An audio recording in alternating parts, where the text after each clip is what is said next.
Yu Sheng's fame rapidly spread across the Crimson Dragon City and to neighboring cities. Yu Sheng's fame rapidly spread across the Crimson Dragon City and to neighboring cities. He defeated all the talent in the Battle of the Crimson River, including Xing Nan of the ancient imperial city, Xiang Nan of Xiang City, and Kong Xian and Kong Zhan of Peacock City. What impressive combat it was! It was a pity that so many people had not been able to watch how he fought with their own eyes. All those top figures were defeated all by Yu Sheng himself. The whole of Qinya City was in shock, too. In the past, Yi Futian had gained fame by annihilating Bliss Palace with his people. Soon after, he became the lord of Thousand Leaf City and made his name known to everyone. No one had expected Yu Sheng to be so powerful. What a gallant hero from Emperor Xiao's realm. Both of them were so strong. Princess Xia Qingyuan of Emperor Xiao's realm shouldn't be considered weak, even though she hadn't yet started fighting. In the lord's residence of Thousand Leaf City, Shen Jun heard the news too. He had gradually recovered after many days of healing. Shen Jun had mixed feelings as he listened to the messenger's report in the courtyard.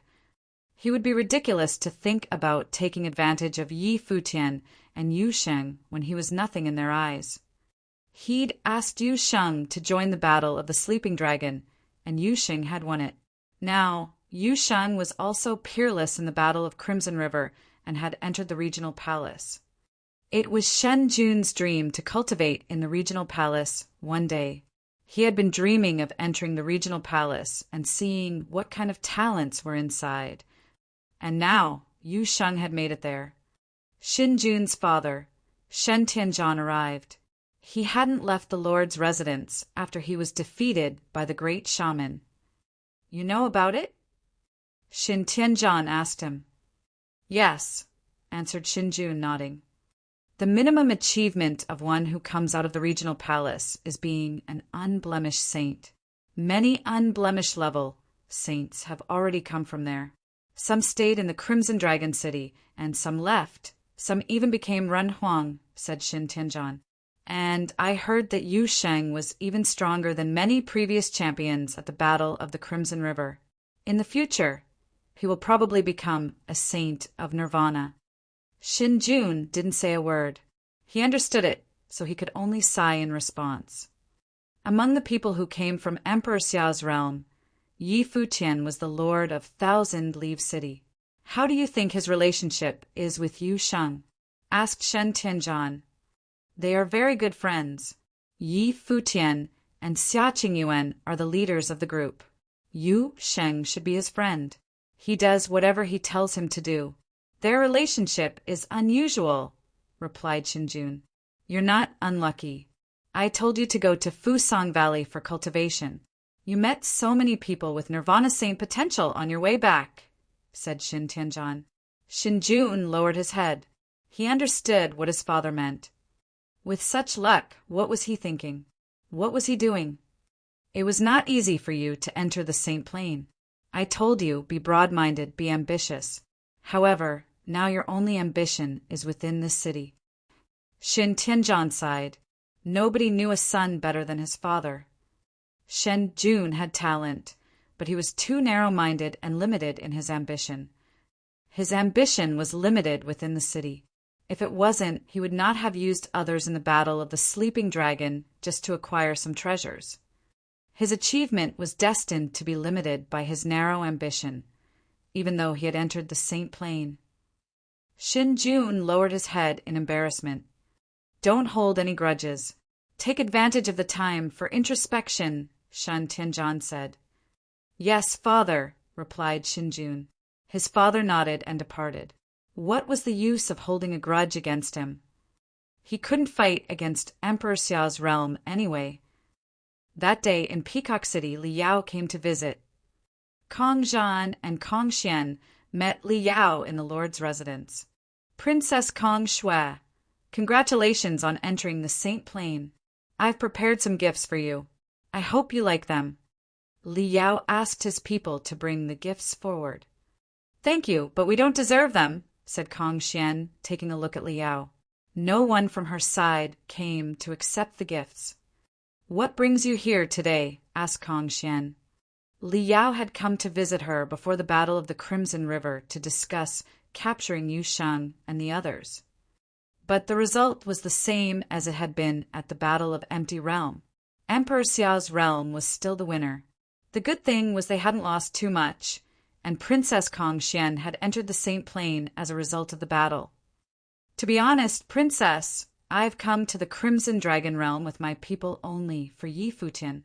He and Yu Sheng are extremely talented people, and if we don't wipe them out, they will become the scourge of the Dali and the Demon Peacock Emperor's realm in the future.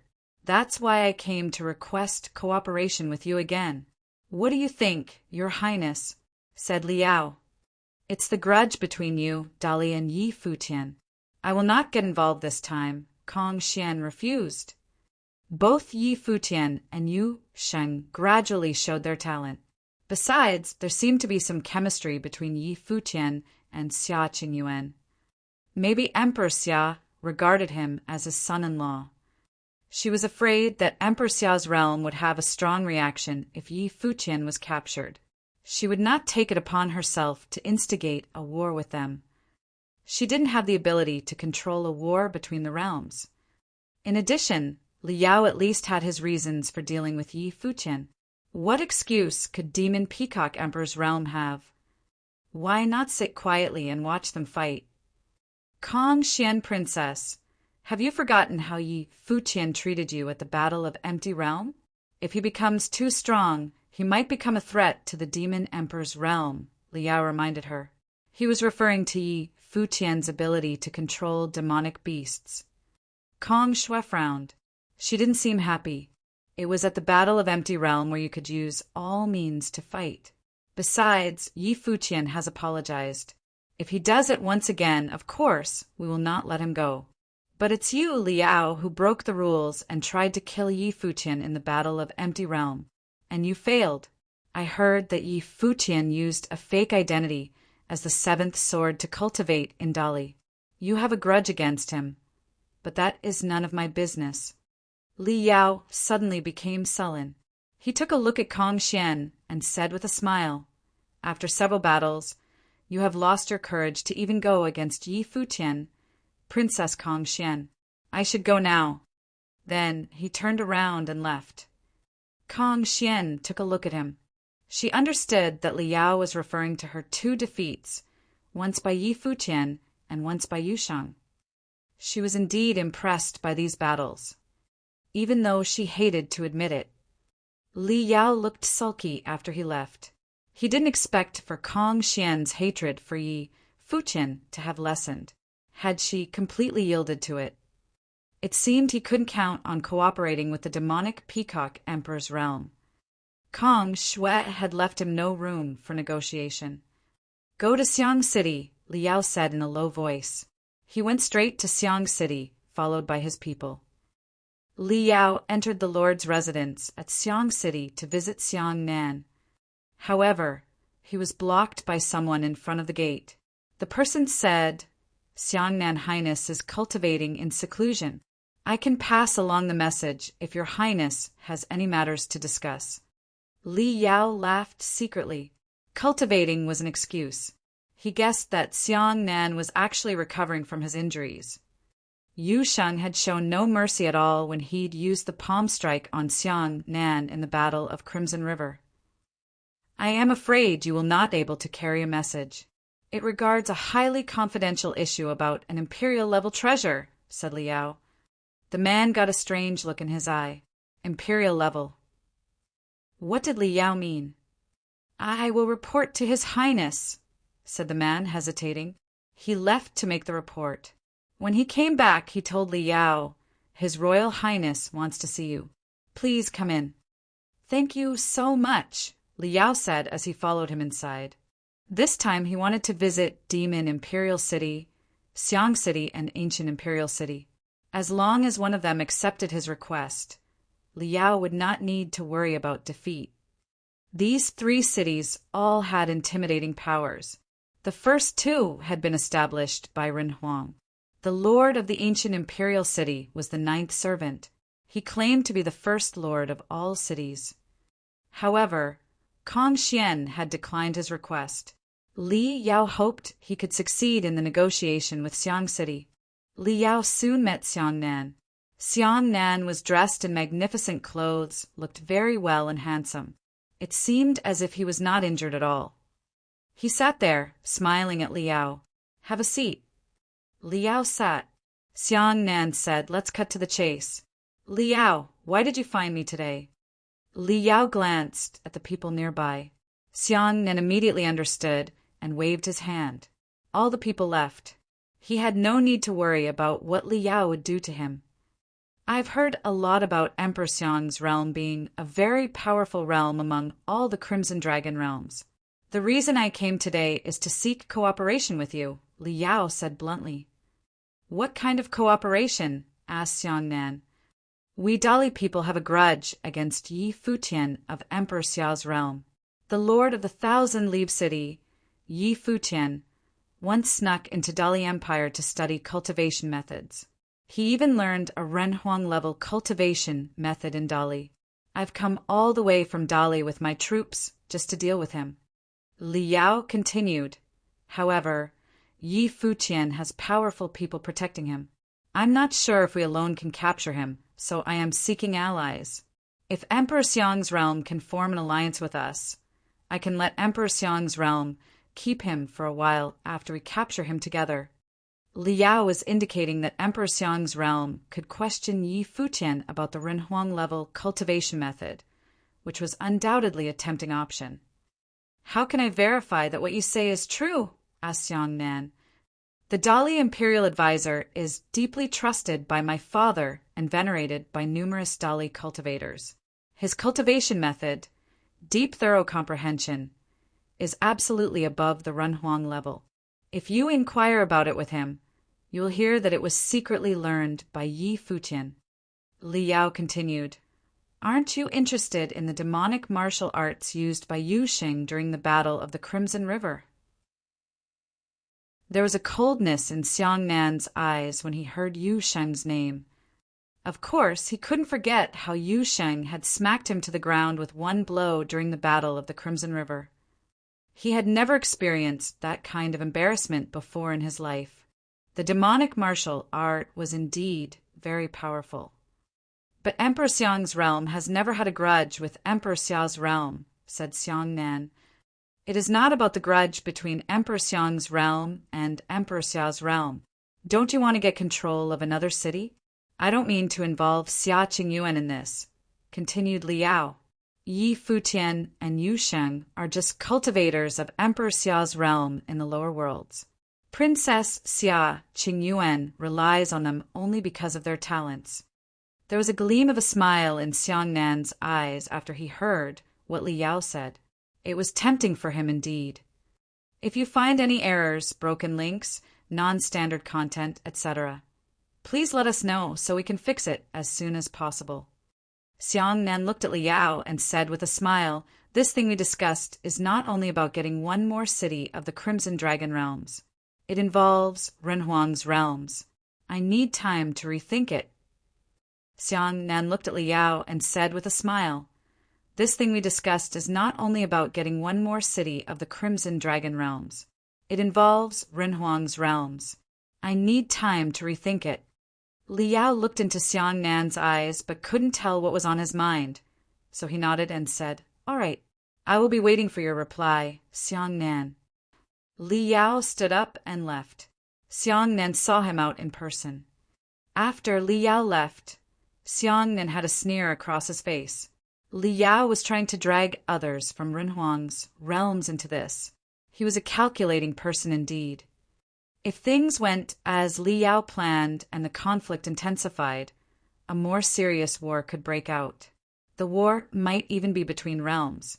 If Emperor Xiao's realm had to fight against two of Renhuang's realms, that would be the end of Emperor Xiao's realm.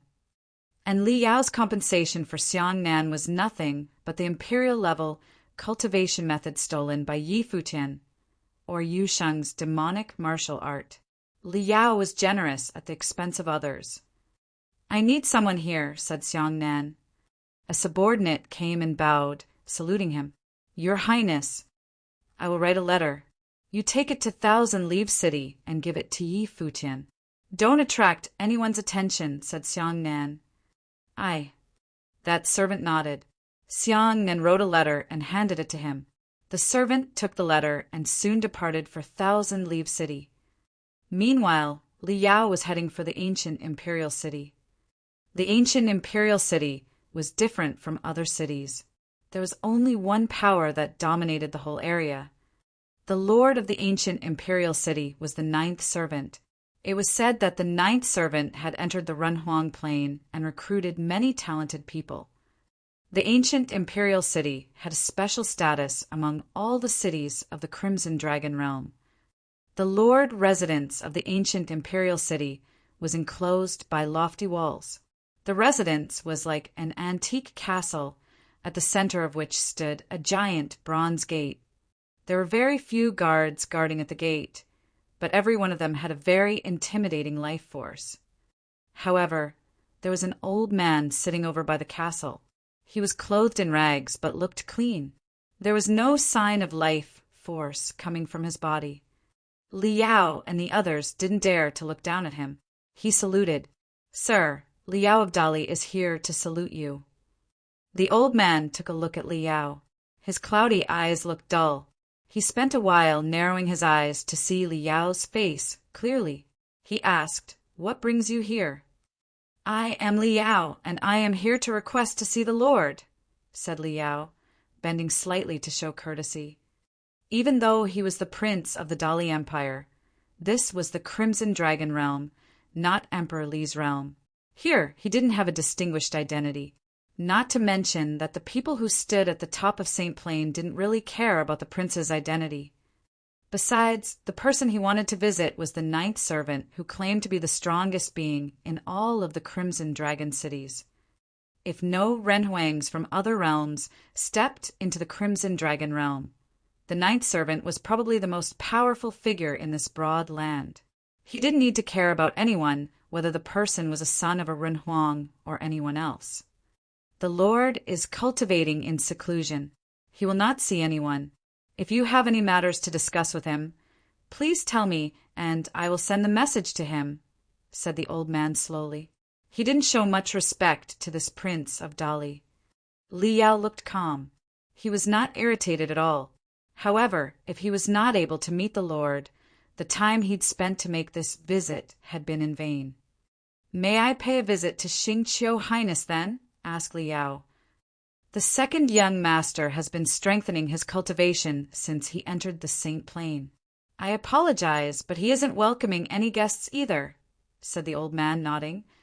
The soldier standing next to Liao frowned and stared at the old man with his intimidating, piercing eyes. How dare he decline the request of Liao, the Dali prince, to visit Xingqiu?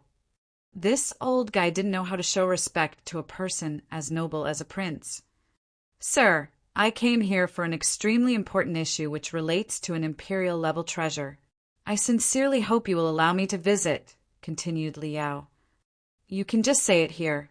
I will let the Lord and the second young master know," replied the old man. Liao looked sullen and kept staring at him, but the old man was still expressionless. It was like he didn't notice them. "Fine. We should leave," Liao said, departing with his people.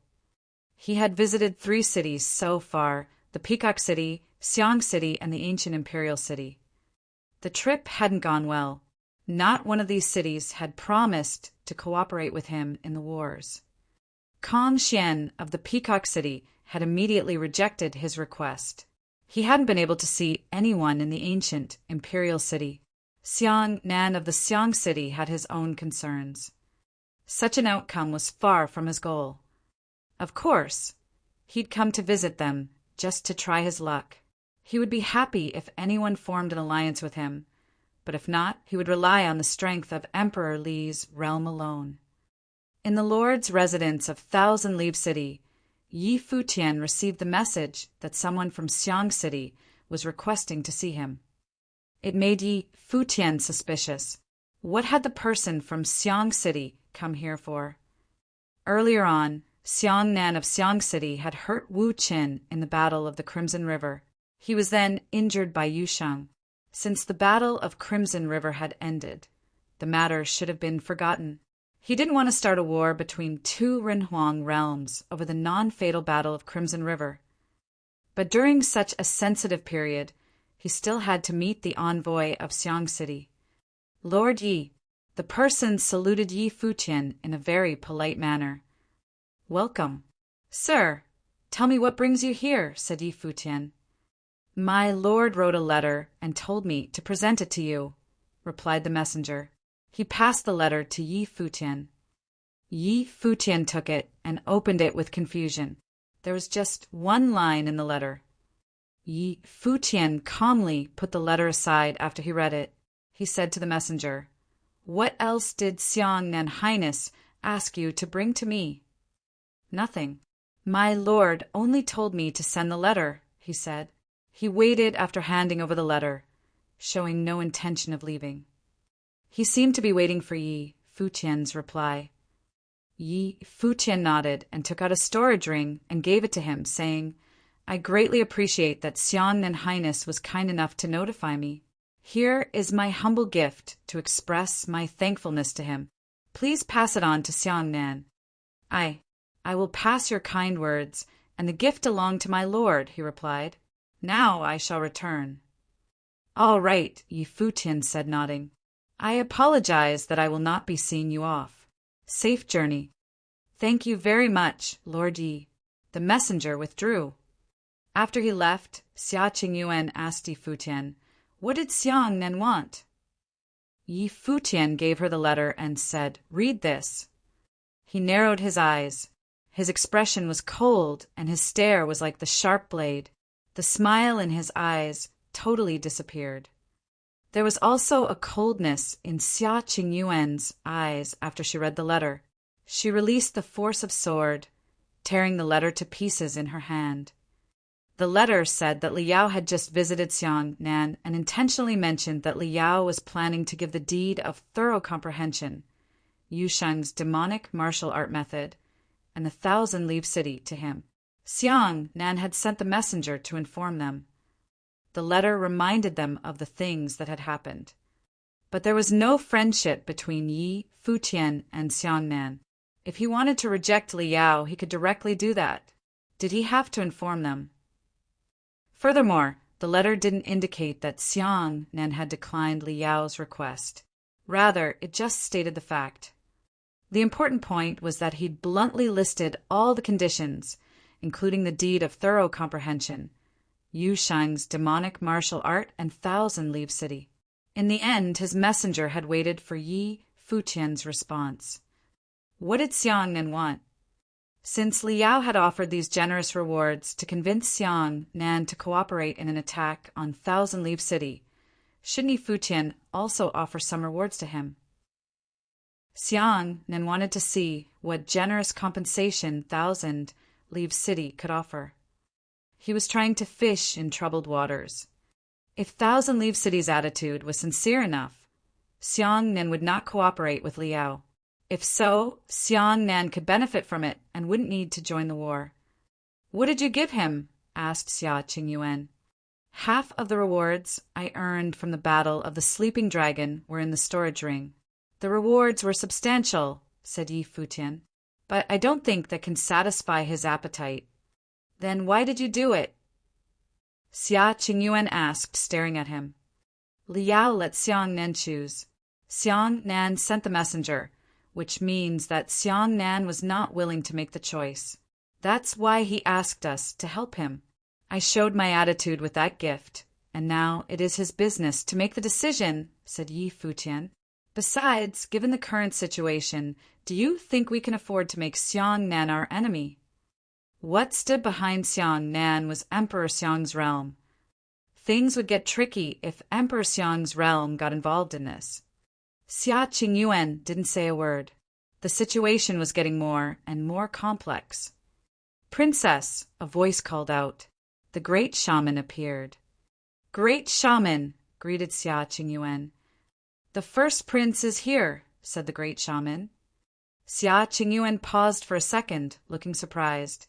She smiled and said, "Great, let's go." They headed outside together.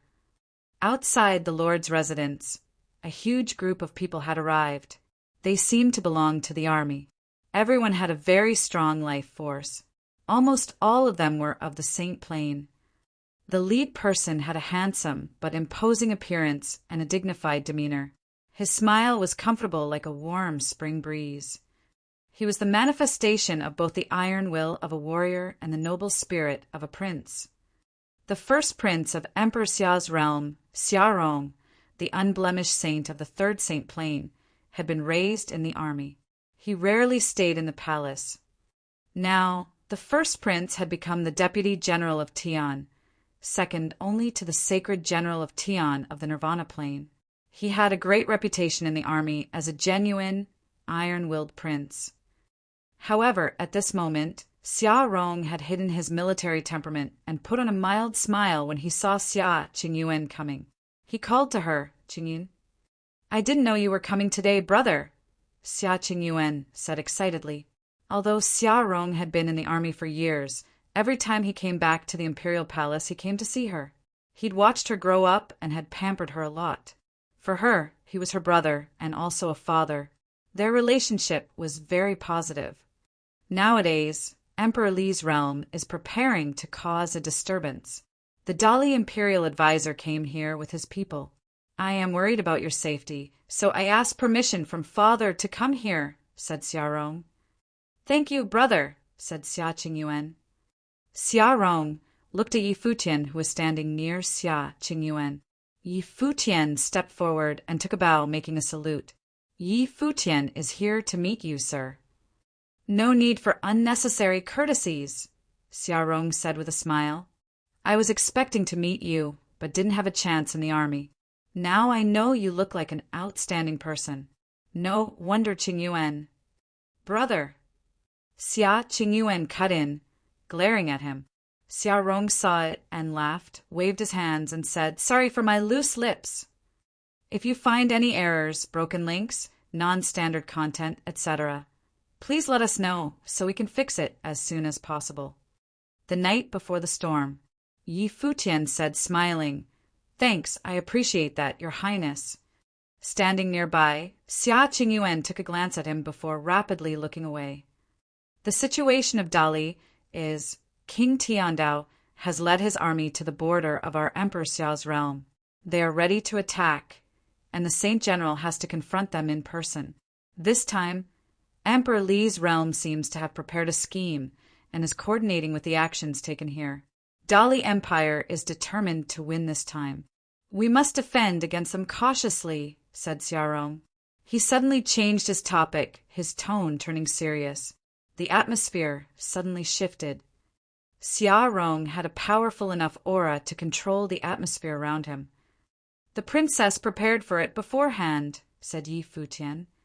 "Yes," Xia Rong said, nodding. "I think you all know what kind of figure the Dali Imperial Advisor is. In the Dali Empire, he is only second to their emperor and is very venerated.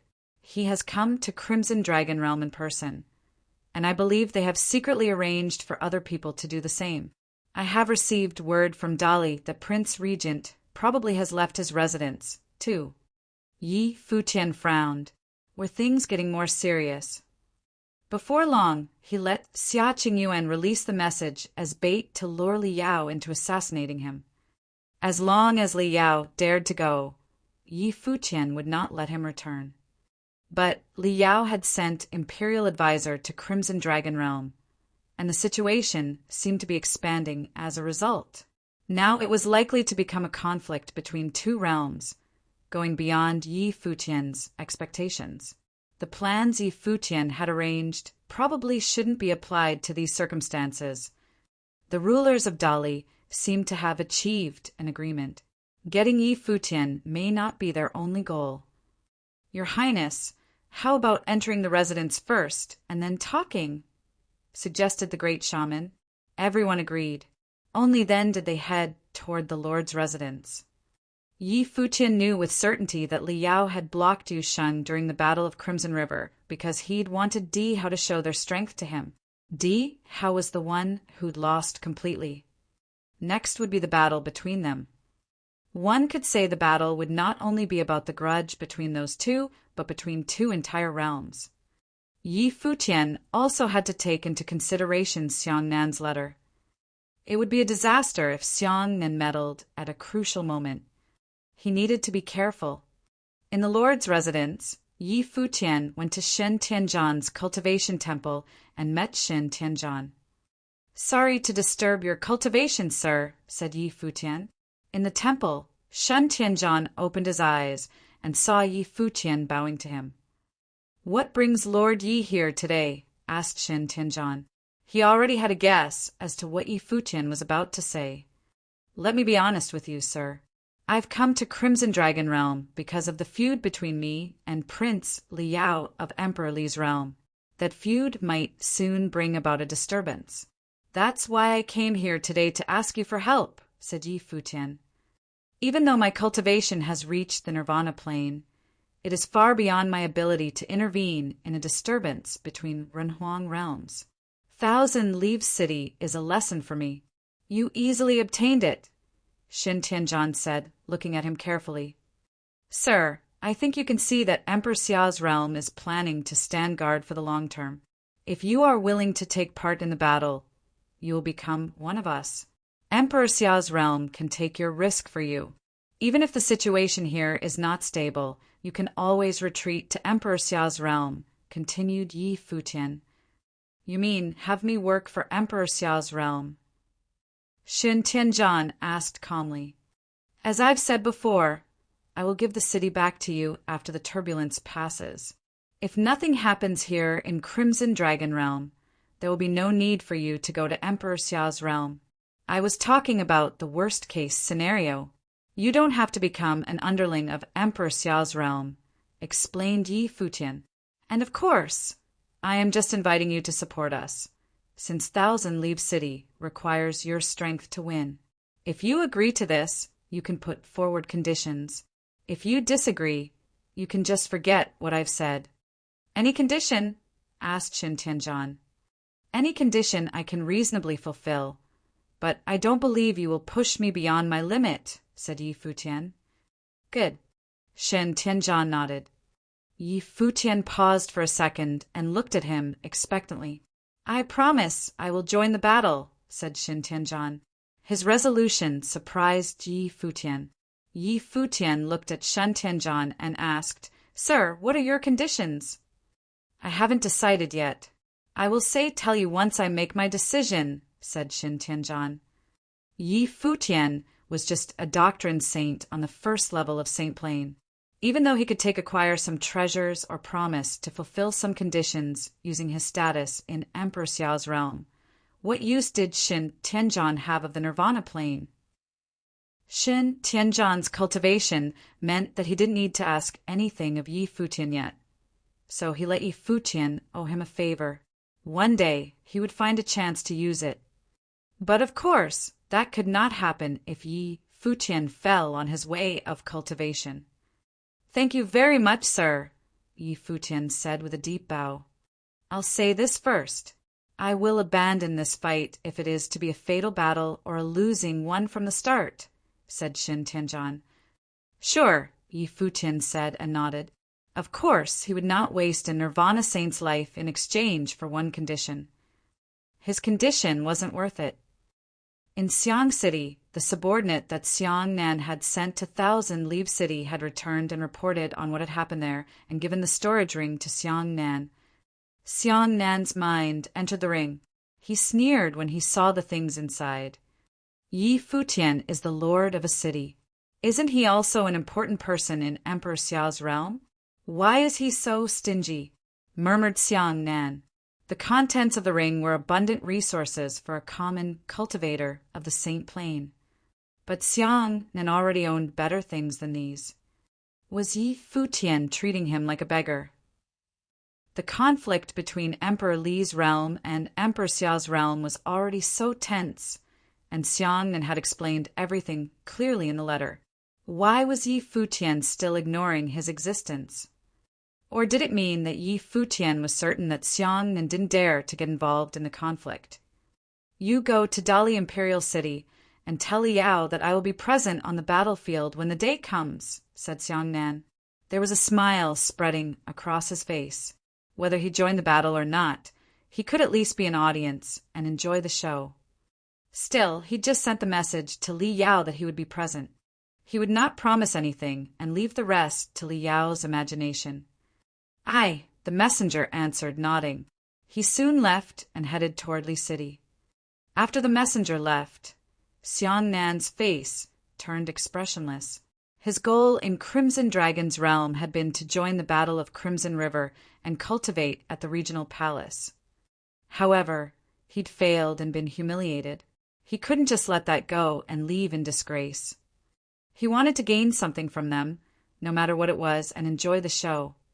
When the shorebird and the clam fight, the fisherman benefits from it. The Dali prince, Li Yao, had come to deliver him an opportunity in person. How could Xiongnan let it slip by? Soon, the messenger sent by Xiongnan delivered the letter to Li City. Li Yao didn't show any sign of satisfaction when he received the message. After the messenger had departed, Li Yao frowned slightly. He was not pleased. He understood what Xiongnan meant. Xiongnan hadn't promised anything and would act according to the situation. But he had explained his conditions to Xiongnan. Xiongnan hadn't accepted his invitation, yet he was ready to maximize his benefits from the conflict between them and Emperor Xiao's realm without paying a price. This son of Emperor Xia liked playing mind games. However, even though Li Yao was not very pleased, he didn't show it. At least he knew Xiongnan would not go against them and would only be a threat to their opponents. Although Li Yao hadn't achieved his goal, there might still be an unexpected outcome waiting for him. He didn't rest all his hopes on Xiongnan shoulders anyway. He'd done what he needed to do. Keeping this in mind, Li Yao got up and walked to another villa.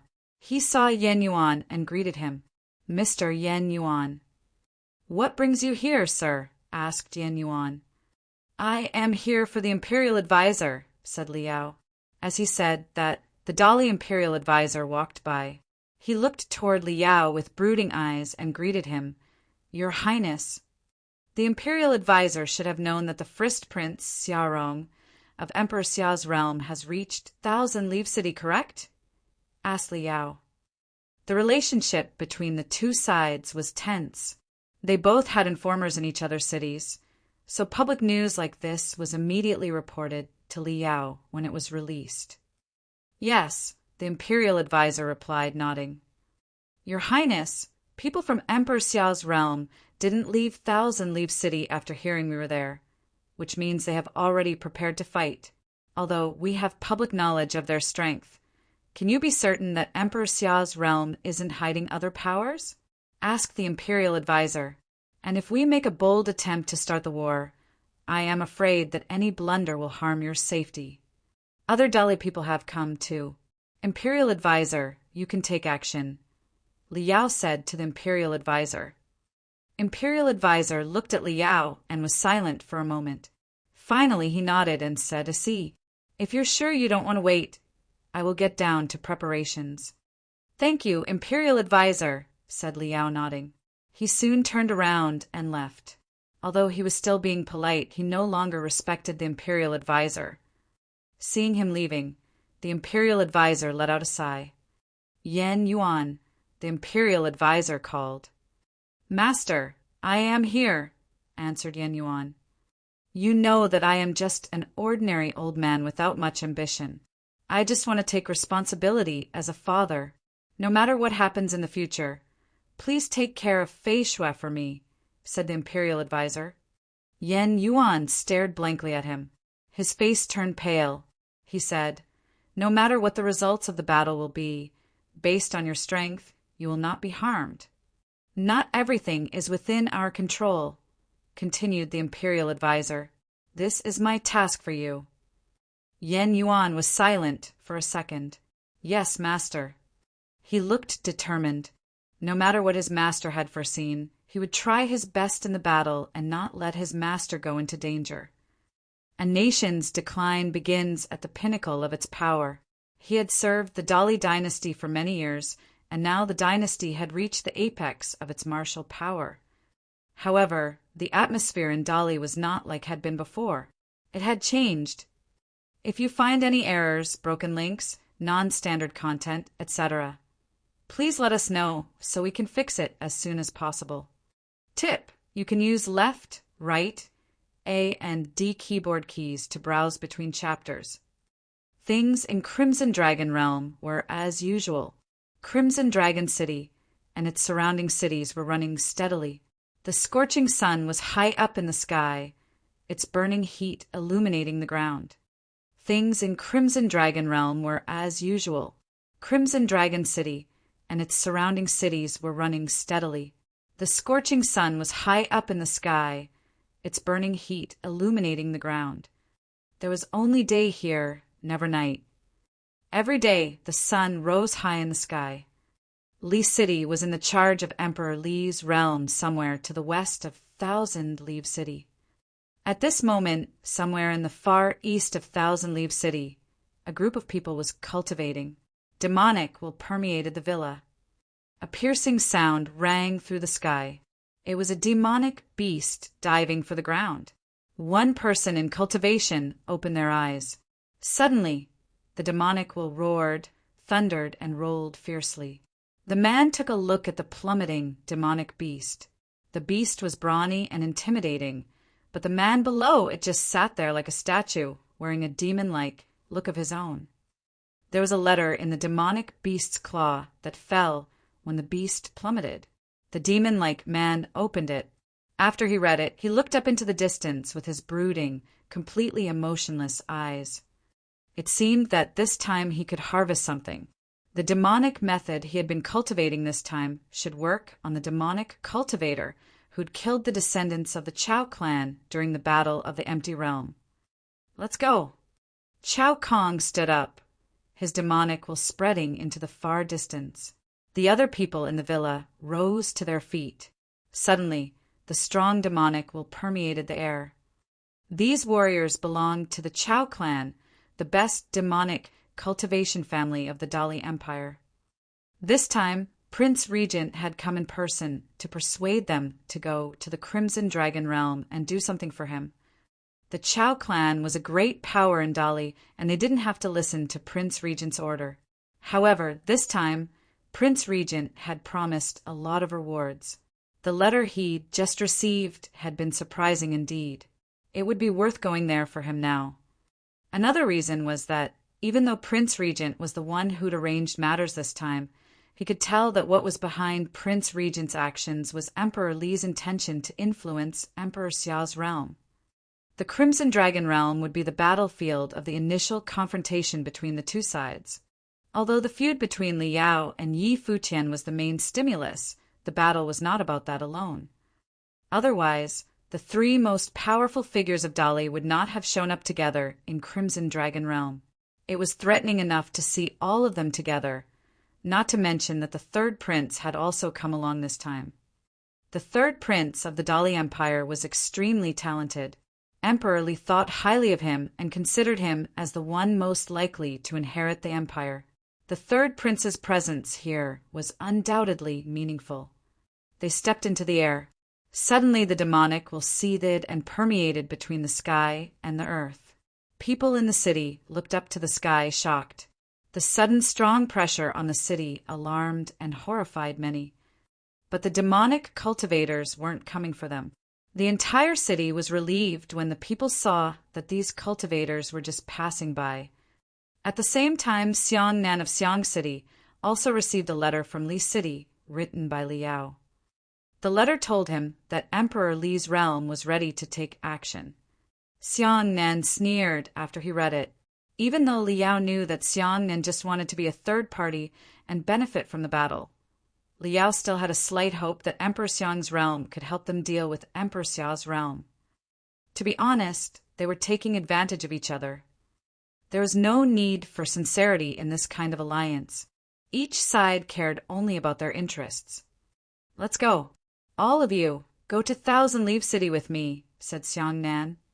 Your Highness, do you mean we will be joining the battle?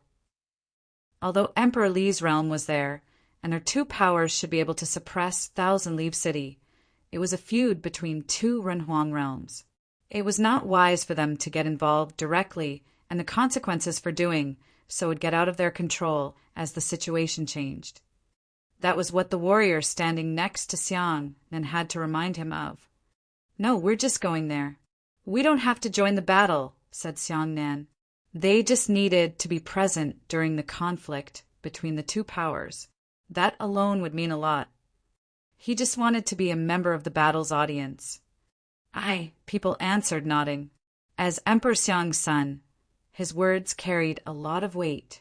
Since he wanted to go, his subordinates had to accompany him. The people of Thousand Leaf City would not dare touch them anyway. They too started their journey toward Thousand Leaf City. More and more warriors headed toward Leaf City and formed a small-sized battalion. Almost all of them were of the Saint Plain. The imperial advisor and the third Dali prince stood at the front with serious expressions on their faces as they looked into the distance. Li Yao was standing behind them. He took a look up at the sky, guessing that the letter should have arrived by now. The warriors of Xiang City should have already set out. If his calculation was correct, Xiang Nan would reach Thousand Leaf City before the others. Li Yao, of course, knew that Xiang Nan was trying to take advantage of and benefit from them. He would let Xiang Nan do it and leave some time for Xiang Nan to negotiate with Thousand Leaf City. But it all depended on Xiang Nan to get the result he wanted. If any conflict happened between them during this period, there would be none of his business. At the same time that he'd sent the letter, he'd also asked people to release the message to Thousand Leaf City. Since Xiang Nan had sent a messenger to Thousand Leaf City, Li Yao could too. Your Highness, please remain here, said Yan Yuan to Li Yao. Li Yao looked toward Yan Yuan and asked, Sir, what do you mean? This battle will probably be between Nirvana-level cultivators. Although your Highness has entered the Saint Plain, it will still be risky if Nirvana Saint-level opponents target you. That's why I don't suggest that your Highness enter the battlefield, said Yan Yuan. Yan Yuan is right. Brother, you stay here, said the third Dali prince to Li Yao. I will leave some soldiers here to guard you. A complex look flashed across Li Yao's face. He was reluctant to stay here. Since he was the instigator of the battle, he couldn't wait to go and see it in person. He craved to capture Yi Futian and kill him. However, Yan Yuan and the third brother had both asked him to stay put. What they'd said did make sense because Li Yao was only on the first Saint Plain. He would be in danger if a Nirvana saint aimed at him. Anything could happen on the battlefield. He needed to be careful. Let's go, said the imperial advisor. All of a sudden, all the warriors set out into the air and headed toward Thousand Leaf City. The intimidating life force suddenly swept between the sky and earth. In Li City, people raised their heads and watched these warriors flying through in the air in awe. The conflict between Emperor Li's realm and Emperor Xiao's realm had begun. The storm was coming. It could become a battle, but nobody knew what that would lead to. Would a war explode between the two realms? Among the people looking to the sky in Dali City, there was a person in black with no detectable life force. He looked at the upper sky. Over his shoulder sat a demonic beast with shark-like eyes. The mighty troops in the air were reflected in its pupils. In Thousand Leaf City, Yi Futian received the message that Xiang Nan and the warriors of Li City had set off. The warriors of the Lord's residence had convened in the Lord's residence, including the warriors of Emperor Xiao's realm and some local powers like the Situ clan and the Mo clan. Shan Tianzhan and other warriors of the Lord's residence were also present. Shen Tianzhan had promised to aid Yi Futian. The cooperation between the new lord and the old lord was very influential, so some of the local powers of Thousand Leaf City had decided to join the battle and dedicate their lives to the lord's residence.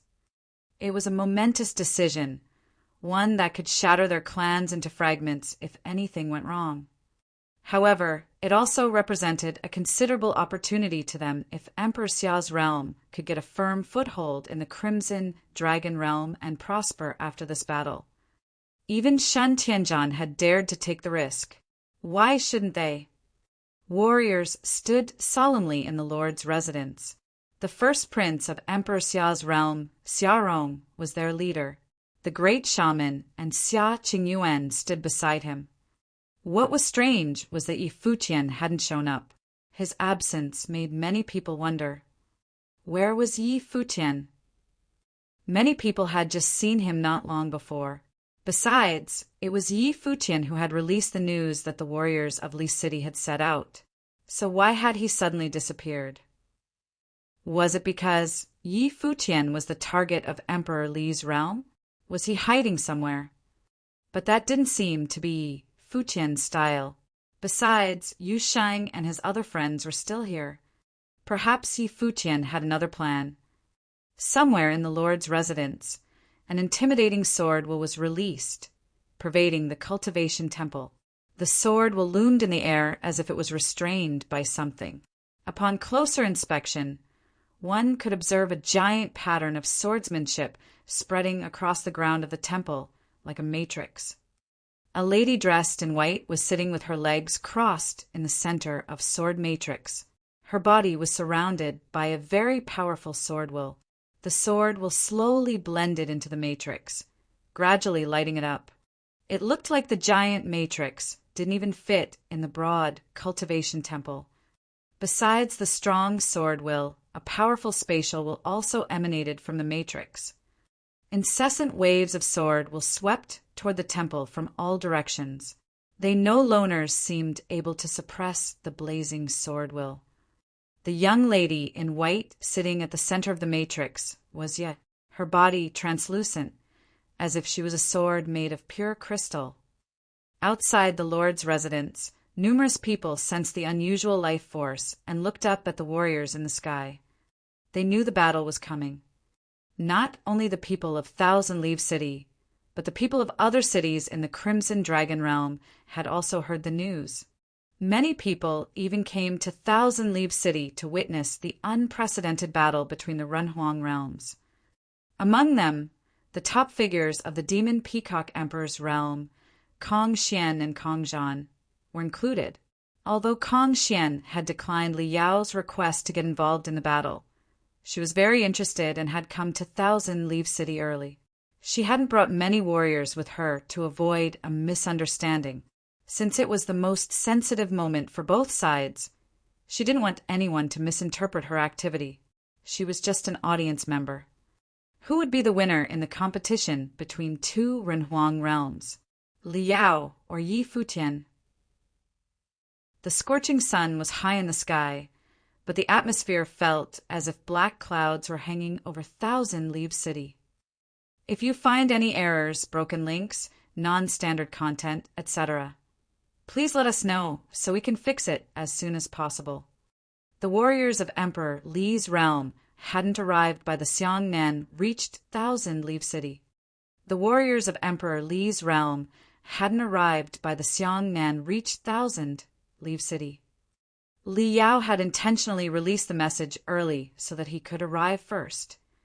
Xiongnan had also figured it out, so he didn't hurry to approach the Lord's residence. However, based on the waves of life force, he could tell that he had been perceived by the warriors of Emperor Xiao's realm. They paused and relocated to further away from the Lord's residence.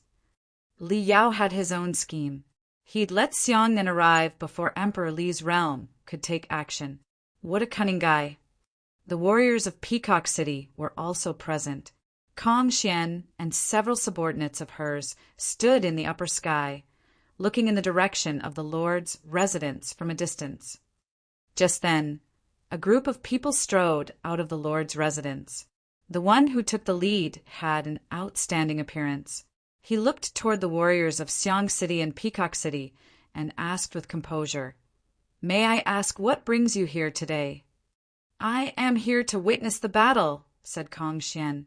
She'd come there to spectate only. The person who'd just spoken was the first prince of Emperor Xiao's realm, Xiarong. It was said that he was a tough person. Same here, Xiang Nan said, smiling. Xia Rong nodded and said, The battle today is meant to solve the feud between Emperor Xiao's realm and Emperor Li's realm. You are free to spectate, but please be careful of your own safety. However, if anyone wants to intervene in the battle— Xia Rong's voice suddenly turned cold, producing a chilly, invisible pressure. Great shaman!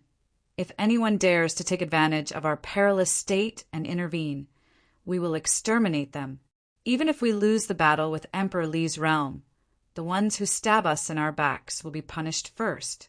I don't care whether it will bring about a realm battle or not. Your Highness, answered the great shaman. We will follow your order, Your Highness, the warriors behind him echoed. Xia Rong gave Xiang Nan a cold glance and then put on a smile as if nothing had happened. Of course, I don't believe anyone present will do such a despicable thing. Please spectate at your ease. Xia Rong turned around and left after speaking, ignoring Xia Nan's gloomy expression. Xia Rong was just in the sage plane. So far, he had not entered the saint plane. Besides, his heart had been injured during his defeat by Yu Sheng.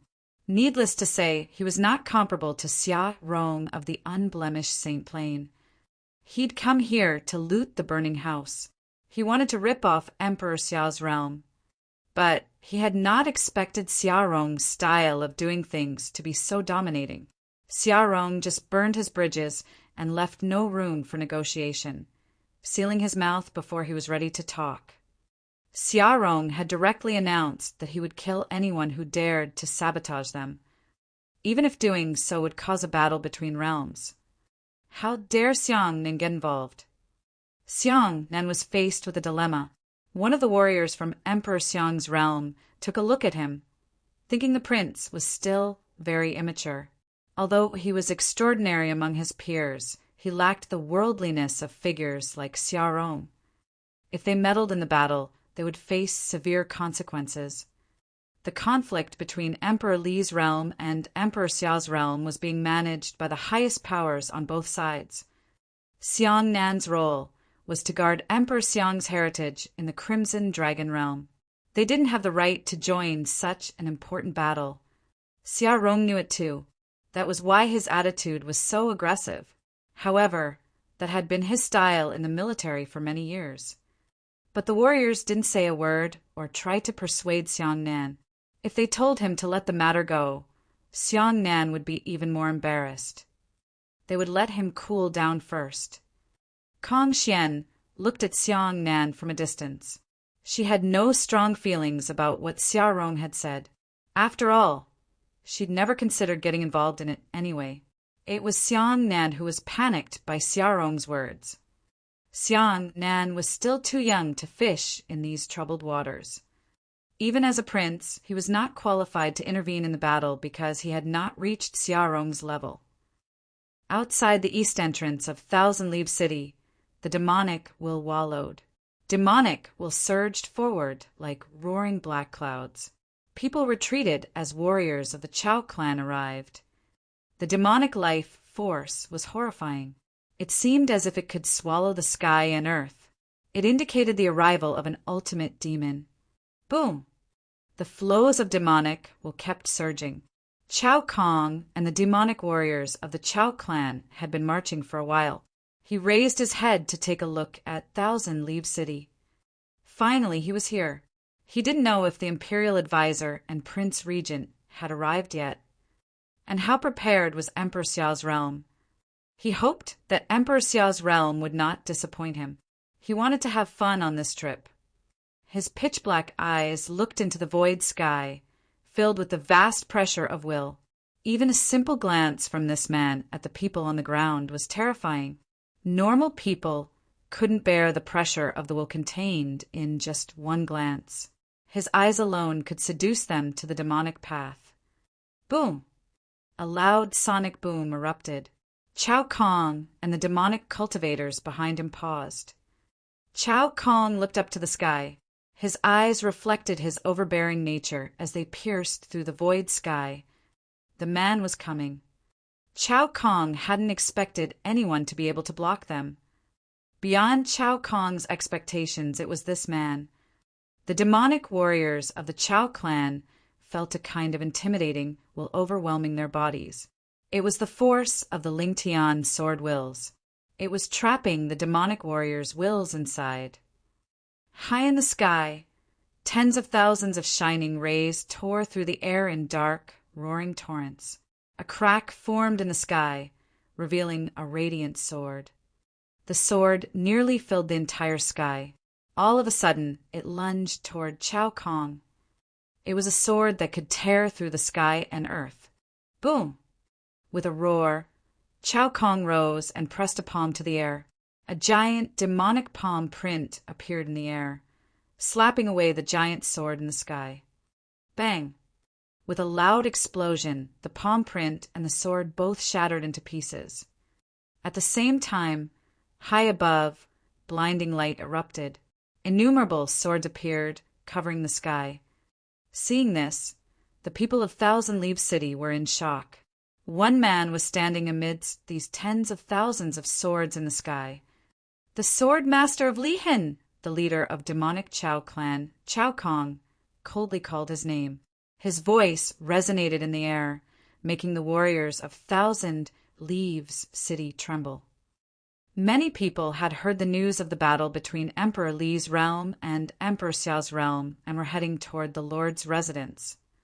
However, they weren't expecting to witness the battle here. Two Nirvana Plane cultivators were confronting each other on the battlefield. The demonic will in Chao Kong's eyes was strong. He knew the Sword Master of Lihin was the strongest among the 33 Lihin heavens and was not ruled by Emperor Xia. It seemed that this battle in Crimson Dragon Realm was more complex than he had first thought. The Sword Master of Lihin had come to assist in person. If Chao Kong and Prince Regent hadn't been present, Liao would have been in danger. The eyes of the Sword Master of Lihin were sharp as swords. He looked down on Chao Kong, manipulating the innumerable swords with both hands. The horrifying sword will emanated from the countless spinning swords, as if they could tear the whole sky into pieces. Go. The Sword Master of Lihin waved his hands.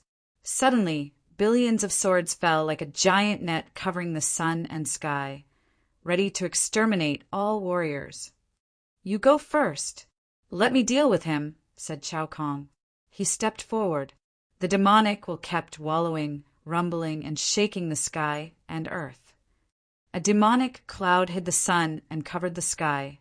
The dark, demonic torrents roared across the sky, stretching out in the form of countless demonic palms, striking at the falling swords.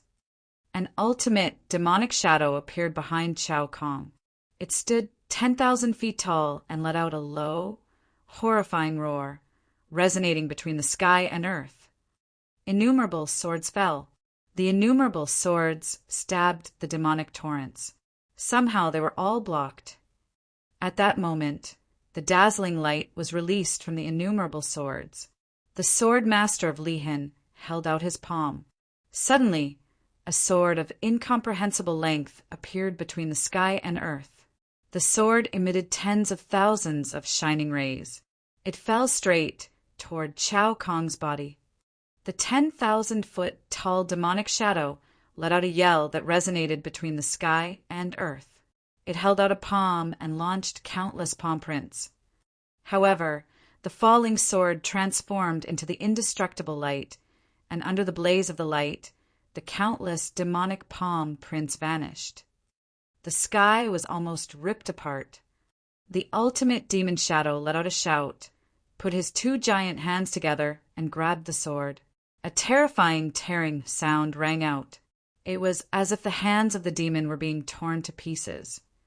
The sword kept falling.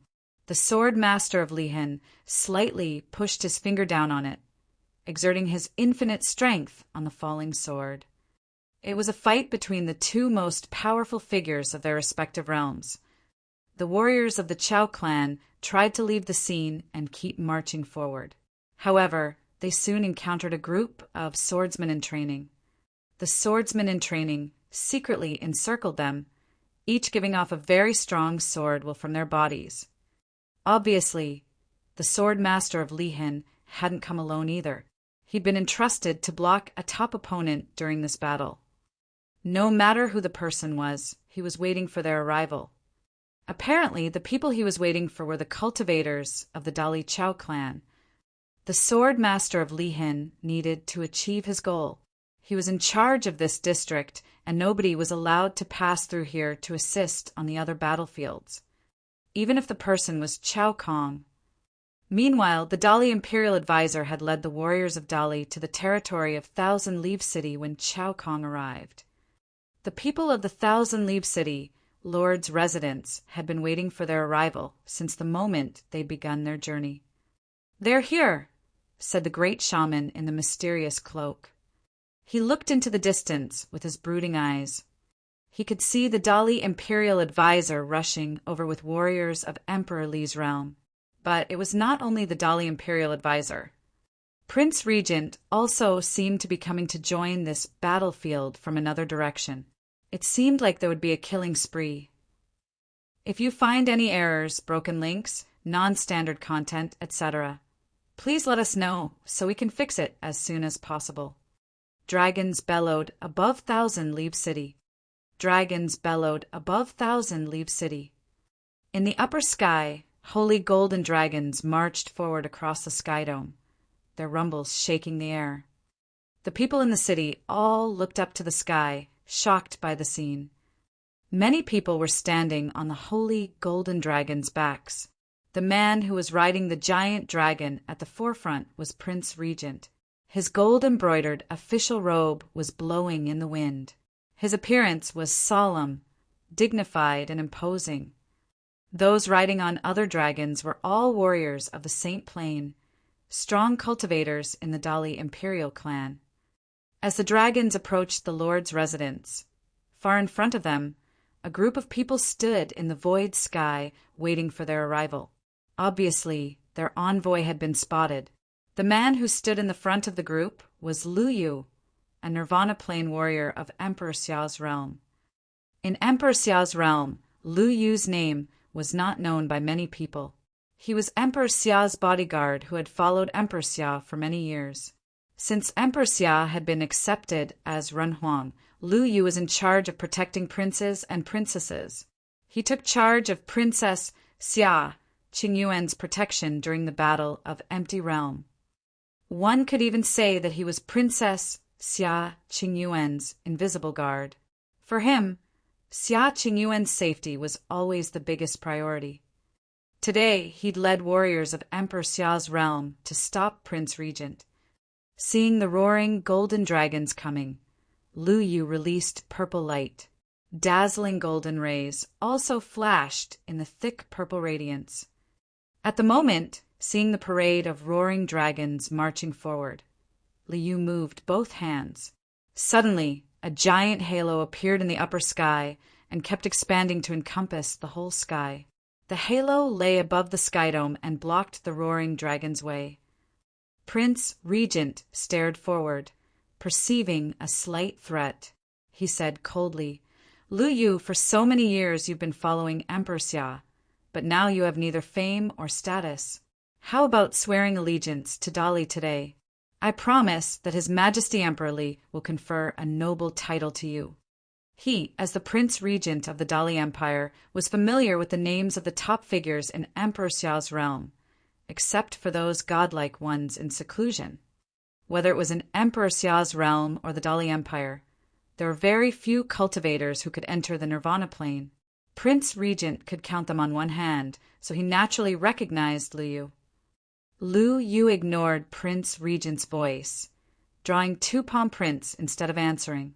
Suddenly, the giant purple-gold halo expanded. Inside, the horrifying rays of purple and gold rumbled and surged. The might of the law converged and formed thunder, clouds above the earth. The sky looked as if it was heralding the end times. Die.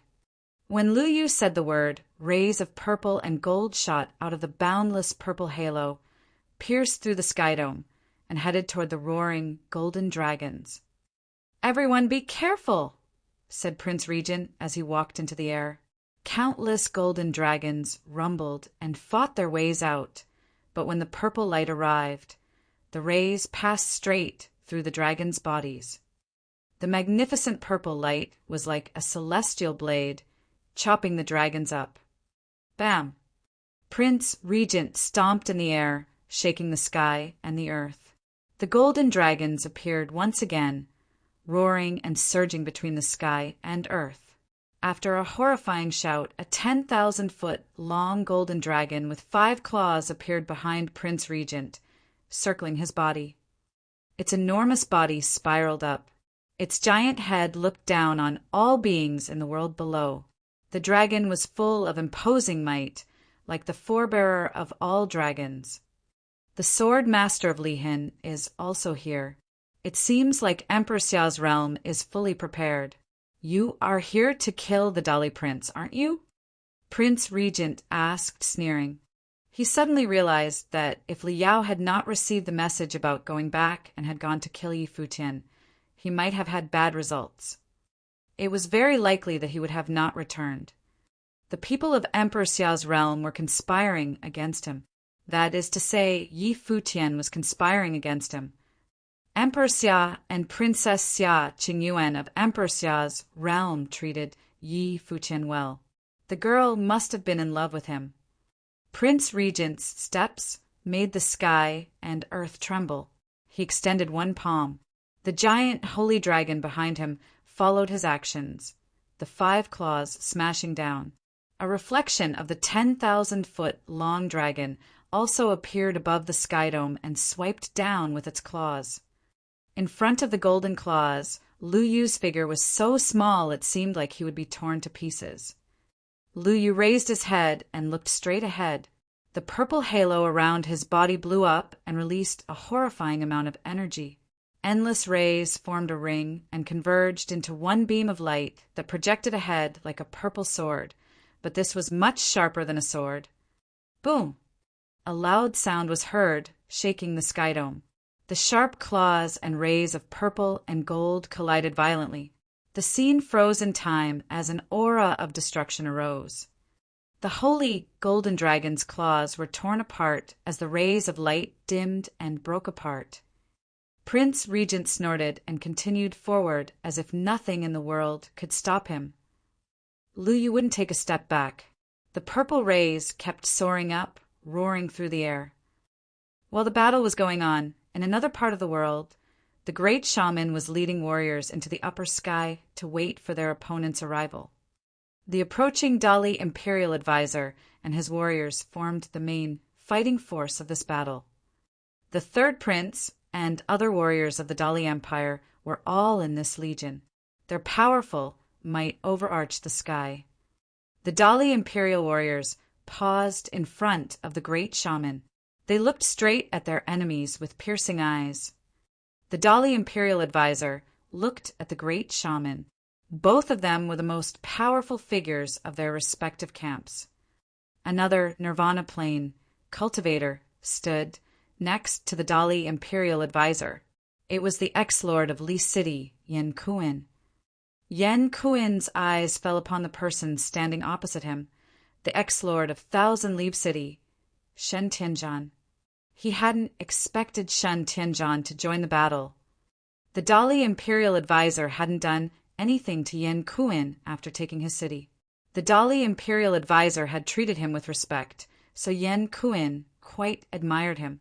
Li Yao had also provided him with great recompense, so he decided to join the battle between the Runhuang realms.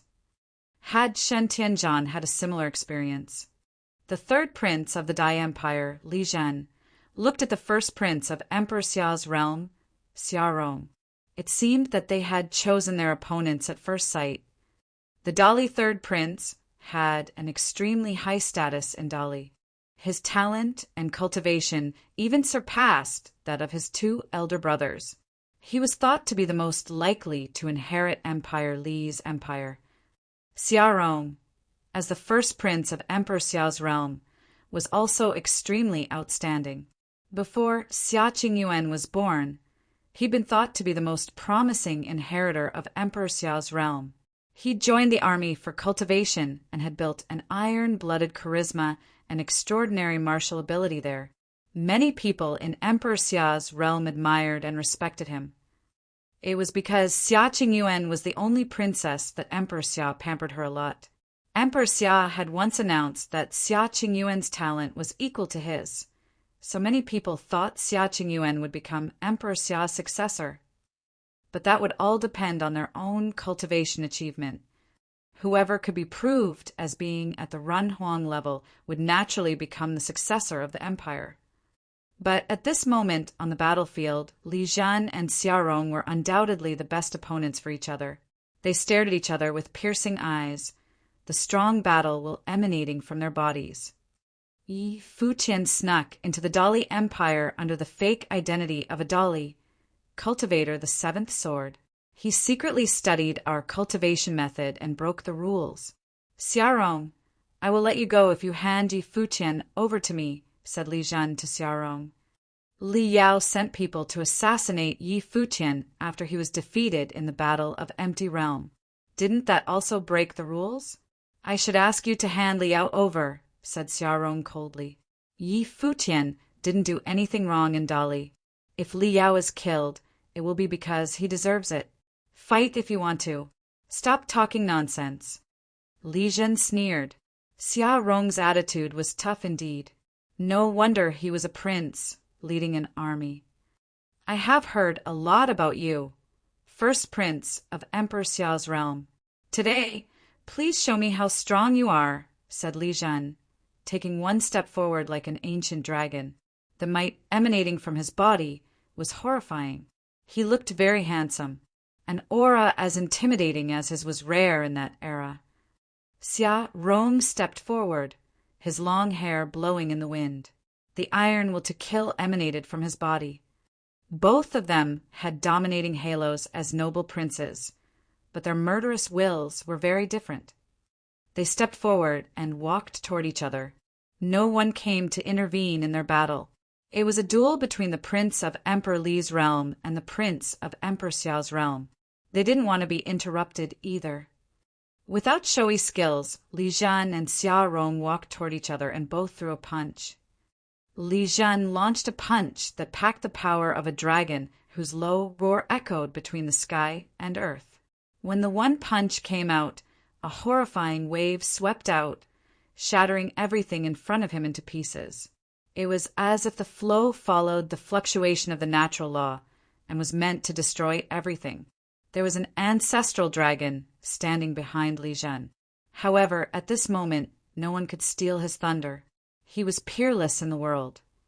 The power was grinding forward, igniting the void sky. Xia Rong employed the skill of 33 layers of Huangting Fist Will. The first punch he threw maintained 22 layers of Huangting Fist Will. One after another, the following punches grew stronger and stronger, like sea waves smashing the coast. When the blows landed, the void sky was radically shaken. An invisible air current swept out and shook the sky and earth violently. The fist was totally smashed into power. Fierce hurricanes fell upon the princes' bodies. Their hair and clothes blew wildly in the wind. Nothing in the world could stop them. It was a duel between the two most outstanding princes of Emperor Xiao's realm and Emperor Li's realm. All of a sudden, a large space appeared from other battlefields. It seemed as if the other warriors intentionally sought their corresponding opponents to let two princes fight the duel. Above the void in the sky, two figures appeared over the sky dome, far away from anyone else. It was the Dali Imperial Advisor and the Great Shaman. If you find any errors, broken links, non-standard content, etc., please let us know so we can fix it as soon as possible. Dali Imperial Advisor and the Great Shaman stood opposite each other in the upper sky. Imperial Advisor wore a Taoist robe, and the Great Shaman was dressed in a cloak. Dali Imperial Advisor and the Great Shaman stood opposite each other in the upper sky. Imperial Advisor wore a Taoist robe, and the Great Shaman was dressed in a cloak. The Great Shaman took off the hood, revealing his fair face. I know you cherish talents, and that you once escorted Yi Futian back to Emperor Xiao's realm. Why did you have to come here to suffer today? Asked the great shaman. I am the imperial advisor of Dali. I must take a stand, replied the Dali imperial advisor. The great shaman nodded slightly. He guessed that the Dali imperial advisor probably hadn't come willingly. Otherwise, he wouldn't have had to escort Yi Futian. He knew that Dali imperial advisor had taught his own cultivation method, deed of thorough comprehension, to Yi Futian, which meant that he regarded Yi Futian as his successor. Additionally, he'd escorted Yi Futian to Emperor Xia's realm in person, which brought the Dali people suspicion on him. The great shaman admired him for his big heart, even though the imperial advisor was now his opponent. Imperial advisor, please, said the great shaman. He held the crozier in his hand, his expression turning serious. Although the great shaman admired him, they were on the battlefield. The Dali imperial advisor was considered the strongest person after Emperor Li of Dali. He was very likely stronger than King Tiandao if he had no match in Dali beside Emperor Li. Not to mention the imperial advisor's status in Dali. The great shaman would have to do all he could to fight against such a strong opponent. As the Dali imperial advisor had said, he had to take a stand. This battle was not about what was right and what was wrong. It was all about the different sides. He didn't think that the Dali imperial advisor would show any mercy, so he wouldn't either. Please, said the Dali imperial advisor. After he said the word, the mind of the great law started to flow above the sky dome. All of a sudden, a boundless 5 elements, 8 trigram, formed around the Dali imperial advisor's body. Ancient characters appeared on the pattern in the sky. Qian, Kuan, Li Kan. The sky and earth had 5 elements. The great law ran between Qian, the sky, and Kuan, the earth. The boundless pattern was running by itself. The Dali imperial advisor's clothes blew in the wind as he stood above the sky dome. The mind of the great law flew into his body. It seemed as if the whole world was under his command. It was the Dali imperial advisor's cultivation method, the deed of thorough comprehension. Many people perceived this horrifying might of great law and looked up to the sky, shocked. The Dali imperial advisor and the great shaman chose to battle in the upper air in case their battle affected other people. Of their own record, they left the battlefield and went into the upper sky. A golden lotus flower appeared around the great shaman's body. The petals of the lotus flower stretched out and bloomed, expanding as if it was the lotus of the great law itself. An endless boulevard of lotus flowers blossomed in the air, sensing the great law. They spread across every corner of the world, lotus flowers growing everywhere. The endless lotus flowers even surrounded Dali imperial advisor's enormous 5-element 8 trigram. Magnificent golden threads sprouted from the endless lotuses and stretched out to shroud Dali imperial advisor. The golden threads moved extremely fast, like thin swords piercing through the void sky, trying to envelop everything inside, including the Dali imperial advisor's body. The Dali imperial advisor saw the scene and raised both his hands to the sky. Suddenly, the pattern of the great law launched, following the movement of his hands. Ancient characters flew from them. The character, Qian, kept growing until it turned into a spell of the great law, enveloping the sky. It lay over the sky dome and supported the whole sky. At the same time, he stomped on the ground. Suddenly, the character Kuan fell and turned into the land, sealing the space below it. The Dali imperial advisor was the manifestation of the great law.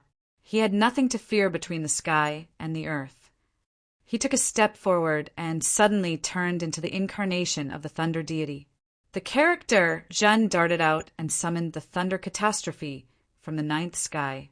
He dropped it to the great shaman, sweeping out and destroying the incoming golden threads. His body followed the movement of the wind. The sky and earth roared and raised a storm of the great law, sweeping out and quickly rushing toward the great shaman's body with the pattern of the great law. Nothing could stop it.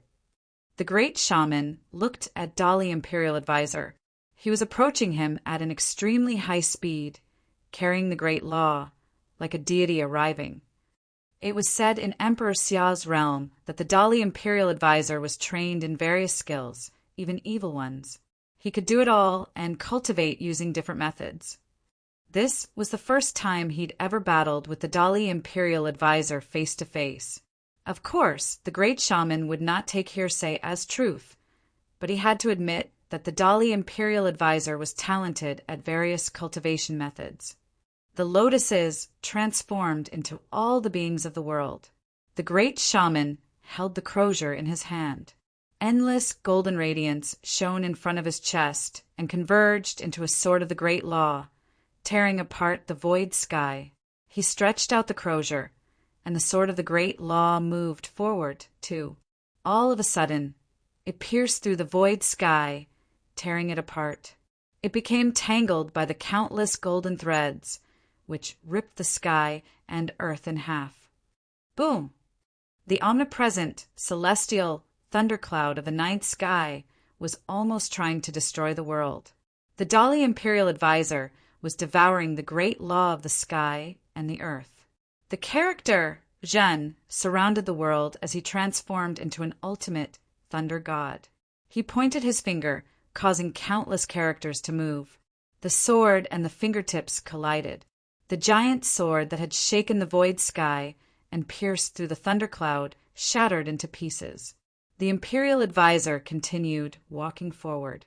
His eyes looked toward the great shaman, telling him that nothing could stop his forward movement. Below them, numerous people looked up to the sky, still shocked. How powerful the Dali Imperial Advisor was. He deployed the great law as his matrix. Qian, the sky, Kuin, the land, and the 5 elements of the great law all listened to his order. The great law entered his body. He became an alchemy furnace for the great law of sky and earth. His hands could support the sky, his feet could push the land, his body could become a thunder god, and his power was ultimate. With just one finger, he could eliminate the great shaman's sword. There was a holy aura surrounding his body. Xia Qingyuan looked up to the battle in the sky and felt slightly stirred by the scene.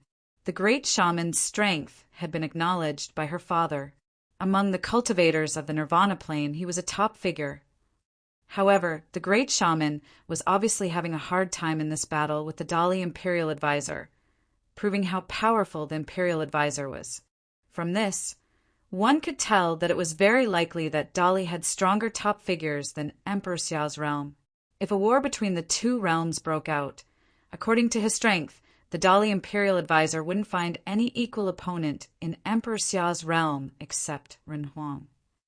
While the battle was going on between the Dali Imperial Advisor and the great shaman, Prince Li Zhen and Prince Yarong were also fighting in the void sky. On another battlefield, Yan Kuin and Shen Tianzhan, 2 ex-lords of the cities, had also started to fight. Both of them were local cultivators of the Crimson Dragon realm and were good at using the great law of fire. When they battled, their blazing fires burned the air. The sky dome turned hotter as they suppressed the sky and earth. Many people had to retreat further. The ones with weak cultivation ability had to run away. It was not safe for them to stay and watch. Besides these top figures, many people of the two sides had joined the battlefield. A breathtaking battle between Saint Plain cultivators had also broken out. Even the warriors of the two cities, like the people of the Situ clan, had joined the battle. The scene was becoming more turbulent as the fire of war kept spreading. Fierce battles broke out everywhere in the center district of Thousand Leaf City, terrifying many people. Who is that person? His ability was so strong. At this time, many people fixed their eyes on one cultivator in particular who was using a sword. His swordsmanship was extremely aggressive. His every thrash showed such strong force that it could have split up the void sky. Xia Qingyuan noticed him too. The person in black was of the unblemished Saint Plain. He controlled the sword perfectly when he attacked. He won the battle with the lord of the Sita clan and almost chopped the man's arm off. Mu Chunyang, the Dali imperial advisor's third disciple.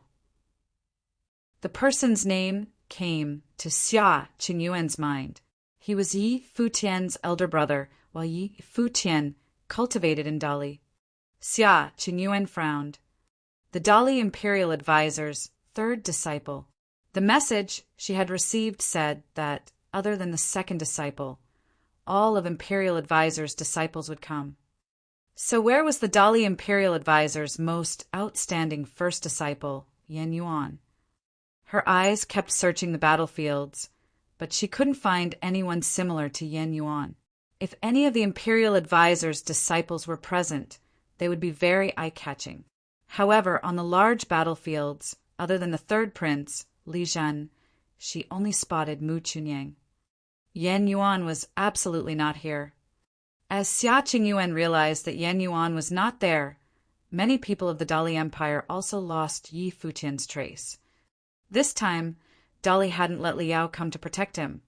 So had Emperor Xiao's realm intentionally let Yi Futian avoid this battle, too? In one spot on the battlefield, so much demonic will surge that it looked like an ultimate demonic figure would soon come. His body violently broke out from the demonic flows. He was only a doctrine saint, but his imposing appearance as he took a step forward was terrifying. A Dali doctrine saint raised one hand and sent giant palm prints toward him, but the demonic cultivator directly bumped his body toward the prince. With a loud sound, the palm prints completely smashed. The demonic cultivator threw a punch and punched through the sky and the earth. The Dali member of the Saint Plane defended it by hand. But with a cracking sound, the punch broke his arm and struck through his chest. He was knocked back a distance and dropped to the ground feebly. That Dali figure was Yu Sheng. Beside him, Yi Wuchen, who had entered the Saint Plane, joined the battle. At the Lord's residence, Gu Donglu and Zhuge Mingyue stood shoulder to shoulder in a pavilion. Gu Donglu looked up at the battlefields in the void sky. A magnificent light ran around his body, but he did not seem able to perceive it as he looked toward the battlefields above him. The battle between the Dali imperial advisor and the great shaman, the battle between Yan Kuin and Shen Tianzhan, the battle between Li Zhen and Xiaorong, Mu Chunyang's battle, First Brother's battle, and Yu Sheng's battle. All these stunning battles were in full view. All of these battles were between cultivators of the Saint Plane. The flow of light around his body shined brighter. The life force of the Saint Plane emanated through the air. Wisps of saint might wrapped around his body. His mind traveled into the distance and blended with the air. Above the sky dome, a thunderstorm raged. A catastrophe was about to come. Zhuge Mingyue looked up to the sky, the tinge of a bright smile flashing in her eyes. Finally, he would enter the Saint Plane, too. Little Brother and Yu Sheng had each gradually entered the Saint Plane, but Gu Donglu was not anxious and cultivated at his own pace. He believed that he would one day enter the Saint Plane too. He was patiently waiting for the day to come in a natural way. Now, as he watched the Battle of Great Law, he was finally able to break the last barrier, get a thorough and intact insight into the necessary state of mind, and enter the Saint Plane. Many people were surprised when they saw the scene. He'd entered the Saint Plane during the battle. But even though he'd entered Saint Plane, it couldn't affect the situation on the battlefield very much. After all, the warriors in the battle between the two Renhuang realms were all on the Saint Plane. If you find any errors, broken links, non-standard content, etc., please let us know so we can fix it as soon as possible. In the Lord's residence, Li City. In the Lord's residence, Li City. Li Yao stood on the rooftop of the palace and looked in the direction of 1,000 Li City. Of course, no matter how high his cultivation level was, he couldn't see the battlefields in 1,000 Li City due to the enormous size of the Crimson Dragon Realm. To achieve their goal, Prince Regent joined the battle as 3 Nirvana Plane warriors reached the Crimson Dragon Realm. Such a battle array was intimidating in itself. The Dali Imperial Advisor, Prince Regent, and the number one demonic figure in Dali, Chao Kong, were each strong enough to dominate many cities of Crimson Dragon Realm. Except for ancient Imperial City, no city could defend against them. Plus, former Lord Yen Kuin was also with them. Even though Yi Futian had made preparations, he shouldn't be able to handle 4 Nirvana Plane warriors. Besides, no one in Emperor Xia's realm was comparable with the Dali Imperial Advisor in terms of strength. Of course, the Imperial Advisor had to try his best during the battle. However, since Prince Regent, the third prince, and the other warriors were all present, the Imperial Advisor would have to put all his efforts into fighting. After all, there was no way that the Imperial Advisor could retreat this time. At this moment, many figures were flying in the air and heading toward the Lord's residence. Liao glanced up and noticed them, causing him to frown slightly. It seemed as if some people were trying to approach the Lord's residence. Outside the Lord's residence, a person in a black cloak was sitting quietly. Like a ghost, his face was obscured as if it had been absorbed by a black hole. He seemed extremely dangerous. Wisps of dark mist circled his body, but it was not demonic flow. Rather, it was more like the will of death. The figure in the darkness looked like a death god who'd come there to reap souls. Inside the Lord's residence, Liao leaped up and looked outside. When he saw the dark figure waiting outside, his face suddenly turned sullen. Thousand Leaf City was in the midst of a fatal battle, but they'd still had time to send warriors to the Lord's residence of Xiang City. Had the person outside come to kill him? Perhaps sensing that he was being observed, the figure shrouded in darkness slightly raised his head. Within the dark mist, a pair of eyes appeared from within the cloak. With just one glance, he gave Liao a taste of the death god's arrival. Liao suddenly felt himself falling into the endless abyss, unable to escape from it. The sense of impending doom ran through his body. Suddenly, a hand patted Liao on the shoulder, causing an eruption of light. Liao was awakened, his face pale. He looked down at the dark shadow walking step by step into the Lord's residence. "Sir," Liao called to Yan Yuan, terror in his eyes. "Your Highness, please back off." "Allow me to handle this," said Yan Yuan. Liao knew that this person was very dangerous and that he would not be able to deal with him. He had been able to sense the arrival of death with just a single glance. But since the Dali Imperial Advisor's first disciple, Yan Yuan, was here, he shouldn't need to worry. However, because of Yi Futian, he had stood against the Imperial Advisor. Even so, he still trusted the Imperial Advisor and Sir Yan Yuan's strength from the bottom of his heart. The feeling was strange since he had chosen to fight against them, yet he still felt safe with Yan Yuan standing next to him.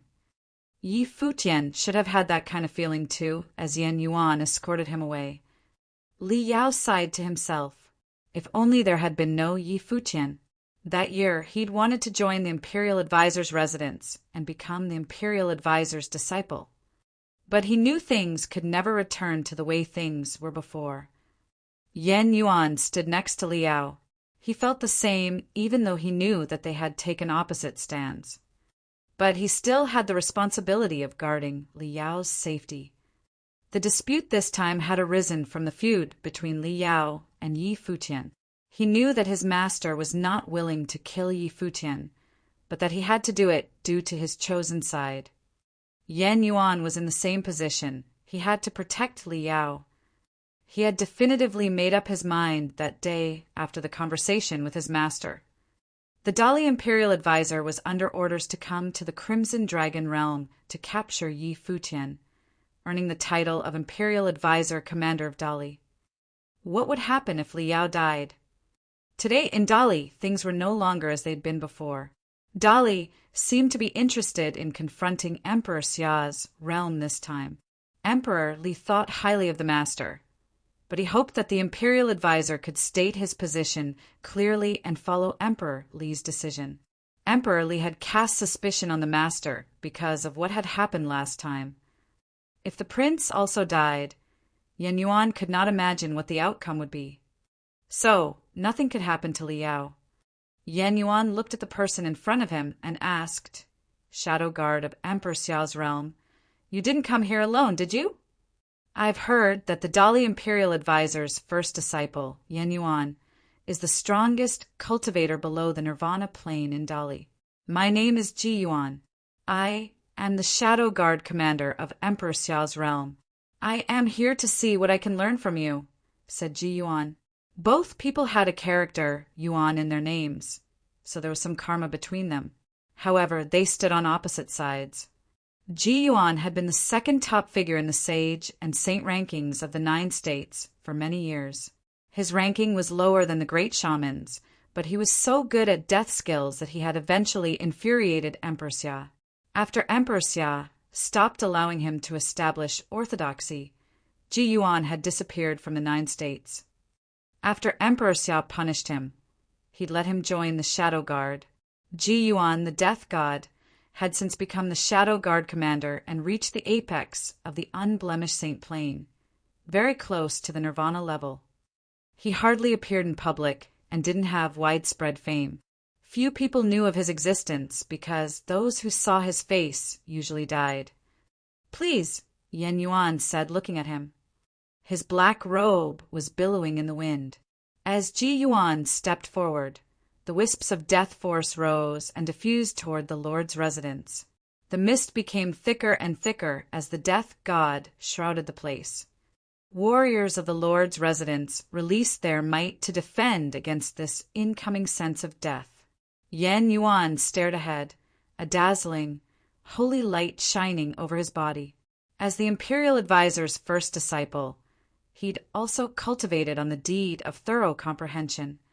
As an Imperial-level cultivation method, the deed of thorough comprehension contained deep and profound knowledge.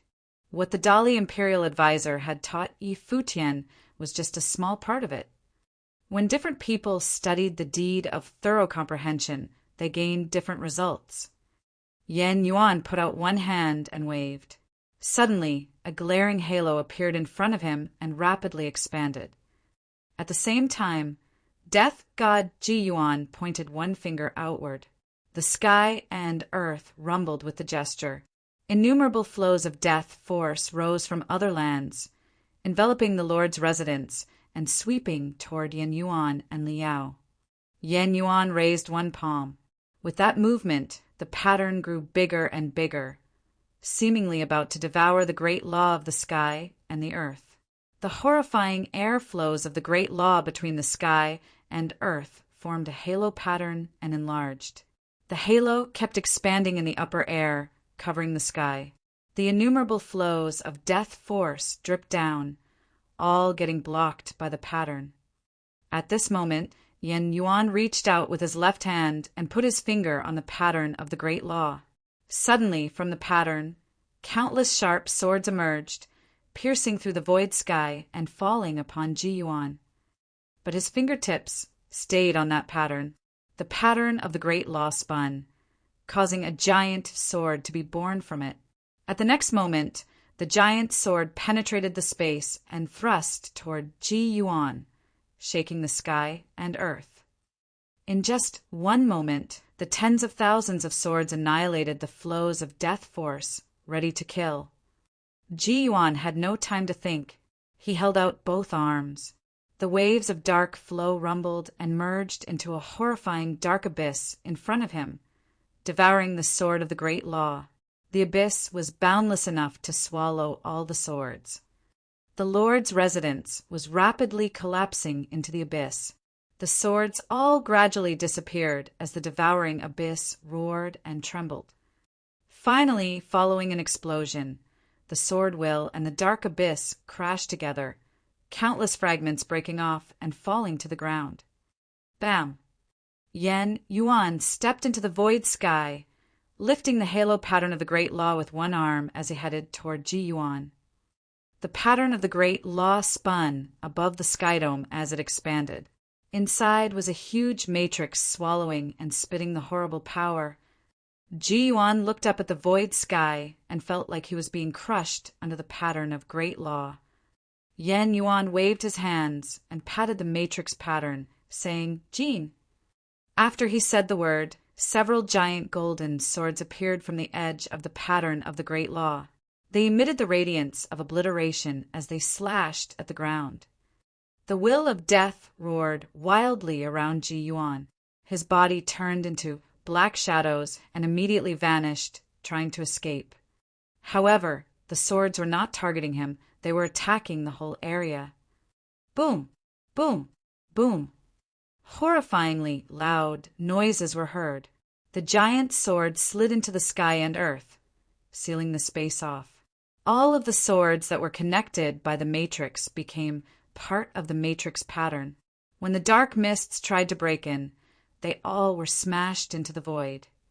In the Lord's residence, people gathered and watched the fight on the battlefield. The man who stood above the sky dome was truly peerless. He, the Dali Imperial Advisor's first disciple, was called the strongest cultivator below the Nirvana plane. Even though his opponent was the Shadow Guard commander, as long as Yan Yuan was there, no one could get past him to reach Li Yao. Seeing the scene, Li Yao sighed to himself and felt that he was fortune's fool. Before, he'd at least been able to call Yan Yuan elder brother.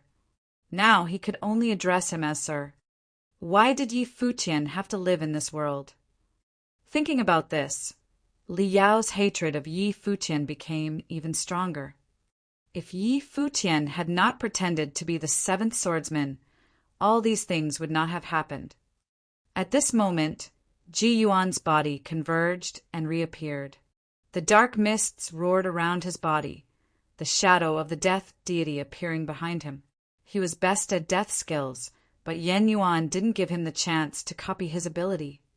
This Imperial Advisor's disciple was indeed powerful. He rose into the sky.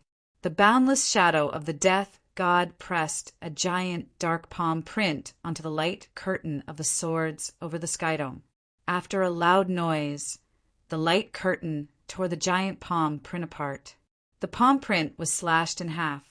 However, at this moment, a divine sword flew straight out of the broken sword matrix and headed toward the sky dome. Soon, it slowly fell to the ground. Li Yao and many others raised their heads and took a look at the divine sword, perplexed. What did that mean? If you find any errors, broken links, non-standard content, etc., please let us know so we can fix it as soon as possible. The flying sword was hanging in the void sky, sending out metallic clangs. It was apparently meant for Yan Yuan. The flying sword was hanging in the void sky, sending out metallic clangs. It was apparently meant for Yan Yuan. Yan Yuan raised his head and took a look at the sword. The sword seemed to be controlled by someone. At the same time, far away from there in the cultivation temple of the Lord's residence of Thousand Leaf City, a lady was sitting with her legs crossed. She was being bathed in endless sword will. Beneath her, the pattern of a sword matrix flickered. Suddenly, her eyelashes slightly fluttered, the pattern of the sword matrix lighting up. Instantly, the matrix pattern absorbed the sword will of the great law between the sky and earth. When that happened, all the swords around the lady began to ring. A horrible gust of storming sword will swept out and enveloped the boundless space. Some swordsmen in training felt the sword will around their bodies fly out of their control and head off in one direction. What happened? People fixed their eyes in one direction and froze there, their pupils contracting. All they could see a sword road, forming above the sky dome. An endless void of sword will drip down from the sky dome and flew to one location in the Lord's residence. The dazzling sword force was being discharged from that spot. In the void sky, the Dali Imperial Advisor was fighting with the great shaman. He took a look at his side and released his will. As he tried to make it follow the newly built sword road, his face turned slightly pale. The Imperial Advisor formed two palm prints and looked up to the sky. The giant character, Qian, flew out. He then spat and said zeal. The sky dome trembled after he said the word. It was as if the sky was trying to seal and shut down the sword road. However, at the same time, a dazzling beam of sword light rose up. Tens of thousands of swords darted down along the ancient sword road. The Dali Imperial Advisor used the character Qian to seal the sky. The torrents of sword law gushed out, trying to break the seal. The loud roll of thunder was heard, causing the sky and earth to tremble. However, the ancient character of the great law didn't shatter as it tried to seal the ancient sword road. At that moment, the lady's body blended into the halo pattern of the sword and turned into a beam of light, piercing the sky and shattering the Qian. The ancient road of sword law reappeared. The lady turned around and disappeared together with the sword matrix on the ancient road of the sword law. Only the massive sword was left behind. This is... Countless pairs of eyes froze on the ancient road of sword law from where the lady had just vanished. The scene was so shocking. What had just happened? A battle between two Renhuang realms, where so many Nirvana Plane warriors fought with each other, was a rare event even in the Crimson Dragon realm. It was a Renhuang-level battle. How could Emperor Xiao's realm have prepared such a sword matrix when so many top figures had already been engaged in fighting? It would be extremely hard to defend against the sword matrix's attack. Thinking about this, Xiang Nan, who was standing with warriors of Emperor Xiang's realm, had a slight look of panic on his face. What Xia Rong had said was not merely a warning. Although Emperor Xiang's realm was powerful, few warriors were guarding Xiang City in the Crimson Dragon's realm. Among them, only one had reached the Nirvana Plane. In a battle of such a level, Xia Rong could eliminate Xiang Nan if he tried it first at all costs. The sword that had just appeared could easily execute anyone during the battle. It seemed to be prepared to kill on any battlefield at any time. But for now, it was not being used on this battlefield. Rather, it had pierced the sky, built a sword road in the air, and disappeared. In the Lord's residence of Li City, Yan Yuan looked up at the sword in the void sky as if he had perceived something. He turned around and said to the people nearby, "Escort His Highness away immediately. He couldn't stay here." Yan Yuan could sense how powerful and dangerous the force was. It could even be a threat to him. The sword that Ji Yuan used was the sword of guidance. "This way, please, Your Highness." They appeared in front of Li Yao, ready to escort him. Li Yao frowned slightly. Something in her eyes had changed. He could tell that Yan Yuan's tone had become serious. Was the situation so serious that even Yan Yuan was worried? Were more warriors of Emperor Xia's realm coming here? However, how could Emperor Xia's realm deploy top warriors here during a battle of such magnitude? But this was obviously not the moment to think too much. He jumped into the air and prepared to leave with his escorts. It seemed that his sage plane was not qualified enough to join this battlefield. At the same time, Yan Yuan looked down at Ji Yuan, who was covered by the matrix. His left hand smashed against the magnificent matrix of the Great Law again as he spat the word, Hua. When he said the word, the matrix swallowed the flames of the Great Law between the sky and the earth. Even the blaze of the sun above the sky dome was drawn to the matrix and made part of it. All of a sudden, the flames swallowed the matrix and transformed into flame dragons, which ran to Ji Yuan. The flame of the Great Law was trying to burn the space to ash. Ji Yuan looked at the magnificent matrix and frowned slightly. This Dali Imperial Advisor's top disciple had acquired the Imperial Advisor skills, making him really tricky to deal with. There was no way to use his deathly methods in front of Yan Yuan. At this moment, the sword wills dripped down from the sky dome and fell on Yan Yuan's body. Although the will was not very strong yet, Yan Yuan could sense the great danger from it. Numerous swords came into sight above the sky dome and sealed off the sky. The faces of Li Yao and others turned pale as they looked up at the sky dome. Right above their heads, an ancient road of sword law with countless swords was dripping down from above. Yan Yuan's face suddenly turned pale. He immediately let Ji Yuan go and lifted the matrix pattern of the Great Law with both hands, rushing up into the sky. He lifted the matrix between the sky and earth with both hands. The matrix greedily swallowed the law of the sky and the earth as it kept expanding. It grew until it turned into a pattern that completely covered the sky. People in the lower sky all looked up and were shocked by what they saw. Yan Yuan was powerful indeed. A void air sword road suddenly appeared above the sky. Countless swords fell and attacked the pattern of the Great Law. Finally, a boundless matrix pattern appeared at the end of the ancient sword road. A lady stood at the center of the matrix. She instantly turned into lightning and flashed down toward the lower sky with the sword matrix. Tens of thousands of swords dropped from the ancient sword road, destroying everything. Boom! Boom! Boom! A series of bomb blasts went off, shaking the sky and the earth. The swords attacked the matrix in a frenzy, causing more and more crevices to appear on the pattern of the Great Law. The void air sword matrix dropped straight down toward Yan Yuan's body. A beam of sword light fell from the sky dome. The sword seemed to be able to break anything.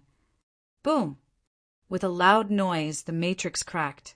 All the swords fell from the air. Although their power had been weakened by more than half, many of the warriors were still having a hard time defending against them. In the blink of an eye, the imposing lord's residence was reduced to nothing but ashes. The warriors around Li Yao were blown away and scattered to different locations. They wanted to flee, but many shadow-like figures encircled them and launched an attack. They seemed to be the shadow guards of Emperor Xiao's realm. The battlefield was disrupted. Many of the warriors were dispersed. On another battlefield, the sword matrix arrived from the void sky and broke the pattern of the Great Law. The giant sword slashed down and kept attacking Yan Yuan. The sword force pierced through his body, leaving blood on Yan Yuan's lips. With a pair of still determined eyes, he looked at the lady dressed in white hovering in the void sky. With the storm of the Great Law surrounding his body, Yan Yuan became the furnace of the Great Law itself, absorbing all the power of the Great Law's 5 elements into his body. He held the giant sword. He wanted to turn into the law. An aura surrounded his body. He had released the power of the deed of thorough comprehension to its ultimate degree. "You should give up," the lady dressed in white said to him. Yan Yuan paused for a second and looked into her eyes. Then Yan Yuan cracked a smile and said, "I told him once that I will show no mercy." After speaking, he joined his hands together and said, "Pah." As the word emerged, his body turned into the law itself, allowing all the swords to pass through him. At the same time, innumerable sword wills of the Great Law shot into his opponent's matrix. Crevices appeared on the matrix pattern, causing the pattern to explode into pieces. With a loud noise, their bodies were thrown apart. Yan Yuan's clothes were torn, and his whole body was tinged with blood. Yaya was hurled into the void sky, eyes still fixed on Yan Yuan.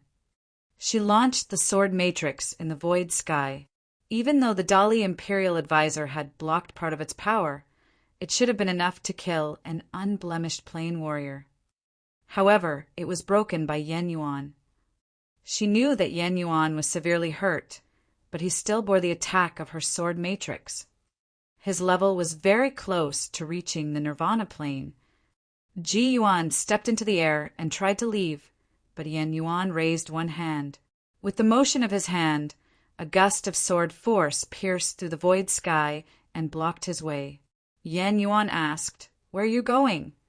Ji Yuan looked at him and asked in return, "Do you still want to fight?" The fight was now 2 against 1. Even though Yan Yuan's ability was extremely strong, he had no advantage against the 2 of them, not to mention that the strike had severely wounded him. Yan Yuan launched the Great Law by force. The pattern again appeared around his body. The magnificent aura around him looked dazzling. Within it, he looked solemn.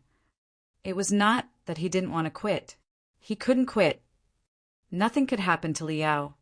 This was for his master. Master's safety was a priority before anything or anyone else. What Master had said that day unnerved him. Ji Yuan looked at the prideful person standing in front of him and sighed. Such an opponent was truly worthy of admiration. Unfortunately, he was still an opponent. The only thing shared between them would be a fight. In another direction, Li Yao had seen the fall of tens of thousands of swords and the many Sage Plain warriors who had been hurt by the sword rain. At this moment, he was being chased by shadow guards of Emperor Xiao's realm. He made his way as fast as he could, trying to leave and looking very embarrassed. He had not expected to find himself in such an awkward situation when he was staying in the Li City Lord residence, and not even part of the battle. Even under Yan Yuan's protection, he'd still been forced to flee. What a shame! Your Highness, this way! A voice called from somewhere. Li Yao followed the voice and found that a Sage Plain warrior was waiting there to guide him. His face looked quite familiar to Li Yao. Perhaps this was the third prince's person. If you find any errors, broken links, non-standard content, etc., please let us know so we can fix it as soon as possible. Li Yao walked toward the man waiting for him. The man turned around and led the way. Li Yao walked toward the man waiting for him. The man turned around and led the way. Behind Li Yao, someone was following him and watching closely. They quickly crossed the chaotic battlefield. Suddenly, the man leading the way paused and turned around, saying to Li Yao, "We must hurry up, Your Highness." Wisps of life force flew around his body. His eyes were gorgeous and amazingly deep. At that moment, Li Yao felt like an utter mess. Shame and anger were the only things he could think about. He could not believe that he had been forced to flee. A bolt of lightning flashed across the void sky, directly passing Li Yao to attack the person in front of him. The man paused for a second and looked up. He saw a handsome figure with an extremely thin sword in his hand arriving like a lightning bolt. The sword was like a silver snake, reflecting dazzling light. The sword was being wielded in an extremely fast way. It was like a lightning bolt, followed by thunder. The man, leading the way, squinted his eyes a bit and used his palm to defend himself. The palm print he drew out was immediately torn to pieces. At the same time, his body was pushed back. The sword force swept through him and shredded his robe. He raised his head, confusion in his eyes. He asked the handsome figure who was trying to kill him, "Sir, what did you come here for?" Standing behind them, Li Yao paused to look at the person who was attacking them. It was Dali Imperial Advisor's disciple, Lu Chuan, a peerless figure with intelligence and wisdom who had once launched the Battle of Empty Realm and defeated Emperor Xiao's realm. I kept everyone who stayed in the Lord's residence in mind, even the people who went to Thousand Leaves City. I know the life force of every one of them. You look like one of the third prince's subordinates, but you are not him, said Lu Chuan softly. Brother Seventh Swordsman, long time no see. This name, Seventh Swordsman, was like a thunderbolt out of the blue that exploded in Li Yao's brain. He suddenly raised his head and fiercely looked at the person in front of him. With his eyes widened, he fixed his stare on him, his face turning pale gray. He couldn't be more familiar with the name. He had sworn to kill this person, no matter what. Yet he'd been duped again. A gust of violent force swept out from Li Yao's body. He was angry like a furious dragon, but there was a sort of fear in his anger. The Seventh Swordsman had almost damaged him. Before, when Yan Yuan had stood in front of him, he'd been completely confident that Yan Yuan could defend against anyone below the Nirvana plane. Li Yao completely trusted Dali Imperial Advisor's disciples. Yan Yuan was capable indeed. Even though he was severely wounded, he had still successfully blocked two top figures of Emperor Xiao's realm and allowed him to escape. At this moment, it was another of Dali Imperial Advisor's disciples, Lu Chuan, who was standing in front of him. His talent was also extraordinary. However, Li Yao lost his confidence. His opponent was Futian. Even though Yi Futian was the man he hated most and wanted to kill, from the bottom of Liao's heart, he still totally acknowledged Yi Futian's ability. This place was weirdly quiet while the rest of the battlefield was in turmoil. As a wind passed by, the robe of the person standing there blew in the wind. His long hair had turned silver since he'd last seen him. The contour of his face had changed, too. Soon, the handsome face became clear to Liao's eyes. He clenched his fists. His face was extremely sullen. Yi Futian, he spat out the name like venom. Yi Futian didn't look at Liao, ignoring him. He fixed his eyes on Lu Chuan and asked, "Brother, could you just let me through?" "No, I can't," replied Lu Chuan. He initiated his cultivation method. Suddenly, the will emanated between the sky and earth, tearing the void apart. A storm of will appeared in the space that was trying to shatter the area. Lu Chuan's body was surrounded by the horrifying sword will. "Sorry for the offense," said Yi Futian. A long halberd appeared in his hand. The halberd of time and space swallowed and spat out the terrifying space which swept through the void air, trying to seal and freeze it. The great law enveloped the sky and earth. Liao and Lu Chuan felt like they were submerged in the absolute space. At this moment, Lu Chuan flicked his wrist, and the silver sword light swept over the sky and crushed the space will. The two powers were colliding with each other in an invisible form. Bam! Yi Futian stepped forward and released the dense space which shook the void sky, almost stiffening it. Lu Chuan looked solemn. The silver storm grew even stronger, growing to cover all the skies. Bam! One more step. Yi Futian kept heading forward. The void air trembled again. He merged the footwork of Xian Yuan into the will, and his might became even more powerful. As he took his third step, Yi Futian disappeared where he stood. His body transformed into many shadows that then reappeared in front of Lu Chuan. Innumerable shadows of giant halberds appeared between the sky and earth and then converged into one. One halberd pierced through the void sky. Extreme shadow, the halberd of nothingness. The long silver sword in Lu Chuan's hand started to move. All of a sudden, the sky and earth started humming. The sword struck, chopping the light and splitting the shadow, tearing the void sky apart and sending out infinite silver sparks. The moment their attacks collided, storms of destruction rose between the sky and earth. With a deep boom, Yi Futian stomped on the ground and started moving like a phantom. He drove the halberd forward with another thrust. Annihilation came with the second strike. The will of the great law shattered the void sky and crazily smashed the silver sword will, surging toward Lu Chuan's body. Lu Chuan's finger tapped on the sword. The sword force between the sky and earth was dazzling. An impressive glow fell upon the sword as the will of the great law merged into the one sword. The sword came out. The void sky cracked. One sword was left. An extremely dazzling beam of light appeared between them. The hefty attacking power was chopped in half by the sword. Above Lu Chuan's body, the deed of thorough comprehension bloomed. The holy aura enveloped his body.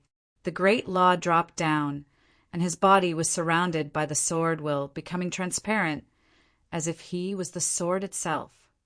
At the same time, similar power was released from Yi Futian's body. The glow of the deed of thorough comprehension was also sacred.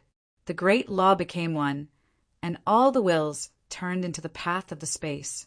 The sky and earth were being shackled. Numerous sword wills appeared from the void and attacked Lu Chuan. Lu Chuan's body didn't move. He still stood firmly on his feet. When the sword swung toward his body, it couldn't break his sword defense. Bam! Yi Futian started walking again. The sky and earth became heavy. He kept walking forward. Lu Chuan looked even more solemn. His body seemed to be bearing the extremely heavy pressure of the great law. "Brother, watch out," said Yi Futian. He took one more step after he spoke, his body then bending forward. He released the halberd of time and space.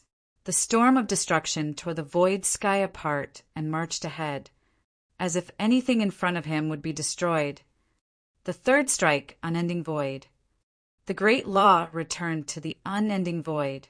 Everything was annihilated. The sword in Lu Chuan's hand was hanging before his chest.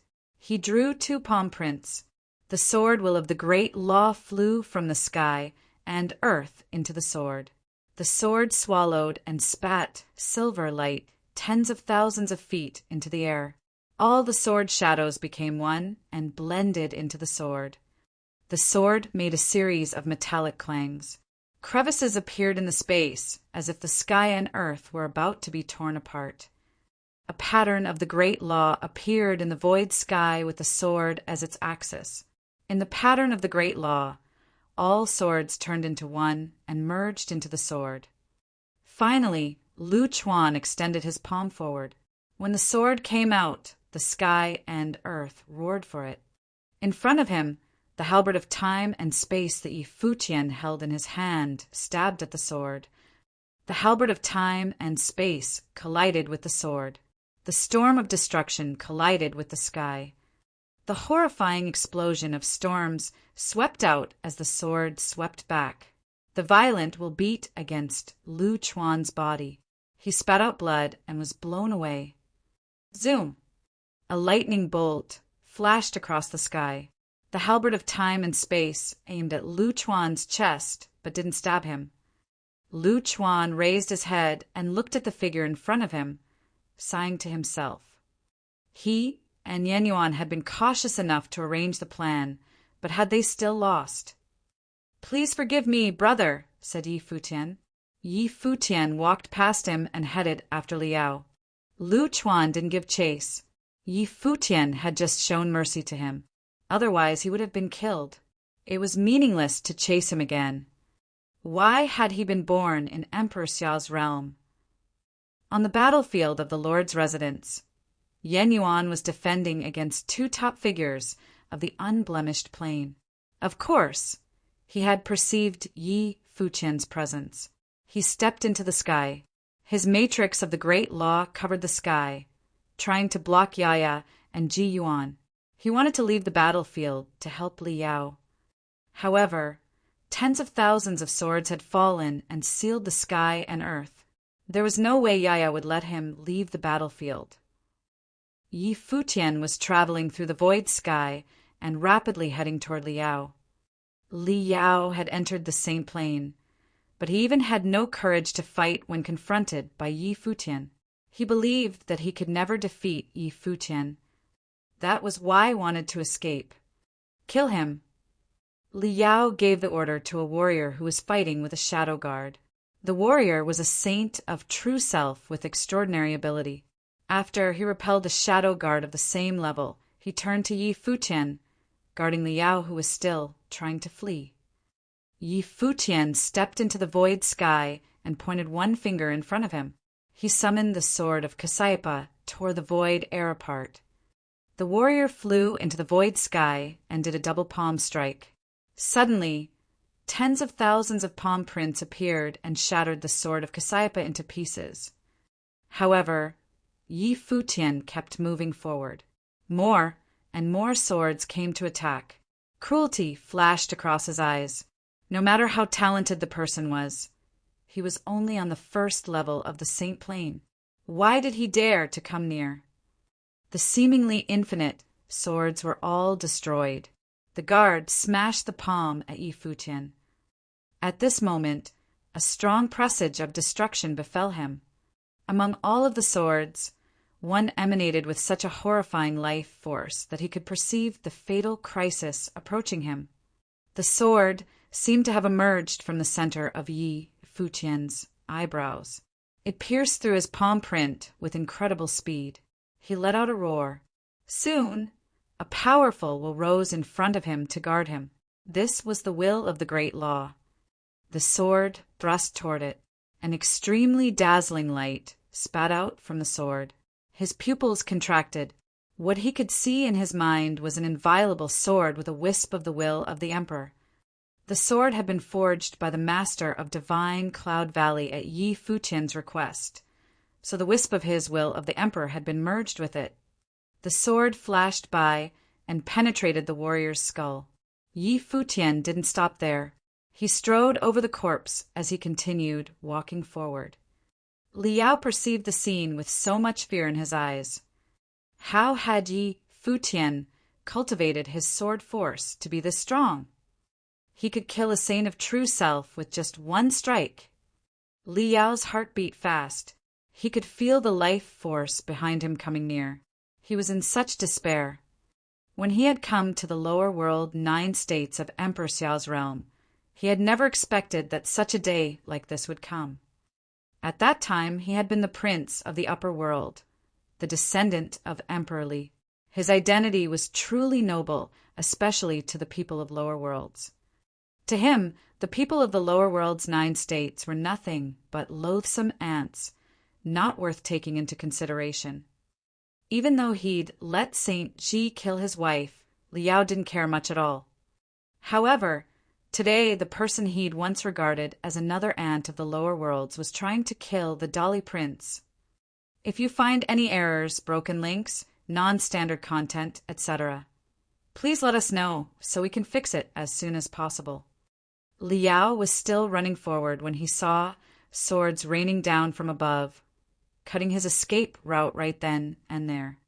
Liao was still running forward when he saw swords raining down from above, cutting his escape route right then and there. Vast pressure swept all over, and Liao turned around, abruptly throwing out his hand toward Yi Futian, who was charging at him.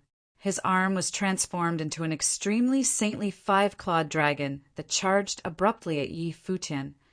It was apparent that Liao did not want to roll over and die. He, too, was a saint. While his powers were inferior to those of Yi Futian, he deemed it necessary to fight nonetheless. However, his face appeared rather twisted at that moment, displaying an expression of anger amid despair. That look in his eyes suggested that he wanted to battle Yi Futian.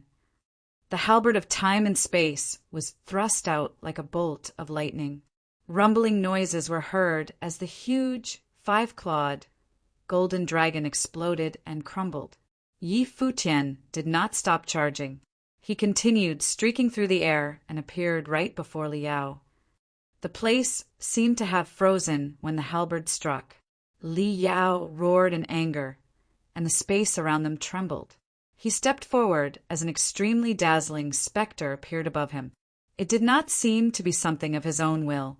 Rather, it seemed to be an imposing Renhuang shooting right out of his brain. Yi Futian sensed looming danger ahead. The raging will lashed out right away. He had sensed the imposing Renhuang's shadow. While it was a construct of spiritual willpower, the hurricane of rage still sent him flying. That spiritual willpower then charged right into his mind. That will was incredibly grand and imposing. It was a true will of Renhuang, wiping out the existence of all other wills. Boom!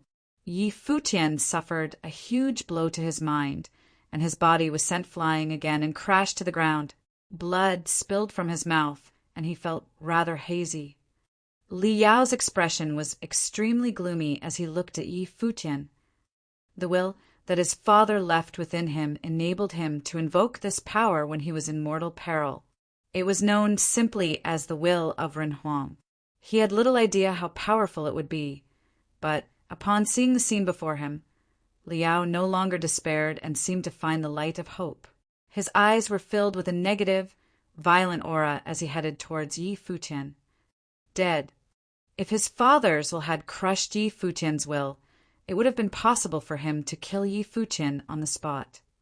Seeing Yi Futian on the ground, not budging even an inch, Liao's face became ferocious with a cruel smirk in his eyes. He had always wanted to kill Yi Futian, the ant from the 9 states of the lower worlds who had been growing into an increasingly greater threat to him. So he's dead now, eh? And to die in such a way, how dramatic indeed. Raging aura was unleashed from his body as he extended his hand. A terrifying 5-clawed golden dragon appeared right above Yi Futian's head. While Yi Futian remained slumped where he was, Liao nonetheless wanted to kill him one more time. Die. Li Yao roared, and the 5-clawed golden dragon came down, blasting Yi Futian's body. The ground exploded and dust flew everywhere. Li Yao walked up, taking one step at a time, and finally smiled, which made him look rather crazy. However, that simply lasted for an instant. His smile froze as a figure rose from the flying dust around them. Jade green light emanated from Yi Futian's body. It was a manifestation of the power of life, and it was tremendously thick. He opened his eyes, and they looked deep like a bottomless abyss. It left Li Yao, who had been smiling with a gaping jaw. Li Yao then saw Yi Futian stand up. How could he possibly survive? There was blood at the corner of Yi Futian's mouth, and he looked rather pale. The will of Ren Huang had almost killed him. If it had not been for the Imperial will protecting him, he would already be dead. Li Yao was not the most highly regarded of Emperor Li's offspring, and was the weakest among his siblings in training.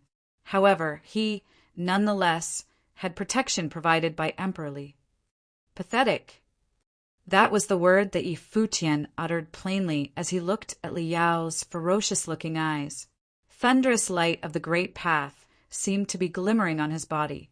It was a manifestation of the great path, basking in the light of calamity. When he became a saint, the resilience of his constitution made his body a true body of a saint. Saintly attacks of the same level were hardly capable of doing any harm to his body. Pathetic. Li Yao felt a chill all over as he heard Yi Futian's sarcastic jab at him. He was a prince of the Dali dynasty, and Yi Futian called him pathetic. Pathetic, eh? Indeed I am. The way that Yi Futian looked at him now was just like the way he had looked at Yi Futian before striking him down. Boom! Light of calamity bombarded Li Yao's body like a thunderous disaster of the great path. His soul trembled as his body was paralyzed. However, he did not run away. He would not be able to escape this person even if he wanted to. He was indeed pathetic. The only thing that seemed to be waiting for him was death. A shout came from afar, and Yi Futian turned his head to look in that direction. Yan Yuan was conjuring diagrams of the great path and had blood all over his body. Yaya and Ji Yuan attacked at the same time, and there was no way that Yan Yuan, who had been severely injured before, could have resisted their attack. Yaya had once been a holiness of nirvana. Yan Yuan turned around at that moment and looked at Yi Futian, whose eyes seemed rather dull. Sword wills whooshed around Yi Futian, and the sword of Cassiopeia penetrated Li Yao's body in an instant. Blood spilled all over him, and sword wills raged throughout his body. Blood was still spilling from his mouth, and he struggled to stand. However, he did not die. He looked up at Yi Futian and said, "Give me a quick one." He thought that Yi Futian was about to torture him and make things hellish for him while he was still alive. Boom! A hand clapped down and lifted Li Yao. Yi Futian's eyes reddened from the incredible intent to kill he felt. "I wanted to give you a quick one as well." Yi Futian's voice croaked as if he was struggling to speak. Li Yao had killed Yi Futian's wife back in the empty realm, and he had almost killed Yi Futian's kin as well. There was no way that Yi Futian did not hate Li Yao. He wanted nothing more than to see Li Yao's heart pierced by thousands of swords. However, when he saw the determination in Yan Yuan's eyes and the implications of the fight between the 8 holinesses of nirvana, he refrained from dealing the killing blow. If Li Yao died, it would be extremely possible that a war would break out between the Dali dynasty and Emperor Xiao's realm. Then Yi Futian questioned if he would be able to shoulder the responsibility of a war breaking out between those 2 imperial realms. He questioned his right to do so. That was why he was struggling. Boom! A hand lifted Li Yao's body, and Yi Futian walked away, heading to the other battlefield. Lu Chuan, who saw Yi Futian still grabbing Li Yao from afar, chased after him. Many who had been fighting around them stopped. The space quieted down again. Yi Futian headed straight for the battlefield where Yan Yuan was and called, "Yaya!" Yaya and the others turned around when they heard his voice. The swords were rescinded, and she came to Yi Futian's side. Ji Yuan stopped fighting as well. Yan Yuan then looked at Yi Futian. Despite being covered in blood, he still looked resilient, standing tall and proud. A smile suddenly appeared on his face, but a sad one. "I didn't think we would actually lose to you," Yan Yuan said. His expression was an extremely complicated one, filled with emotions that he was unable to place. He did not resent Yi Futian, although they were on opposing sides. Naturally, he still admired Yi Futian. That day when they had parted at the 9 States, those words had come true. Yan Yuan knew that he had prepared for this battle, yet Yi Futian still ended up taking down Li Yao. "There are no winners or losers here," Yi Futian sighed and continued. "Let's head to Chinya City." Yaya waved her hands about, and then a sword appeared in the air. Several of them stepped onto it, and the sword streaked away. Lu Chuan walked to Yan Yuan's side, and Yan Yuan then mumbled, "No wonder our teacher liked him so much." "He might not kill the prince, brother," Lu Chuan said. Yan Yuan turned to look at him as he continued. "He was here to avenge his wife. If he was going to cut down the prince, he would have done it already." Yan Yuan looked at Yi Futian disappearing in the distance and said, "Let's go." He then stepped forward. Lu Chuan stood at Yan Yuan's side and looked at his eldest brother while sighing deeply. Li Yao was lost in his eldest brother's hands. If Yi Futian were to kill Li Yao, blame would first fall onto Yan Yuan's shoulders.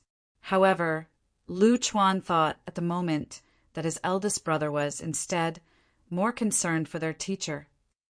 The battle was still raging in Chinya City, and the place looked like a mess. The mighty ones were fighting close to each other. The sword master of Lihin had injured Chao Kong before, yet Chao Kong's demonic powers were overwhelming.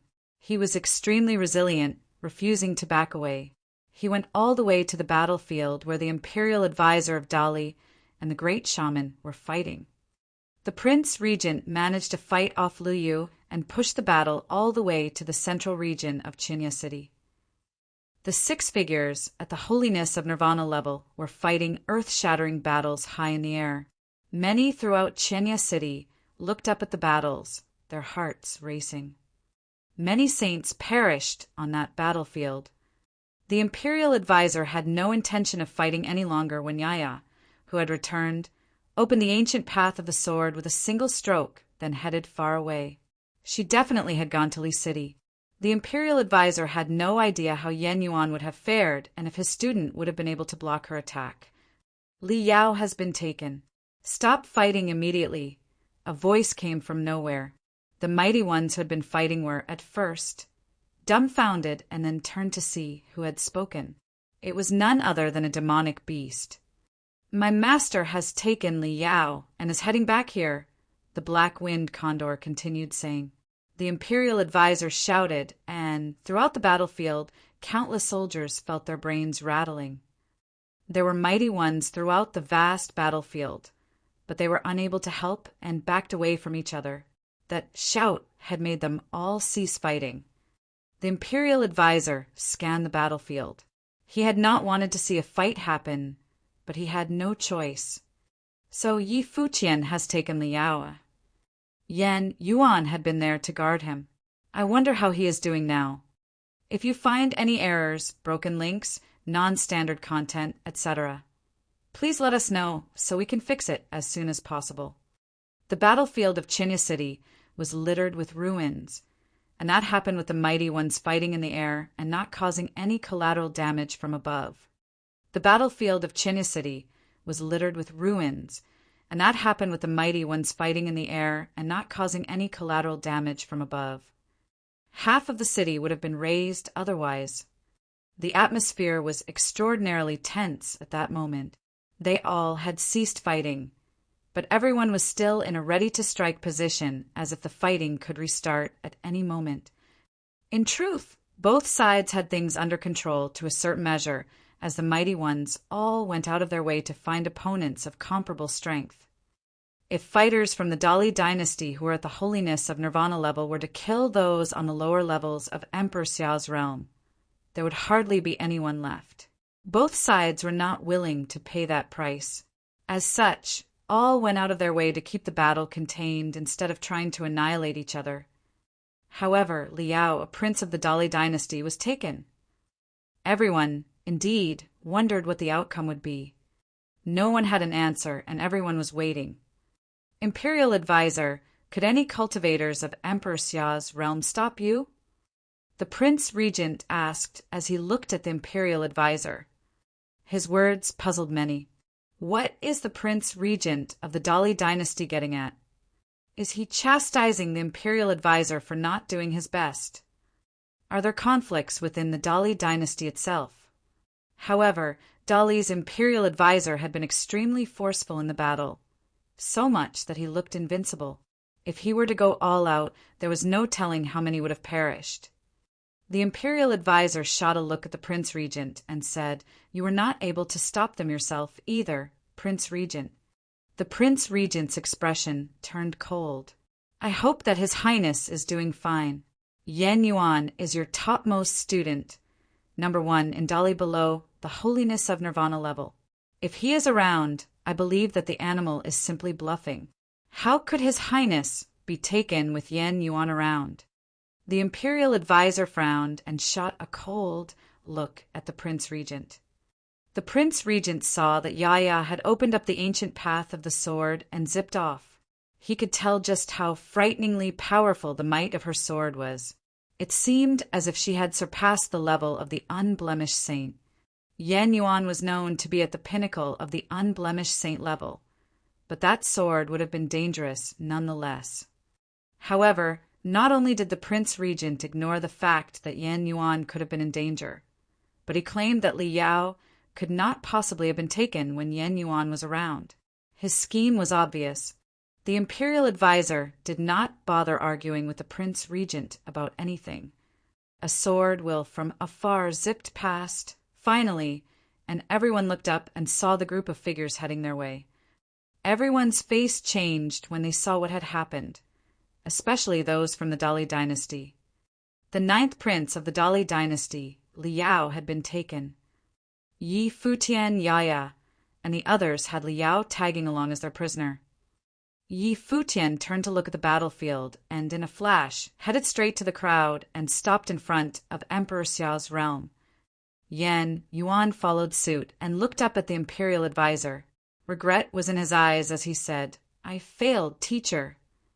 The imperial advisor took a look at Yan Yuan's blood-stained body and sighed deep down, saying, "It's fine that you come back in one piece." Yan Yuan, a cold voice was heard. It was the prince regent who was visibly angered, saying, "So this is what you call protecting His Highness?" Yan Yuan took one look at the prince regent and said, "I have indeed failed." The prince regent's eyes were cold. He then looked down at Yi Futian and Liao. Dragon roars were heard as he took a step forward. A mighty voice filled the air. "Let him go." One figure after another stood before Yi Futian and cast their gaze at the prince regent. Yi Futian looked up at the prince regent, who was high in the sky. Li Yao had been severely injured. A spark of hope ignited in his mind at the moment. There was still a chance of him emerging alive. Since Yi Futian had yet to kill him, it meant that there were still ways of turning things around. Both the imperial advisor and the prince regent were there. He did not think for a second that Yi Futian would have dared to kill him in front of them.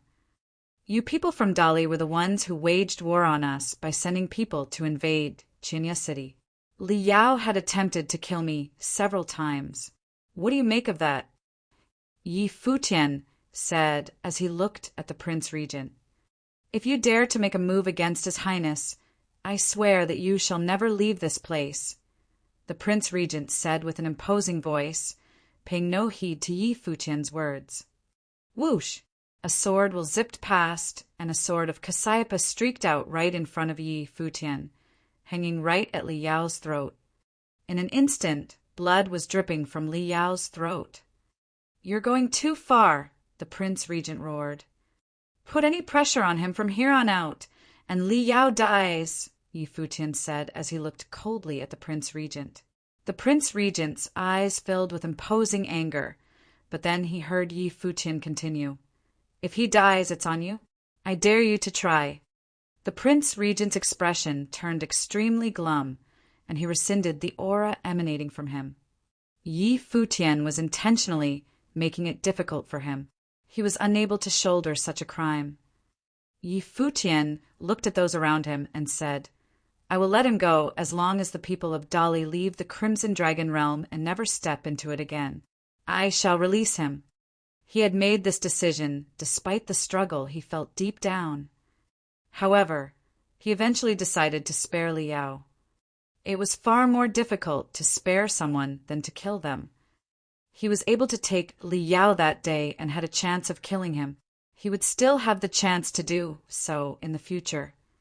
At present, however, he needed to consider the consequences of killing Li Yao and who would have been caught in the crossfire. As such, he came to that decision. It was a very difficult one for him to make, but he made it nonetheless. Both the imperial advisor of Dali and Yan Yuan had been able to escort him out. There was no reason he couldn't do the same. He was considering it for the imperial advisor and his brother-in-training, Yan Yuan. Saints and sages do not thank someone for saving them and then resent them for not doing more.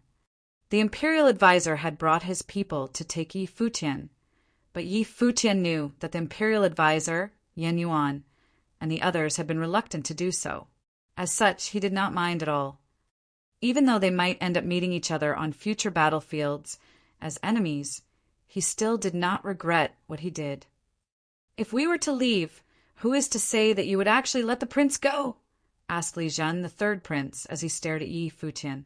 He did not expect Li Yao to end up as a prisoner.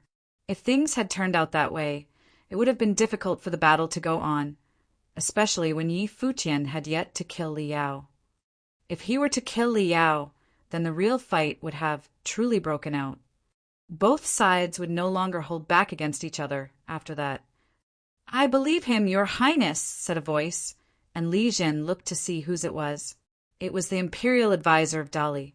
He looked at Li Zhen and said, Your highness, this all happened because of me. I shall serve as the guarantor and stay behind to take the prince home.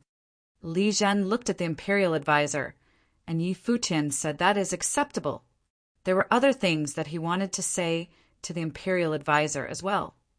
The place was silent, and many looked at Li Zhen.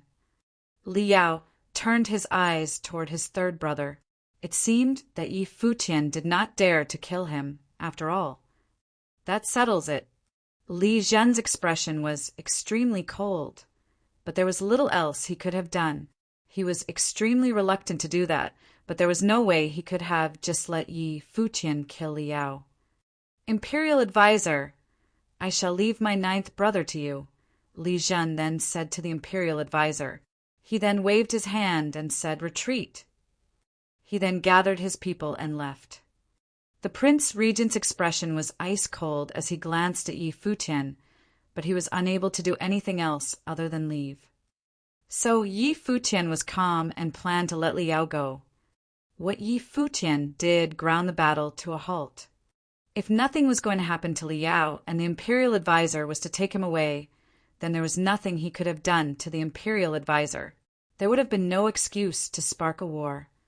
As such, everything he had done had gone to waste. It also meant that the trip to the Crimson Dragon realm would be a waste. One figure after another left. The people from the Dali dynasty retreated, like a tide. Those from Emperor Xiao's realm who were still on the battlefield rescinded their aura and looked at Yi Futian. When everyone from Dali left, there was only the imperial advisor, Yan Yuan, and some others remaining. Yi Futian looked at the silhouette that was far away in the sky, and he stepped forward, heading in the imperial advisor's direction. Yaya followed right behind him. While Yi Futian was confident that the imperial advisor would not have harmed him, Yaya followed nonetheless. As for Liao, no way could he run with so many mighty ones from Emperor Xia's realm around. "Teacher," Yi Futian called as he came before the imperial advisor of Dali and bowed. The imperial advisor looked at the handsome young man before him and sighed. He truly wanted to take Yi Futian as his student. "Let's just leave Dali," Yi Futian said to the imperial advisor telepathically. He was able to tell from the Prince Regent's attitude that his teacher was, at present, having a hard time in Dali. The imperial advisor sighed and shook his head slightly. Some things were not as simple as Yi Futian thought they could be. There was no way the imperial advisor could have simply left. Renhuang from foreign realms are unable to interfere with anything going on in the Crimson Dragon realm. "You don't have to be a traitor, teacher," Yi Futian advised him telepathically again. His teacher could have learned a lesson from the 9th servant of the ancient imperial city setting up shop in the Crimson Dragon realm. If he had not sided with the enemy, Emperor Xiao's realm, then he would not have been considered a traitor. He only needed to resign from his post as the imperial advisor. "I'll think about it," the imperial advisor said. If things were to turn out okay, he would try to leave, although he knew that success was near impossible. "Take care, teacher," said Yi Futian, and he bowed. He then turned around and looked in Liao's direction and said, "Let him go." Ji Yuan and the others intended to let him go, but someone came to Liao's side at the moment, looked at Yi Futian, and said, "Yi Futian, Liao has been trying to murder time and again to start a war between the realms.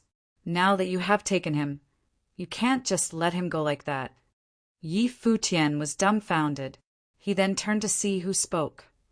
It was none other than the eldest prince of Emperor Xia's realm, Xia Rong. "Your Highness," Yi Futian wanted to say something.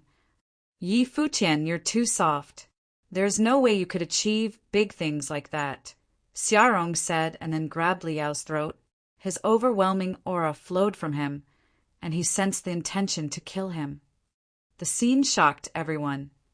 Even those from Emperor Xia's realm looked at Xia Rong. Yi Futian had been the one in charge of everything before Xia Rong showed up. So much so that even Xia Qingyuan just let him be. However, with the eldest prince, Xia Rong, showing up, everyone wondered who was in charge. Yi Futian agreed to let him go, but Xia Rong did not.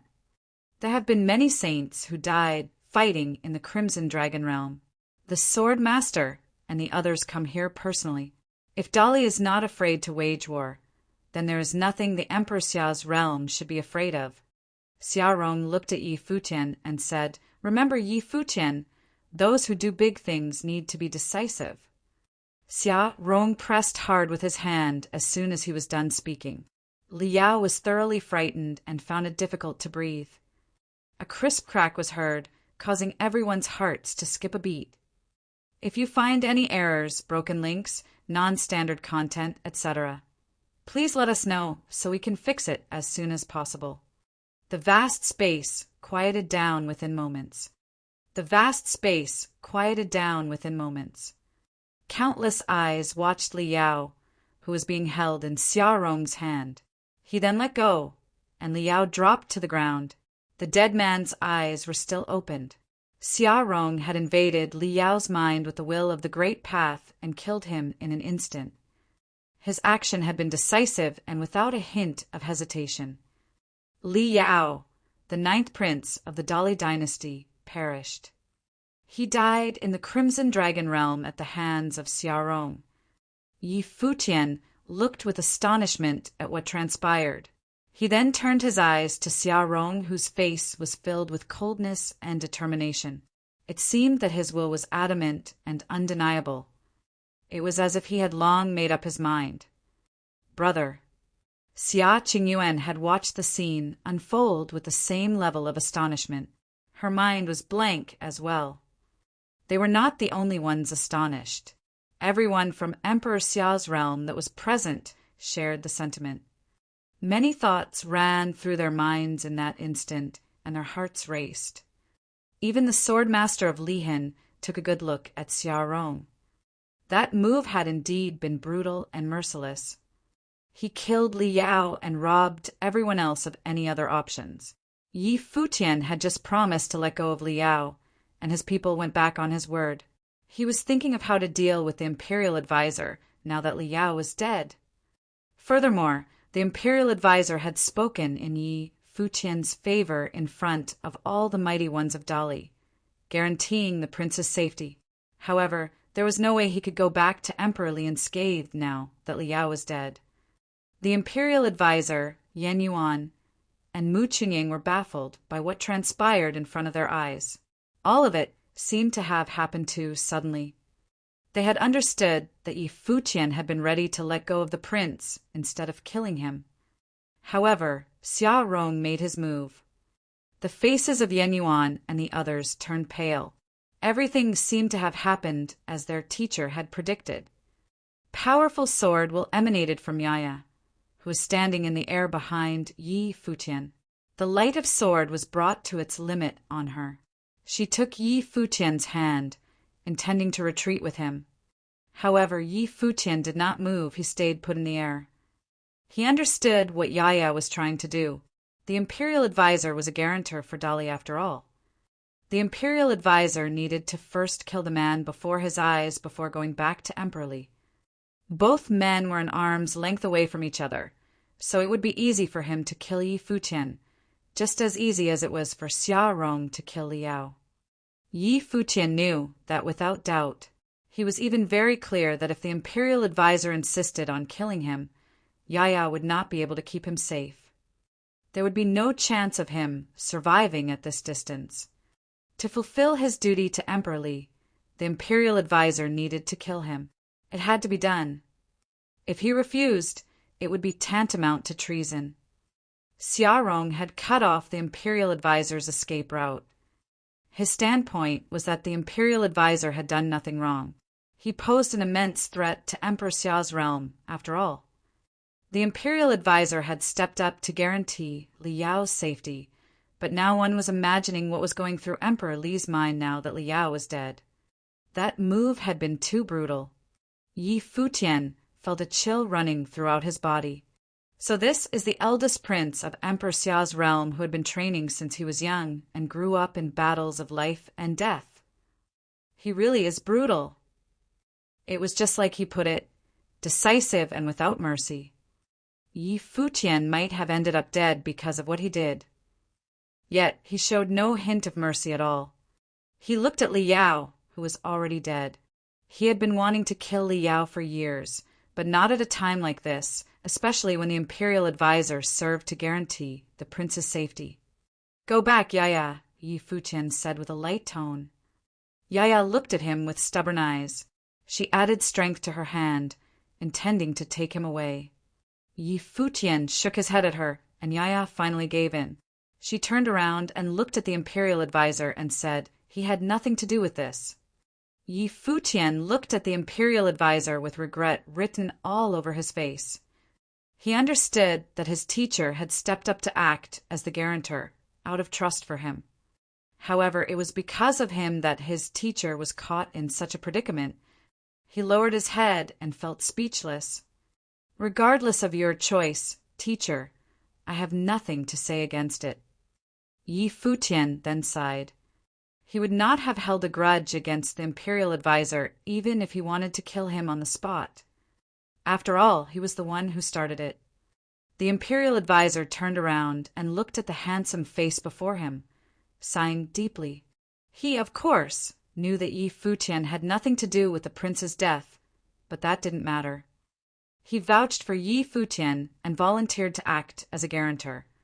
Yet His Majesty's son died right before his eyes regardless. Who else would have been able to shoulder such a crime? Since he was the guarantor, there was no doubt that it would be him. There was only one thing left for him to do, fight to the death. Kill Yi Futian, kill Xia Rong, bring their heads to Emperor Li and wage a war between realms. That was the only way for him to make amends. He was the only holiness of nirvana from Dali present, while the enemy had four. Xiaorong was an unblemished saint, which meant that there was no guarantee that the imperial advisor would have been able to kill him. Yi Futian, on the other hand, he could simply clap him to death right there and then. But should I kill him? Yan Yuan's eyes were bloodshot. He looked at the two silhouettes looking at each other in the sky. Yi Futian had chosen to spare Liao's life. He was able to see Yi Futian's breadth of character from there. But then again, how would a teacher deal with such a predicament, and what choices would he have? His teacher, notwithstanding, felt the struggle deep in his mind. It was simply too painful to go with either option. The key, however, was that there were really no options to begin with. Betray Dali. Fei Xue is still at Dali. Furthermore, if Fei Xue is indeed around, would she be willing to let the teacher kill Yi Futian? She would probably suffer a pain worse than death. Imperial advisor. Another voice was heard at that moment. Everyone turned to see Xia Qingyuan speaking. Xia Qingyuan stood where she was and looked up in the air. Her eyes, focused on the imperial advisor, looked adamant and determined.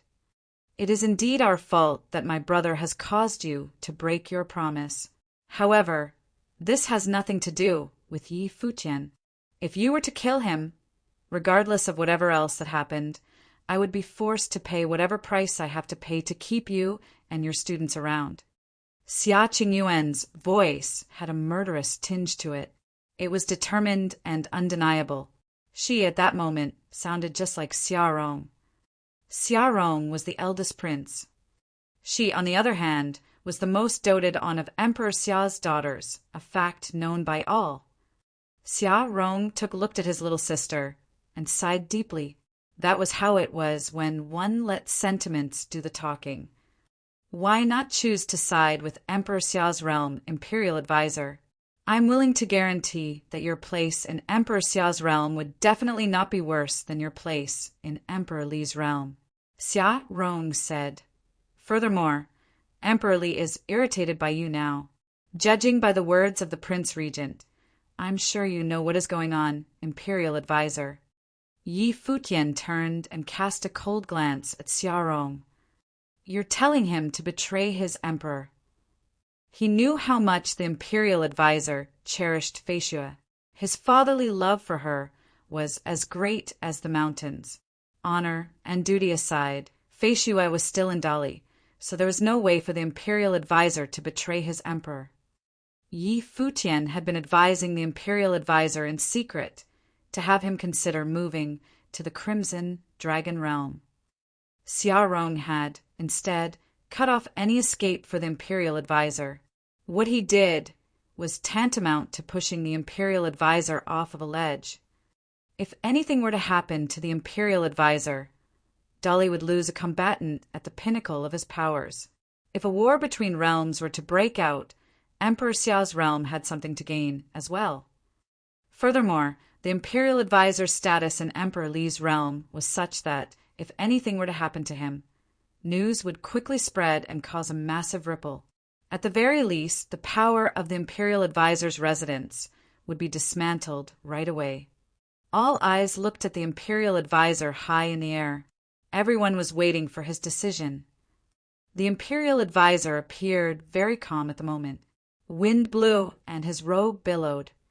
Neither Xia Qingyuan's determined threat nor Xiaorong's persuasion moved him. He was still as calm as he had always been. He looked at the young man before him and eventually sighed. This is fate, I guess. He had been able to foretell all of this before he came. But he was still unable to run from any of it, and unable to run, he saw fit to take things as they came instead. Yi Futian, the imperial advisor, called. His voice was calm and gentle, without the slightest hint of being fettered. I'm here. Yi Futian lowered his head slightly and answered.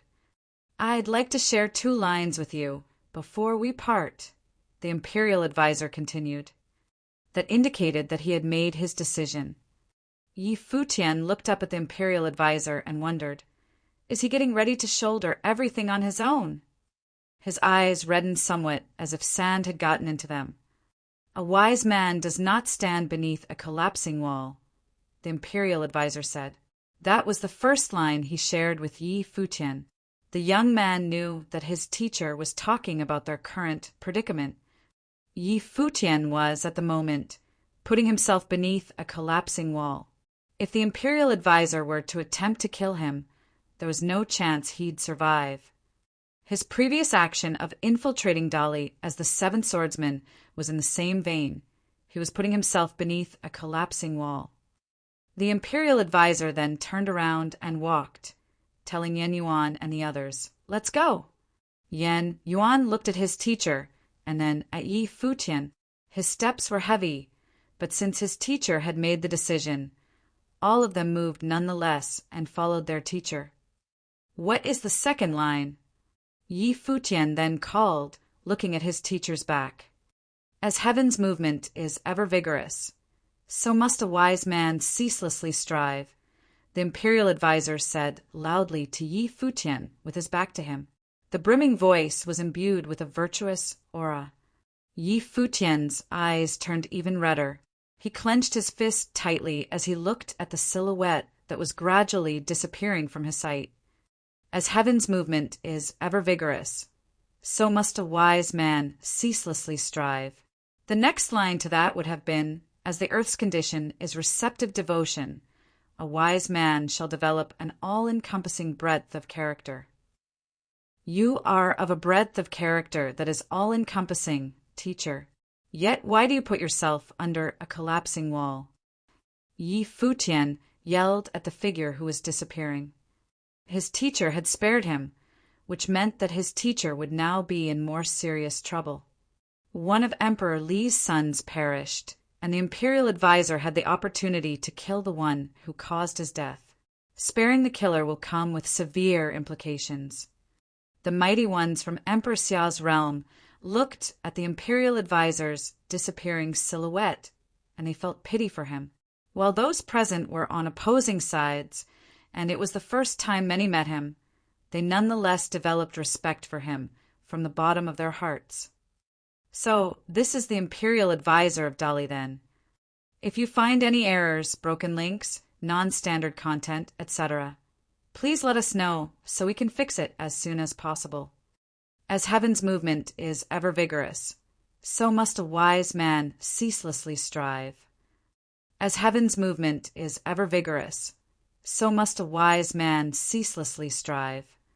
The voice of Dali's imperial advisor reverberated in the minds of everyone present. The ones from Emperor Xiao's realm never knew that the legendary figure who was serving their enemy, Emperor Li of the Dali dynasty, held Yi Futian in such high regard. While the parties were on opposing sides, the imperial advisor had truly taken Yi Futian as a student. He definitely would not have put his neck at risk for Yi Futian under any other circumstances. The ones from the Dali dynasty had left, but everything happening there was no secret, and many from afar witnessed the imperial advisor's spare Yi Futian.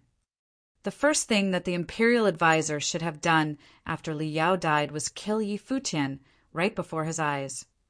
However, he chose to simply leave. Would there still be an imperial advisor of Dali left after this? Yi Futian turned around and walked towards Xia Qingyuan.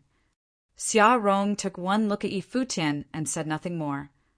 He could tell from his expression that Yi Futian would not understand what he did on that day. He knew that Yi Futian was different from the others. Yi Futian would not have submitted to Xia Rong just because he was a part of Emperor Xiao's realm. Yi Futian had a very notable attitude. Xia Rong already knew that because of how Yi Futian dared to go to the Xiao clan just to kill Xiaosheng, what was done was done. Xia Rong did not bother explaining anything. It would have been pointless. The imperial advisor of Dali was indeed an opponent deserving respect. Yet at the same time he was also a dangerous opponent. The imperial advisor had to shoulder the responsibility of Li Yao's death. Even if he had chosen to kill Yi Futian, it would have been difficult for him to regain Emperor Li's trust. Worse still, He did not do anything to Yi Futian. The outcome was settled by then. Regardless of how encompassing and tolerant Emperor Li might have been, there was no way he would have forgiven a traitor. What the imperial advisor did that day was tantamount to treason. When he returned, he would probably have to atone for his crimes through death. Xia Qingyuan lowered her head a bit after seeing Yi Futian walking and feeling rather restrained. She never anticipated any of that either. While the actions of her brother were understandable from the standpoint of Emperor Xia's realm, he was nonetheless devoid of honor. What he did put both Yi Futian and the imperial advisor in a bind. It was especially so from Yi Futian's standpoint. What Xia Rong did was unforgivable. As such, she was feeling very terrible at the moment. Retreat from the Crimson Emperor realm and return to Emperor Xia's realm, Xia Rong said at that moment. Everyone turned around to look at Xia Rong. Many heeded his order and followed him, especially those whom he brought. Xia Rong was the deputy general of Tian and held extremely high prestige in the army. The Tian army was the #1 legion in Emperor Xia's realm, so one can imagine what Xia Rong's status was. He was a hardened prince who grew up on battlefields. However, not everyone heeded Xia Rong's orders. He was indeed the eldest prince, but some, like the sword master of Lihin, were of the holiness of Nirvana and did not serve Emperor Xia directly, which meant that princes and princesses held no sway over them. Only Emperor Xia had the authority to give them direct orders. Everyone else could only request things of them. That was how it was with the great shaman. While he would have respected the princes and princesses, only Emperor Xia would have been able to truly give him direct orders. As such, the mighty ones were taking a rather peculiar stance after Xia Rong spoke. The sword master of Lihin did not budge, looking in Yi Futian's direction instead. He was aware of everything taking place that day. The sword master of Lihin had bestowed his sword to Yi Wuqian, and he was not doing that simply because of Yi Wuqian's sword training. Yi Futian played a part in influencing that decision. From the look of things, Yi Futian appeared to be extraordinary in more than just his talents. Even an imperial advisor of an enemy nation, capable of throwing his weight around in his home country, treated Yi Futian differently. As for Lu Yu, he stood behind Princess Xia Qingyuan. Lu Yu had been following Emperor Xia all those years ago, yet at present he was tasked with protecting Xia Qingyuan most of the time. As such, he was partial to listening to Xia Qingyuan's orders instead of Xia Rong's orders. Things on Emperor Xia's side looked rather peculiar at the moment, having lost harmony from when everyone shared the same thought. The atmosphere suggested that something had happened among the men, despite no one saying anything after what transpired between Yi Futian and the imperial advisor. "Let's head back to Emperor Xia's realm," Yi Futian said to Xia Qingyuan. He needed to return immediately. "Yeah." Xia Qingyuan looked at his eyes and nodded. Many followed afterward as if factions had been split between Xia Rong and Xia Qingyuan. Xia Rong looked at the other side and said nothing. He flashed and moved, getting ready to return to Emperor Xia's realm through the teleportation Grand Matrix. Yi Futian walked up to Shen Tianzhan before he left and said, "Thank you for helping out with the battle, Senior, but it seems that there will be some changes to what was promised. For that I am sorry. Please be careful out here, Senior." "Will do." Shen Tianzhan nodded. He then looked at Yi Futian and said, "I shall wait for you to return to the Crimson Dragon Realm." Despite having participated in a battle fought mainly between those from Emperor Xia's realm and Emperor Li's realm, he was mostly excluded from the equation. The ones that Emperor Li's realm targeted were those from Emperor Xia's realm. He wouldn't have a problem if he was more careful in the future. Yi Futian then looked up at Shen Tianzhan. Waiting for his return seemed to have deep implications. From the looks of things, he and Yi Futian would be on opposite sides in the future. However, Shen Tianzhan said that instead he would wait for Yi Futian in the Crimson Dragon Realm. "Sure." Yi Futian nodded and left with the large group. Shen Tianzhan pondered about something as he looked at the silhouettes disappearing. He knew that both Yi Futian and Yu Sheng had extraordinary talents, but that was all. As such, when Yi Futian requested for him to help out, he agreed. Despite what had transpired, he did not regret participating in the battle. He thought that he had made the right decision. He did not know of the relationship between the imperial advisor of Dali and Yi Futian. However, it was extraordinary for a pinnacle saint to have such breadth of character. The imperial advisor was indeed legendary, and Shen Tianzhan did not think that he was capable of doing the same deeds as the imperial advisor. The imperial advisor did what he did for Yi Futian. He knew little of the young man, but for him to sacrifice himself for another young man showed what kind of character Yi Futian was. If Yi Futian was someone for whom the imperial advisor saw fit to sacrifice himself, there was no doubt that the battle had been worthwhile for Shen Tianzhan. Emperor Xiao's realm was imperial, but it was just one realm in the Crimson Dragon region. If Yi Futian were as extraordinary as he seemed, it was only a matter of time before he would venture out of the realm. Many mighty ones from Chenya City witnessed the battle. They were incredibly shaken by what they saw. It was especially so in the case of Kong Xian, Xiangnan, and the others. Kong Xian stood in the air, her hair billowing in the wind. The parting between the imperial advisor and Yi Futian was something that stuck in her mind. It was unforgettable. There would have been a storm brewing between the Dali dynasty and Emperor Xiao's realm soon. A tidal wave would sweep through the inner affairs of the Dali dynasty. The imperial advisor's residence in the Dali dynasty was peaceful and quiet at the moment. He had brought his people to the Crimson Dragon realm. Nanjai and Fei Xue were the only two students left in the residence. At that moment, Fei Xue was touching a painting on a table. Nanjai was by her side. He had painted it. "It seems that your art has seen a lot of improvements, second brother." Fei Xue smiled as she said it. She was unable to see the painting, but she was, nonetheless, able to sense it through her hands. "If you were able to see this with your own eyes, Fei Xue, it'd be even more surprising," Nanjai said and smiled. "Really?" Fei Xue smiled faintly.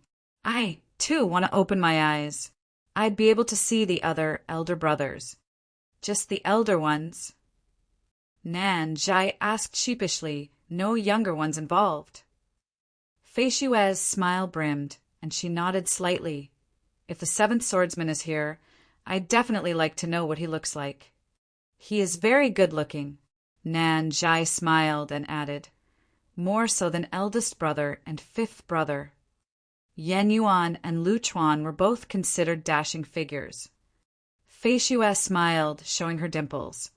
But then she quickly frowned a bit and seemed to have recalled something unpleasant. She turned her face away and said, "I wonder how father and the others are doing in the Crimson Dragon realm." She did not want to see her father standing against Yi Futian, and she did not want to see either their father or Yi Futian hurt. "Teacher should be able to see it well," Nanjai said. However, his tone sounded rather flighty. It was apparent that he was concerned as well. At that moment, Nanjai extended his will, and he frowned slightly. His expression changed somewhat. His heart gradually sank. "Fei Xue, it's best to rest early," Nanjai said quietly. "Right." Fei Xue nodded and left. Nanjai sent her back to her room and then sat cross-legged right outside, closed his eyes and trained. His will shrouded the vast space around him, and every movement within the shrouded area was unable to escape his notice. Something happened. However, nothing had happened. Everything was still in order. But Nanjai knew that the imperial advisor's residence had been targeted. Few in the entire Dali dynasty dared to keep a close eye on the place. Furthermore, his observation was done at such a sensitive time, so Nanjai was only able to speculate the worst outcome possible. Something might have happened in the Crimson Dragon realm. However, since his teacher had yet to return, he didn't know what had happened. That same day at the royal palace in Emperor Xiao's realm, Yi Futian and the others returned. They went to the top of the royal palace alongside Xia Qingyuan. The great shaman was around as well. They came to see Emperor Xia in the palace that was surrounded and permeated by clouds. "Please help us out, Your Majesty," Yi Futian said and bowed immediately after seeing Emperor Xia. Emperor Xia looked at Yi Futian and then at Xia Qingyuan. He noted their solemn expressions and then turned towards the great shaman and asked, "Great shaman, what happened?" "Your Majesty." The great shaman bowed slightly and elaborated on what happened in the Crimson Dragon realm, while Emperor Xia listened intently and quietly. When the great shaman finished, the emperor turned to Yi Futian and said, "What would you need me to do?" "I would like you to depart for Dali, Your Majesty." Yi Futian bowed yet again. The only person capable of saving the imperial advisor at that moment was Emperor Xia. "If you find any errors, broken links, non-standard content, etc., please let us know so we can fix it as soon as possible." Emperor Xia pondered over what was asked of him, turned to look at Yi Futian, and said, "Yi Futian, this is an internal affair of the Dali dynasty. If a war between realms were to break out, if I were to simply interfere and take the imperial advisor away, Emperor Li can just show up at Emperor Xiao's realm and take him back now." Emperor Xia pondered over what was asked of him, turned to look at Yi Futian, and said, "Yi Futian, this is an internal affair of the Dali dynasty. If a war between realms were to break out, if I were to simply interfere and take the imperial advisor away, Emperor Li can just show up at Emperor Xiao's realm and take him back, no? Even if a war were to break out, there still needed to be a balance. Renhuangs would have attacked easily. If they were to kill people below the Renhuang plain, it would be tantamount to genocide. No one else would be able to fight the Renhuangs." Emperor Xia claimed that even if a war were to break out, the imperial advisor was still a representative of the Dali dynasty. If he were to interfere in the imperial advisor's execution through the use of force, it would anger Emperor Li. Yi Futian knew that, which was why he advised the imperial advisor to consider settling in the Crimson Dragon realm. "Father," Xia Qingyuan called. The emperor turned to her. Xin then said, "We remained on the defensive in the battle at Crimson Dragon realm. We retaliated only after Li Yao and the others made a move against us. Li Yao was also leading the others to violate principles of the Battle of Empty Realm. Do you think that we took everything thrown at us lying down?" The emperor looked at them and, with a bitter smile, shook his head. He then said to Yi Futian, "I shall take you to Emperor Li's realm, but I'm afraid that Emperor Li is already thinking about what to do with the imperial advisor as we speak. I can't guarantee the outcome of the matter. The fate of the imperial advisor and the imperial advisor's residence depends solely on them." "Thank you, Your Majesty," Yi Futian bowed. Despite what Emperor Xia said, there was hope as long as he was willing to act on his own. Emperor Xia lifted his head, and in an instant his will swept all over the place. The will of Renhuang was tremendously powerful, capable of shrouding vast areas within mere moments, enveloping the entire royal palace within. It continued to extend outwards, reaching extremely far places.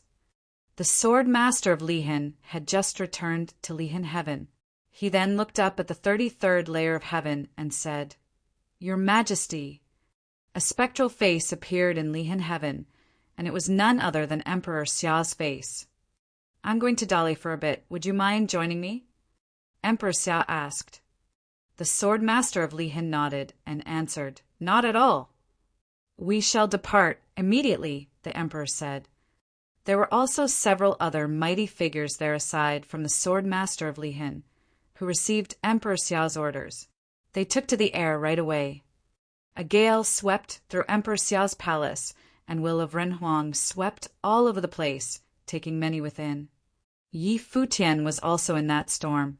His silhouette vanished from the palace at that moment. Not even he knew where he was going. Xia Qingyuan stayed where she was. She stood as she watched the people in front of her vanish. Emperor Xia Yi Futian and the great shaman had disappeared, taken away by her father. Countless people in the royal palace looked up at the palace in the 9th layer of heaven. All of them sensed the raging might, and they wondered where Emperor Xia was heading.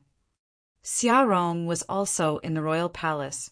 He initially intended to see his father, but he quickly noticed the changing clouds in the sky. He was somewhat shocked, but knew that Yi Futian had gone along with Xia Qingyuan to see his father. Is father heading to the Dali dynasty now? He wondered. When Yi Futian and the others returned to Emperor Xia's palace, the mighty ones from Dali, who had gone to the Crimson Dragon realm, returned to the Dali dynasty. News swept throughout Dali Imperial City. The Imperial Advisor had betrayed Dali, aiding those from Emperor Xia's realm who were responsible for Li Yao's death and letting them escape. The news was earth-shattering, causing a huge commotion throughout the city. Everyone sensed that a terrifying storm was coming. No one had completely forgotten what had happened when the Imperial Advisor had let Yi Futian of Emperor Xia's realm escape. That caused quite a bit of noise in Dali, and the Prince Regent dealt with it personally. Now, another incident of such magnitude happened again, and everyone wondered what consequences awaited. Furthermore, some high-level figures had long known of Li Yao's death, and the news came from Emperor Li's palace. However, no one knew exactly what had happened just yet. As the news of the Imperial Advisor's treason spread, one could imagine the intense commotion it caused. All of Dali Imperial City became shrouded in a stifling atmosphere. The Imperial Advisor of Dali had been a top-notch figure who had served one and reigned above all in the Dali dynasty. Nan Zhai caught wind of the news in the Imperial Advisor's residence, and he finally understood why the place was being watched. Something had happened, after all. Li Yao had been killed in Crimson Dragon Realm. His teacher had gone there to take charge of the battle, and so his teacher naturally was responsible for Li Yao's death. But just how did Li Yao die? And how did such news spread? Things in the royal palace were dreadful. A thundercloud seemed to have shrouded everyone's heads. The Imperial Advisor was someone with great influence in the royal palace, even affecting the supreme being he served. It was said that he sold out his nation, so one could imagine what was going through the mind of that supreme being. A group of mighty ones stepped into Dali Imperial City. The Imperial Advisor, the Prince Regent, Li Zhan, the Third Prince, Chao Kong, the demonic leader, and many other top-notch figures were there. They had traveled straight for the royal palace at blitzing speeds above Emperor Li's realm. The Imperial Advisor was surrounded at his flanks by the Prince Regent, Chao Kong, and all the others. They looked extremely cold. Regardless of how encompassing and tolerant the Imperial Advisor had acted, a testament of his breadth of character, Yi Futian was nonetheless seen as an enemy of Dali. Murderous intent was vaguely in the Prince Regent's eyes, even as he deemed the Imperial Advisor's actions as a death wish. In the past, he had waited for the Imperial Advisor to make a mistake so that he could ask the Advisor to step down from the center of power. It would enable the Prince Regent to reclaim his powers and retake the glory that belonged to the royal members of Dali. He never thought of killing the Imperial Advisor, though. Not even Emperor Li would do anything against the Imperial Advisor unless he had committed some grave, utterly unforgivable crime. However, the Imperial Advisor had indeed committed a grave, utterly unforgivable crime. It was more than just the death of Li Yao. If the prince were to die in battle, the Imperial Advisor might have only needed to shoulder some responsibility for it. The case was worse because, despite being the Imperial Advisor of Dali, he did nothing after Li Yao died. He had gone so far as to spare Yi Futian, the man who Dali wanted to capture, the man responsible for causing Li Yao's death. What he did amounted to treason. Imperial Advisor, the Prince Regent called after seeing him stop. Yan Yuan, get back to the house with everyone else, the Imperial Advisor said to Yan Yuan and those around him. The Prince Regent frowned and said, best head to see His Majesty first. The imperial advisor shot a plain glance at him and continued, "I'm the only one responsible for the offense. I would go with you all to His Majesty to stand trial. It has nothing to do with my students." The Prince Regent wanted to insist, but he did not say much more after seeing the imperial advisor's cold expression. "After you, then." If Yen Yuan and the others were to leave with the imperial advisor, they would have nowhere to go. They would likely get pinned down in Dali Imperial City. Yen Yuan stopped and looked to where his teacher headed. Mu Chunyang and the others were at his side as well. None of them followed their teacher, although they wanted very much to do so. "Let's head back," Yen Yuan said. He knew his teacher's intentions and remembered what his teacher had said to him. Look after Fei Xue. Even if something were to happen to their teacher, all of them still had their missions to accomplish. As such, they did not head to the royal palace with the imperial advisor. Countless witnesses looked up at Emperor Li's path, seeing the imperial advisor and the others streaking by. They were reluctant to believe that the imperial advisor had betrayed Dali. It seemed impossible. If the imperial advisor had intended to betray Dali, he wouldn't have needed to wait until now. Furthermore, the imperial advisor had no reason to betray Dali.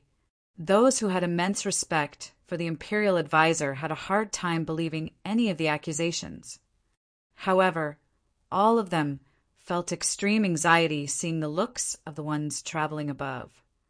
Many had even headed to and gathered around the royal palace, wanting to receive first-hand news, to see what would happen from that point on in the royal palace. The royal palace was already a sight. The atmosphere both in and around it was stifling. The imperial advisor looked at the majestic palace buildings and sighed deeply. He was trained in the deed of thorough comprehension, enabling him to see things that a lot of people were unable to see. It was all very mystical. He knew that the trip would not be a smooth one, that it would affect the fate of Dali. However, some matters were set in stone, and even if one were able to foresee them, it did not mean that one could simply change those matters as they wished. The group walked towards the royal palace with especially heavy steps. The atmosphere throughout the entire royal palace seemed unusually severe, and a lot of people were around. They walked towards the tall, majestic, grand hall in the royal palace, one step at a time. Many mighty ones were around. Even members of the royal family were present. A figure was seen standing above the steps of that hall. He looked supreme and undeniable simply by standing and looking on those below him. That figure was none other than Emperor Li. The Prince Regent and the others arrived. The Prince Regent took Li Yao's body from the person behind him. He carried Li Yao, walked to the steps, and then knelt on the floor, putting Li Yao down. "I have failed, Your Majesty. Please see to my punishment," the Prince Regent said, and his voice was heard throughout the air. Everyone claimed that it was the imperial advisor who had committed treason and was to blame. But then again, those high-level figures had also some responsibility for the death of His Majesty's son. The Prince Regent would not have been foolish enough to attack the imperial advisor. He apologized for his mistakes before anything else. "I, too, have failed you, father." Li Zhen, the third prince, knelt on the ground, lowering his head and not daring to look at Emperor Li. Emperor Li stood at the top of the steps and looked at Li Yao's dead body. He then stepped forward and began walking down. He walked very slowly, and everyone focused on each step. Many knelt and silently prostrated themselves on the ground. Emperor Li did not have the highest regard for Li Yao. Nonetheless, he was of the emperor's bloodline and his biological offspring. One could only imagine the implications of His Majesty's son dying out there. Even if the emperor were to punish all of them, it would still have been reasonable. If you find any errors, broken links, non-standard content, etc., please let us know so we can fix it as soon as possible. Emperor Li walked down the steps of the palace and came before Li Yao, looking in an emotionless manner at his son who was lying there quietly. Emperor Li walked down the steps of the palace and came before Li Yao, looking in an emotionless manner at his son who was lying there quietly. No one could tell by the expression on the emperor's face what he was thinking. However, everyone sensed an extremely stifling aura. If the emperor unleashed his might, that aura alone would have prevented anyone from standing straight. The royal palace was dead silent. Such extreme silence spoke of extreme dread. The imperial advisor looked at Emperor Li and bowed, saying, "Your Majesty, it is my fault that His Highness perished. Please see to my punishment." He lowered his head and did not defend himself. The evidence lay right before him, and any argument would have been pointless. He had already decided in Chenia City of the Crimson Dragon realm that he would shoulder the blame, taking whatever punishments were dealt. The emperor continued to look at Li Yao, his head lowered as if he had not heard anything the imperial advisor said. The wind blew, and everyone in the palace felt a chill as if the place were very cold. Emperor Li finally moved. He lifted his head slowly, looked at the Prince Regent, and then at Li Zhen before he looked at the others. His eyes eventually rested on the imperial advisor. "Imperial advisor, have I ever been unkind to you?" Emperor Li asked. The Prince Regent knew what was going to happen upon hearing the emperor's words. The era that belonged to the imperial advisor was over. The imperial advisor could have made many mistakes, but the one that he had just committed was one that no man who stood at the pinnacle of power would ever understand. He had committed treason. He may have needed only to kill Yi Futian, or at least fought him in a frenzy for a while, and His Majesty would have forgiven him regardless of the outcome of the fight. However, he did nothing. "I have indeed failed to meet your expectations despite all that you have done for me, Your Majesty," continued the imperial advisor as he bowed. "Why did you choose to betray Dolly for a single person?" Emperor Li asked. The emperor knew what had transpired, and he knew that the imperial advisor had done what he had done for one person, Yi Futian. That young man had once infiltrated Dolly as the seventh swordsman. He was unable to understand why the imperial advisor disregarded it and insisted on sending Yi Futian, a sage at the time, away. And now Liao, a prince, had been killed, and he still refused to make a move against Yi Futian. The emperor knew what it meant, and yet the imperial advisor made such a choice all the same. He was unable to understand. The emperor had sent the imperial advisor to the Crimson Dragon realm, hoping that the imperial advisor would have been able to make a choice. And here was the outcome of the emperor's efforts. "I was aware of your expectations, Your Majesty. However, there were other matters that I was aware of, and yet unable to bring myself to do what you expected. I had no intention of betraying the Dali dynasty, but that was the way things turned out to be, nonetheless. I have no intention of speaking for myself, but Yan Yuan even suffered severe damage to protect the ninth prince. I hope you would be able to forgive him and allow all of them to choose their own paths. I do hereby swear that they would not hold any grudges against Dali." The imperial advisor bowed and knelt, saying, "I am willing to be sentenced to death to atone for my crimes." The entire royal palace was moved. The most supreme figure under the emperor of the Dali dynasty asked to be sentenced to death. He intended to shoulder all crimes on his own. He did not argue, nor did he try to weasel out of his predicament. Emperor Li then looked at the imperial advisor with intense disappointment in his eyes. He then said, "Imperial advisor, you should understand that this is not what I wish to see." The imperial advisor kept his hands flat on the ground and said nothing. He knew what the emperor would have wanted and knew what he should have done to survive. However, he did not do so because then he would no longer be who he was. He would have never spared Yi Futian in the Crimson Dragon realm in the first place. "Imperial advisor, shouldn't you be asking for mercy, that I absolve you of your crimes instead?" The emperor saw that the imperial advisor was unmoved, and his eyes looked increasingly imposing and stern. An even more terrifying aura washed all over the heads of everyone. The Prince Regent lay prostrated on the ground and felt extremely shaken. He was jealous of the imperial advisor. He knew what the emperor meant between the lines. The emperor remained reluctant to kill the imperial advisor. He wanted to give the imperial advisor a chance. However, the imperial advisor did not want a chance. The emperor was already dropping hints that if he was willing to ask for forgiveness, that the emperor would absolve him of his crimes. If he was willing to atone through his future merits, submit to and fight for Dali, and be willing to kill Yi Futian in revenge for Liao, there would be a chance for him still. Emperor Li was willing to forgive and continue to use him. However, the imperial advisor did not do any of that. He had said that there were matters that he was aware of and yet was unable to bring himself to do them. He deemed fighting for Dali and killing Yi Futian off limits. Is he really making a death wish there? The Prince Regent was puzzled by what was going on in the imperial advisor's mind and why he was so insistent. He jealously grew. The prince perished, the imperial advisor had done nothing, and still the emperor was willing to give him another chance. The imperial advisor was perhaps the only person in all of Dali who would have been given such treatment. There definitely would not have been another.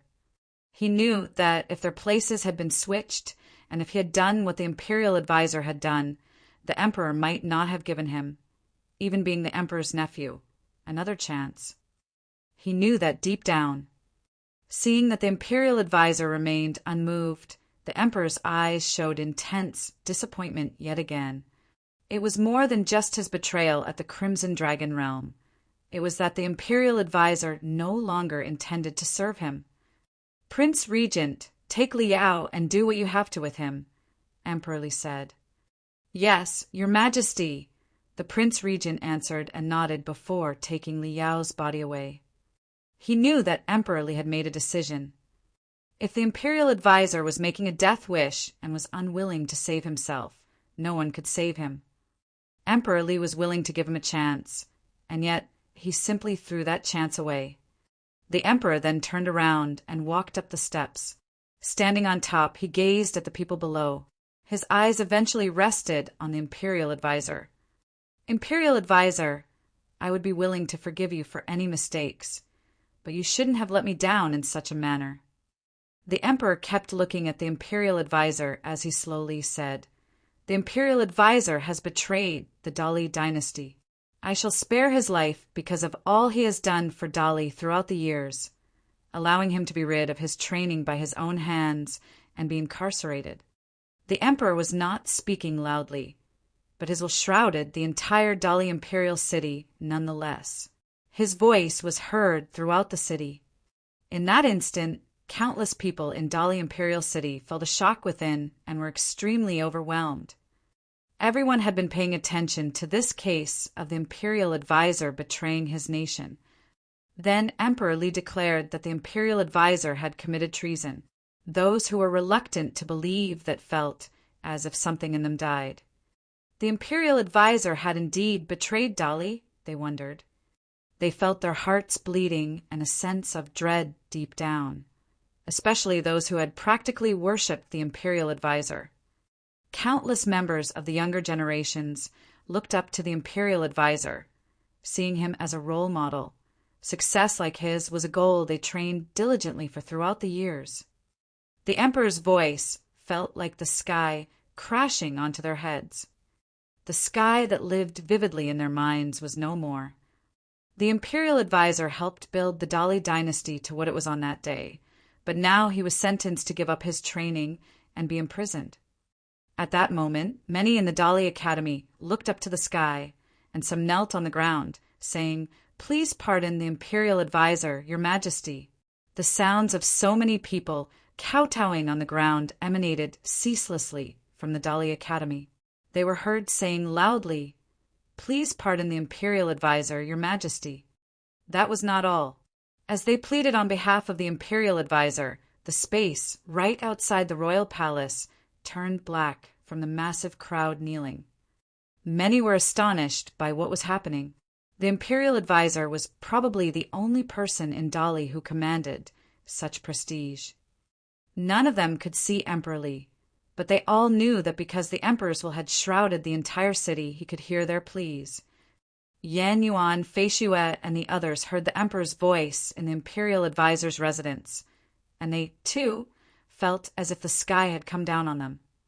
No doubt it was a shock like no other for everyone in the imperial advisor's residence. Fei Xue's face was ashen in an instant, devoid of any color. Her steps became erratic as she struggled to stand still. Yan Yuan held her still. Tears flowed from those blind eyes of hers. She bit her lip, keeping herself from crying. Father sentenced him to end his training and be imprisoned. Yan Yuan looked up. His eyes were red, even though he had speculated that things would end up this way once his teacher had decided to take the blame for everything. The students of the imperial advisor's residence did not kneel nor plead. The emperor's voice was heard throughout the entire city, and they figured that pleading would be pointless. The emperor had made his decision, and there was no changing his mind. No one could easily change the mind of a Renhuang. The imperial advisor confessed voluntarily to his crimes and asked for a death sentence. I did not want to pardon him. However, given his contributions to the Dali dynasty throughout the years, I have decided to appoint Li Zhen, the third prince, as King Jin, and the daughter of the imperial advisor as Queen Jin. The imperial advisor's residence shall remain as it is. The eldest student of the imperial advisor, Yan Yuan, shall be a candidate for imperial advisor, and he shall be appointed as the next chief of Dali Academy to continue to foster capable people for Dali. He shall take the position of imperial advisor when he becomes a holiness of nirvana. At that moment in Dali Imperial City, the minds of the people were shaken by the emperor's words. While the imperial advisor had betrayed Dali and was subsequently tried and imprisoned, his daughter became the queen. She was married to Li Zhen, the third prince, who was the most extraordinary of the princes. If he succeeds his father in the future and rules over the nation, the imperial advisor's daughter shall reign over the nation with him. It was glory of the highest order. The imperial advisor's crimes did not harm those close to him. Instead, they had been rewarded. Even Yan Yuan, one of the imperial advisor's students, would be able to become the imperial advisor in the future. Such was the breadth of the emperor's grace. Is this the bearing of a Renhuang? In the royal palace, the prince regent's mind was extremely shaken, as well, impressed by what the emperor had done. It was not something that the prince regent would be capable of doing. He had speculated about what the emperor might do with the imperial advisor's residence, but he never expected something like this. Fei Xue was married to Li Zhen and would be given the title of queen. Li Zhen was the most highly regarded prince, and no one doubted the emperor's decision. People were impressed by the grace that he had shown. Furthermore, the students of the imperial advisor were all extraordinary people, and the emperor had chosen to continue valuing them instead of acting against them. He had even prepared Yan Yuan to take the imperial advisor's position in the future. With Fei Xue entering the palace as queen, Yan Yuan and the others would never act against the royal family. Furthermore, Yan Yuan would have the chance to keep the royal family members in check once he became a holiness of nirvana. Everyone was astonished by how the game was played. Their emperor was their emperor for good reasons. The imperial advisor looked up at the emperor. He knew that if he shouldered the blame, the emperor would not have vented frustration at the imperial advisor's residence for the time being. The emperor may have wanted to harm them, but the timing was inconvenient. Furthermore, all of his students had vibrant luck and destinies, unlike him. What happened was not something that he could have ever predicted, so he simply went with the flow. He never anticipated that things would turn out as such. If you find any errors, broken links, non-standard content, etc., please let us know so we can fix it as soon as possible. The emperor's move not only showed the magnificence of his imperial bearing and might, but also enabled him to use Fei Xue as a hostage. The emperor's move not only showed the magnificence of his imperial bearing and might, but also enabled him to use Fei Xue as a hostage. There was no way Fei Xue could have joined the palace's ranks and become a queen. The imperial advisor said to Emperor Li, I thank you, your majesty, for pardoning the people of the imperial advisor's residence. However, Feishue is blind and her body is frail. I'm afraid that she would not be worthy of such an honor. As for Yen Yuan and the others, I'm afraid that they will have their reservations because of what happened to me. I ask you to allow them to choose their own path." Emperor Li lowered his head and looked at the imperial advisor with much disappointment.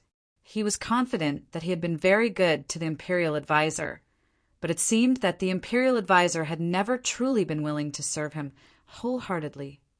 The imperial advisor outright refused to serve him any further and even asked for his daughter and students to be pardoned. He hoped that none of his students would have to serve the emperor in the future. "The people of the imperial advisor's residence are to come to the royal palace at once," Emperor Li said with a booming voice that was heard throughout Dali Imperial City, including the imperial advisor's residence. Yan Yuan, Feishue, and the others were at the residence and heard the emperor's decree. They were speechless. Emperor Li wanted to get rid of the imperial advisor, yet he had other plans for the rest of them. "We all are willing to leave Emperor Li's realm and never come back. We shall also never become enemies with Dali. Please let us be on our way," Yan Yuan said with a voice that was heard everywhere. Yan Yuan knew what his teacher's choice was, and he respected all that his teacher did for them. At present, he only wanted to finish what his teacher hoped for, take Feishue and leave that messy place of a nation. He did not think of going all out to save his teacher, nor did he bother pleading, as all of that would have been pointless. Yan Yuan, the first student of the imperial advisor of Dali, had indeed inherited everything from his teacher. "Prepare to welcome those from the imperial advisor's residence into the royal palace," ordered Emperor Li. Many mighty ones from the royal palace took to the air and headed for the imperial advisor's residence. They were going to bring Feishue and the others into the royal palace. However, Emperor Li frowned all of a sudden before looking up at the sky. Boundless might and pressure swept out, causing the people in the royal palace to tremble. It seemed as if a Renhuang was shrouding the entire place. Emperor Li was angered. What is happening? He never showed such a severe, solemn side, even when he was looking at Li Yao's body or dealing with the imperial advisor's treason. Clouds rolled in, and a terrifying might from the heavens arrived. A single will shrouded the entire Dali Imperial City and made people tremble as they looked to the sky with frightened expressions. Who is that? It was Renhuang-level might and pressure, just like that of Emperor Li. Renhuangs from foreign imperial realms were coming to the imperial city of the Dali dynasty. It was no surprise why Emperor Li was in such an extreme mood. "Is there a need to force others to go against their own will, Emperor Li?" asked a voice from above that all within Dali Imperial City could hear. They looked up to the sky and saw a group of descending gods. It was especially clear in the royal palace. A group had appeared in the sky, and the one taking the lead was a supreme Renhuang indeed. The hearts of the people raced as Emperor Xia arrived. "This is a matter for Dali. Since when did you, Emperor Xia, get to interfere?" Emperor Li said in a very calm tone, looking at the silhouette in the sky. "The affairs of Dali are indeed none of my business. However, the Dali dynasty had provoked Emperor Xia's realm time and again. As such, I have brought some of the strongest figures to be found in our realm to spar against the pinnacle figures of Dali. I'd like to see how your training had been progressing." "Emperor Li," Emperor Xia said, and a group of silhouettes descended from the sky to his side. Every one of them was at the pinnacle of Saint Plain. Among them was the great shaman, the sword master of Lihin, Lu Yu, and even the sacred general of Tian. All four holiness of Nirvana saints had arrived in Dali Imperial City with Emperor Xia. That was indeed an extremely powerful lineup. There was another figure standing quietly behind Emperor Xia's back, Yi Futian. He turned his eyes to the imperial advisor below in the royal palace and felt pain deep down. When the imperial advisor decided to spare him that day, he had been ready to shoulder all of that. The imperial advisor rose and looked at the sky. A lot of thoughts were going through his mind. He never anticipated that Yi Futian would get Emperor Xia to move there, bringing 4 pinnacle figures to Dali Imperial City. Emperor Li looked at the young man behind Emperor Xia. A member of the younger generation had not only moved the imperial advisor enough for him to commit treason by sparing him, but this young man affected the imperial advisor so much that he was even willing to be stripped of his honor and give his life to avoid killing him. That same young man had, at present, been able to get Emperor Xia to show up in the city. It seemed that Emperor Li had underestimated the young man who had disguised himself as the 7th swordsman and infiltrated Dali. Emperor Li had even thought of marrying a princess of Dali to Yi Futian to make the young man his son-in-law. If you would like to find that out, Emperor Xia, I shall indulge you. But first, I need to take care of some business in Dali, Emperor Li said plainly and turned his eyes to the imperial advisor. The imperial advisor knew what the emperor wanted of him. The emperor had declared his sentence. The imperial advisor was to give up his training and be incarcerated. Emperor Xia took one step, and the heavens shook at that moment as if they were about to crumble. The entire Dali imperial city shook. Everyone was being overwhelmed with terrifying power. Emperor Li was able to feel that the most. Emperor Li's eyes were cold as he looked at the figures high in the air. The might of Renhuang was unleashed and spread out with great force. One step was all it took to bring extreme, imposing pressure, sweeping throughout the place and holding the heavens in place. Are you going to make me do it instead, imperial advisor? Emperor Li then looked down at the imperial advisor below, who was seemingly waiting for the emperor to do it. The imperial advisor looked up at the emperor. He knew that until he was either dead or crippled, the emperor would not have let him off the hook. There was no way Emperor Li would have let him leave Dali Imperial City unscathed. There was a concern about him leaving and siding with Emperor Xiao's realm. Emperor Li had made up his mind, and no one else was going to sway him, not even when Emperor Xia was right before his eyes. Boom! A frightening explosion was heard, and extreme, devastating powers filled the space around them. The aura surrounding the imperial advisor's body ran amok, as if there was only devastating power to be had. Teacher, Yi Futian looked at the scene from high above the air and shook his head at the imperial advisor. I have been disloyal, and today I shall be rid of my training to repay my debt of kindness and grace to you, your majesty. But please let Yan Yuan and the others leave. The imperial advisor pleaded. Devastating power punched through his body as soon as he finished. That raging aura penetrated his body, terrorizing it as it went through. The imperial advisor spit blood, and his face was ashen. His aura weakened drastically, but he remained looking at Emperor Li in the sky. Emperor Li looked down with a cold expression. Even given his current predicament, the imperial advisor was still occupied with thoughts of his daughter, Fei Xue, leaving Dali with Yan Yuan and the others. I'm merely a tyrant who is simply out to eat them alive in his eyes. Emperor Xia looked down below and sighed deep down. The imperial advisor understood that if he did not make a move, then the emperor would. There was no way he would have been spared. If he were to rid himself of his training, there would still be hope for the ones in the imperial advisor's residence.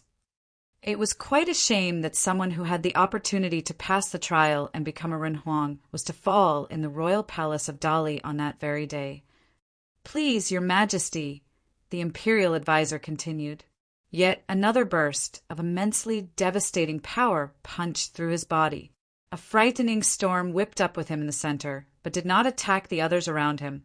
It was simply crushing him from the inside. They could hear the sounds of his bones and meridian paths breaking, and red blood spilled out of the corner of his mouth. His supreme body remained standing tall and firm where he was. Even the indescribable anguish that he suffered at that moment did not cause him to flinch, and he remained adamant in seeing it all through. Sounds reverberated throughout the area and rumbled the eardrums of everyone around. Several people were on their knees outside of the royal palace, pleading for the emperor to spare the imperial advisor. Emperor Li's eyes turned even colder, and he looked below. The imperial advisor shall be granted special parole to attend the wedding of King Zhen. Emperor Li said and took a step towards Emperor Xia in the air. Emperor Xia willed, and the sky changed. A boundlessly large lotus flower enveloped the space where he and Emperor Li were. Futian was gradually enveloped within as well. He witnessed how the imperial advisor continued to be harmed, while he continued to suffer intense heartache from above. That figure who had been standing tall finally bent and slouched over. He was no longer able to stand firmly. His hair turned a lot more silver within a single instant, and he became very withered. Imprison the imperial advisor. A voice was heard from below. Futian was no longer able to see what was going on down there. He was dragged by Emperor Xia to where only Emperor Xia and Emperor Li were present, standing against each other. The imperial advisor was hauled to the prison in the royal palace of Dali. A group of mighty ones then began to make a move, heading towards the imperial advisor's residence. They were getting ready to welcome the people of the imperial advisor's residence into the royal palace. However, the four holiness of Nirvana from Emperor Xiao's realm were right outside the royal palace. When the prince regent and the other mighty ones emerged, the great shamans stood in their way. Sword aura and demonic might burst in another direction. The sword master of Lihin struck at Chao Kong. More mighty ones emerged from the royal palace. King White, one of the four kings, emerged as well, and Lu Yu stood in his way. You all get to the imperial advisor's residence and get them to the royal palace, the prince regent said. Many mighty ones began to head straight for the imperial advisor's residence. Even after the imperial advisor begged, again and again, Emperor Li stuck to his decision to keep his students and daughter around. It was apparent that he still wanted the people of the imperial advisor's residence to remain in the realm. The sacred general of Tian headed towards the imperial advisor's residence. It wasn't long before they arrived. Yan Yuan and the others were at the imperial advisor's residence, and all of them sensed that the mighty ones were heading at them from all directions. The imperial advisor's residence had become the absolute center of the royal palace in an instant. Father! Tears streaked down Fei Xue's face. She felt worse than death at the moment. The imperial advisor's residence was not that far away from the royal palace. The overwhelming aura in the palace was felt all the way to the imperial advisor's residence. Fei Xue, let's go! Yan Yuan said, determined to leave Dali. His teacher was imprisoned, and Fei Xue's special constitution meant that there was no way she could have entered the royal palace, marry Li Zhen, and become a queen. The only option for them was to run. At present, with Emperor Xia holding Emperor Li back, and the four holiness of nirvanas that Emperor Xia brought holding back Dali's pinnacle figures, it was the right time for them to escape. If you find any errors, broken links, non-standard content, etc., please let us know so we can fix it as soon as possible. Yan Yuan and the others had yet to depart when an overwhelming aura shrouded the entire area. Many mighty ones came from all directions. Yan Yuan and the others had yet to depart when an overwhelming aura shrouded the entire area. Many mighty ones came from all directions. Yan Yuan took one look in the air and saw a group of them arriving. The one who took the lead emanated a terrifying aura. It was none other than King Tiandao, who held great power in the court of Dali. Yan Yuan's eyes sparkled with an intent to kill when he saw the person by King Tiandao's side. It was none other than Wang Zhong, another of the imperial advisor's students. Mu Chunyang and Nan Zhai also looked at Wang Zhong and said nothing. Their teacher knew that Wang Zhong had always been hostile towards him, yet he nonetheless saw Wang Zhong as a student of his. Knowing that there might be a day when Wang Zhong could take his life, he remained unfazed. However, at present, the imperial advisor's residence was caught in a crisis. Wang Zhong had chosen to betray them and sided with King Tiandao. since it had come to that they no longer needed to consider past sentiments. From that moment, the two parties stood as enemies. Yan Yuan, His Majesty has given an order. Head to the royal palace with us, King Tiandao said condescendingly as he walked. The terrifying aura of a holiness of nirvana burst forth, weighing on Yan Yuan and the others. Yan Yuan looked at King Tiandao and said, I'm afraid I can't do that. His Majesty has been graceful enough to not punish the people of the Imperial Advisor's residence and to make the Imperial Advisor's daughter a queen. He also made you a future Imperial Advisor. However, you choose to resist orders and caused Emperor Xia to come here. It would seem that the Imperial Advisor's residence has indeed betrayed Dali, King Tiandao said coldly as his eyes sparkled with murderous intent. He threw his palm forward and attacked. A boundlessly huge and heavy ring of light descended from the heavens, shrouding Yan Yuan and the others with intense, suppressing power. Under the huge light, the space was on the verge of being crushed. The force was unstoppable. The might of a holiness of nirvana was brought to bear within an instant. King Tiandao claimed that the ones from the Imperial Advisor's residence had committed treason, which meant that he was determined to destroy them. He was not emperorly and saw no need to give them any chances. Diagrams of the Great Path appeared before Yan Yuan, and their surroundings howled. He put up his hands and headed straight for the sky above, putting up a divine golden wall right above the Imperial Advisor's residence. The ring of light descended, clashing hard with the diagrams. Their surroundings rattled as the residence began to come apart, and a burst of devastating golden lightning lashed out. The entire Imperial Advisor's residence was reduced to dust in an instant. Mu Chunyang flashed his blade and cut down the golden lightning, intercepting the attack above Feishue. King Tiandao was lauded as one capable of fighting on equal footing with the Imperial Advisor. While Emperor Li's elder brother was inferior to the Imperial Advisor in many ways, he was still nonetheless at the pinnacle of the Dali dynasty. There was no doubt about the ferocity of his powers. He walked in the sky. The ring of light of the Great Path turned into waves of golden light and swept downwards. Yan Yuan grunted as the pressure of the Great Path weighed on him. Boundless golden lightning had torn the place apart, and the diagrams of the Great Path were on the verge of crumbling. Mu Chunyang and the others were ready to get on their knees. Yan Yuan, stop resisting, and take your orders from the royal palace, King Tiandao advised him. His presence was overwhelming, and everyone, even those far away from the Imperial Advisor's residence, was shaken. Yan Yuan looked up at the sky. He had been injured during the Battle of Empty Realm, and he was at his wits' end on how to fight King Tiandao, who was a pinnacle figure in the Dali dynasty. His eyes were wild, and his robe billowed. The 5 elements and dualities of the Great Path appeared around him.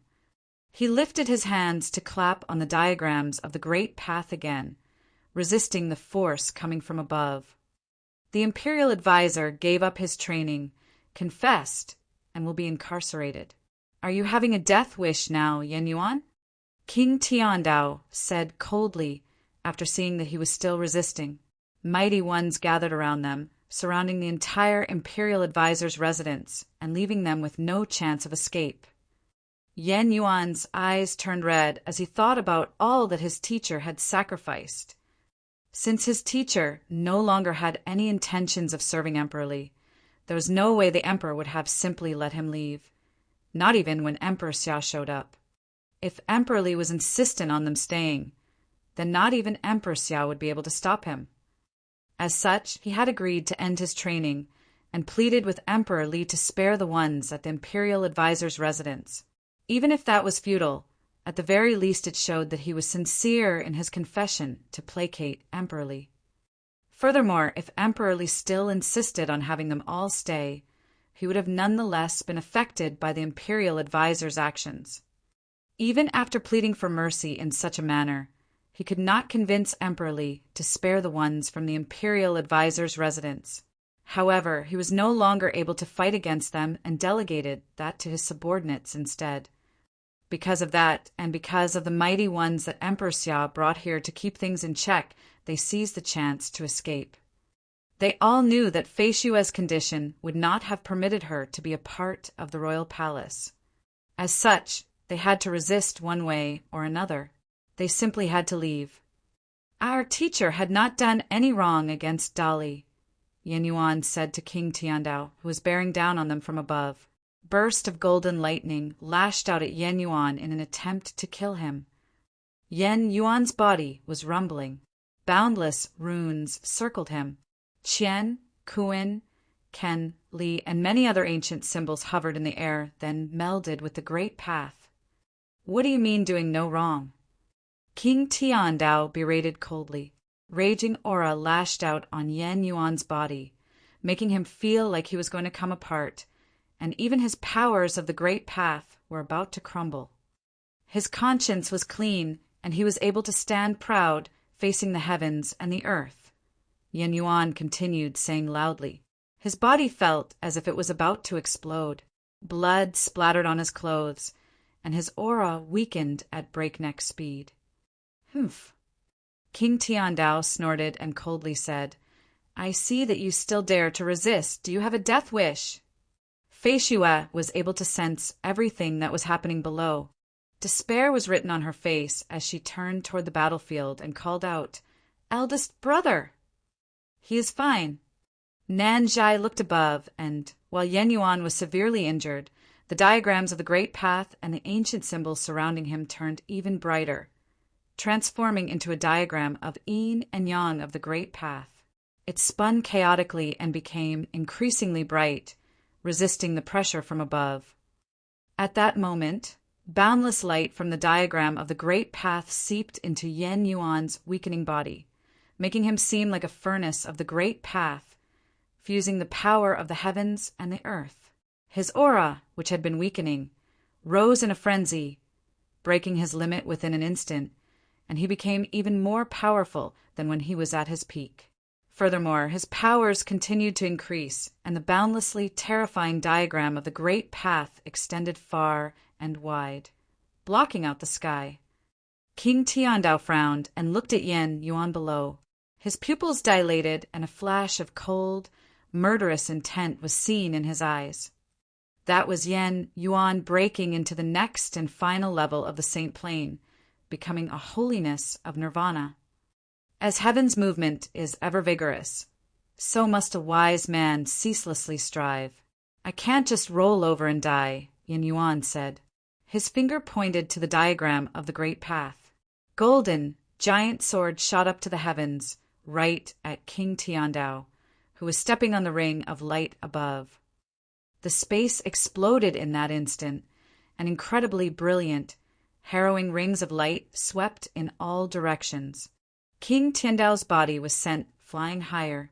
Those who watched the battle from afar avoided the aftershocks, and their hearts raced as they saw the great path's ring of light sweeping the sky. They then saw King Tiandao standing tall in the air.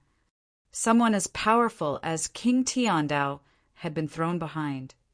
Yan Yuan, the imperial advisor's eldest student, made a breakthrough and became a holiness of nirvana.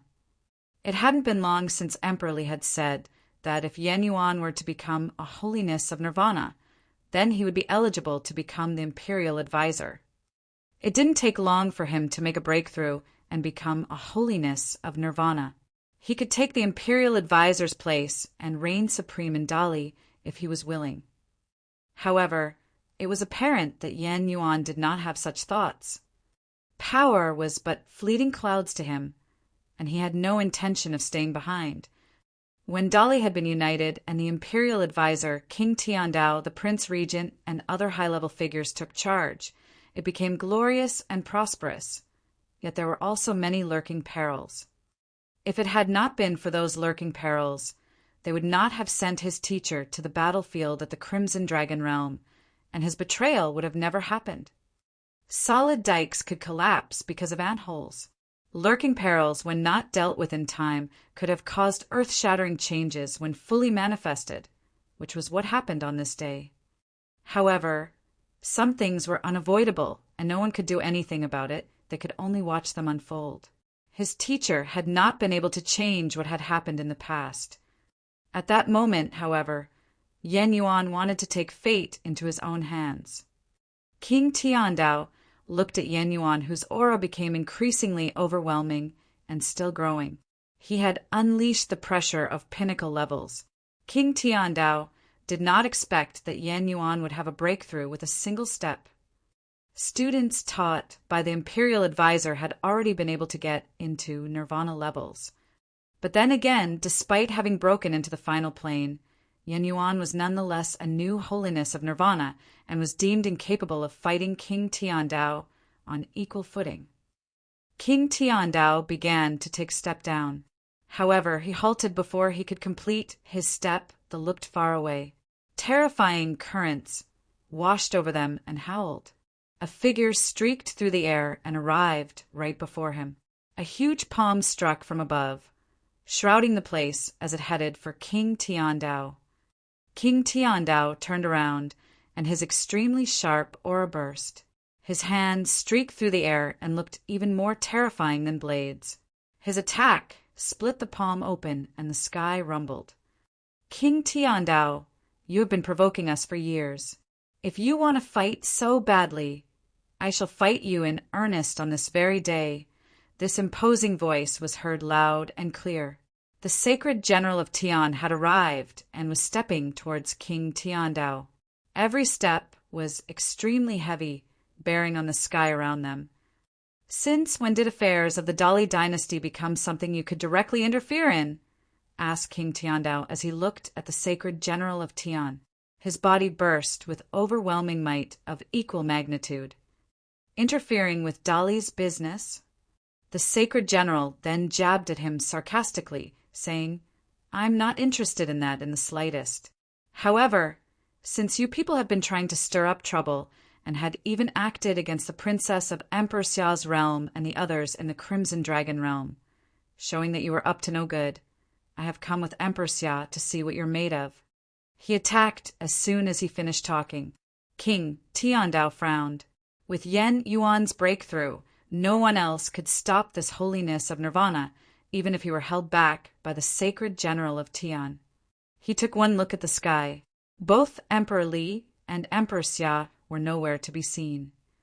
If you find any errors, broken links, non-standard content, etc., please let us know so we can fix it as soon as possible. The sacred general of Tian and King Tiandao fought all out right there and then. King Tiandao was from the king of Dali's military, known as the leader of the Four Kings. He commanded the military forces of the West. The sacred general of Tian and King Tiandao fought all out right there and then. King Tiandao was from the king of Dali's military, known as the leader of the Four Kings. He commanded the military forces of the West. The sacred general of Tian was the commander of the first army of the 8 of Emperor Xia's realm. Both men were people of extreme, overbearing might. The battle fought between them shook the heavens. It seemed as if the sky would be brought down when they fought.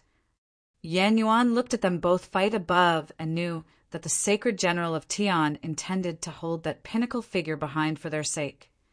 Second brother, take care of Feishua.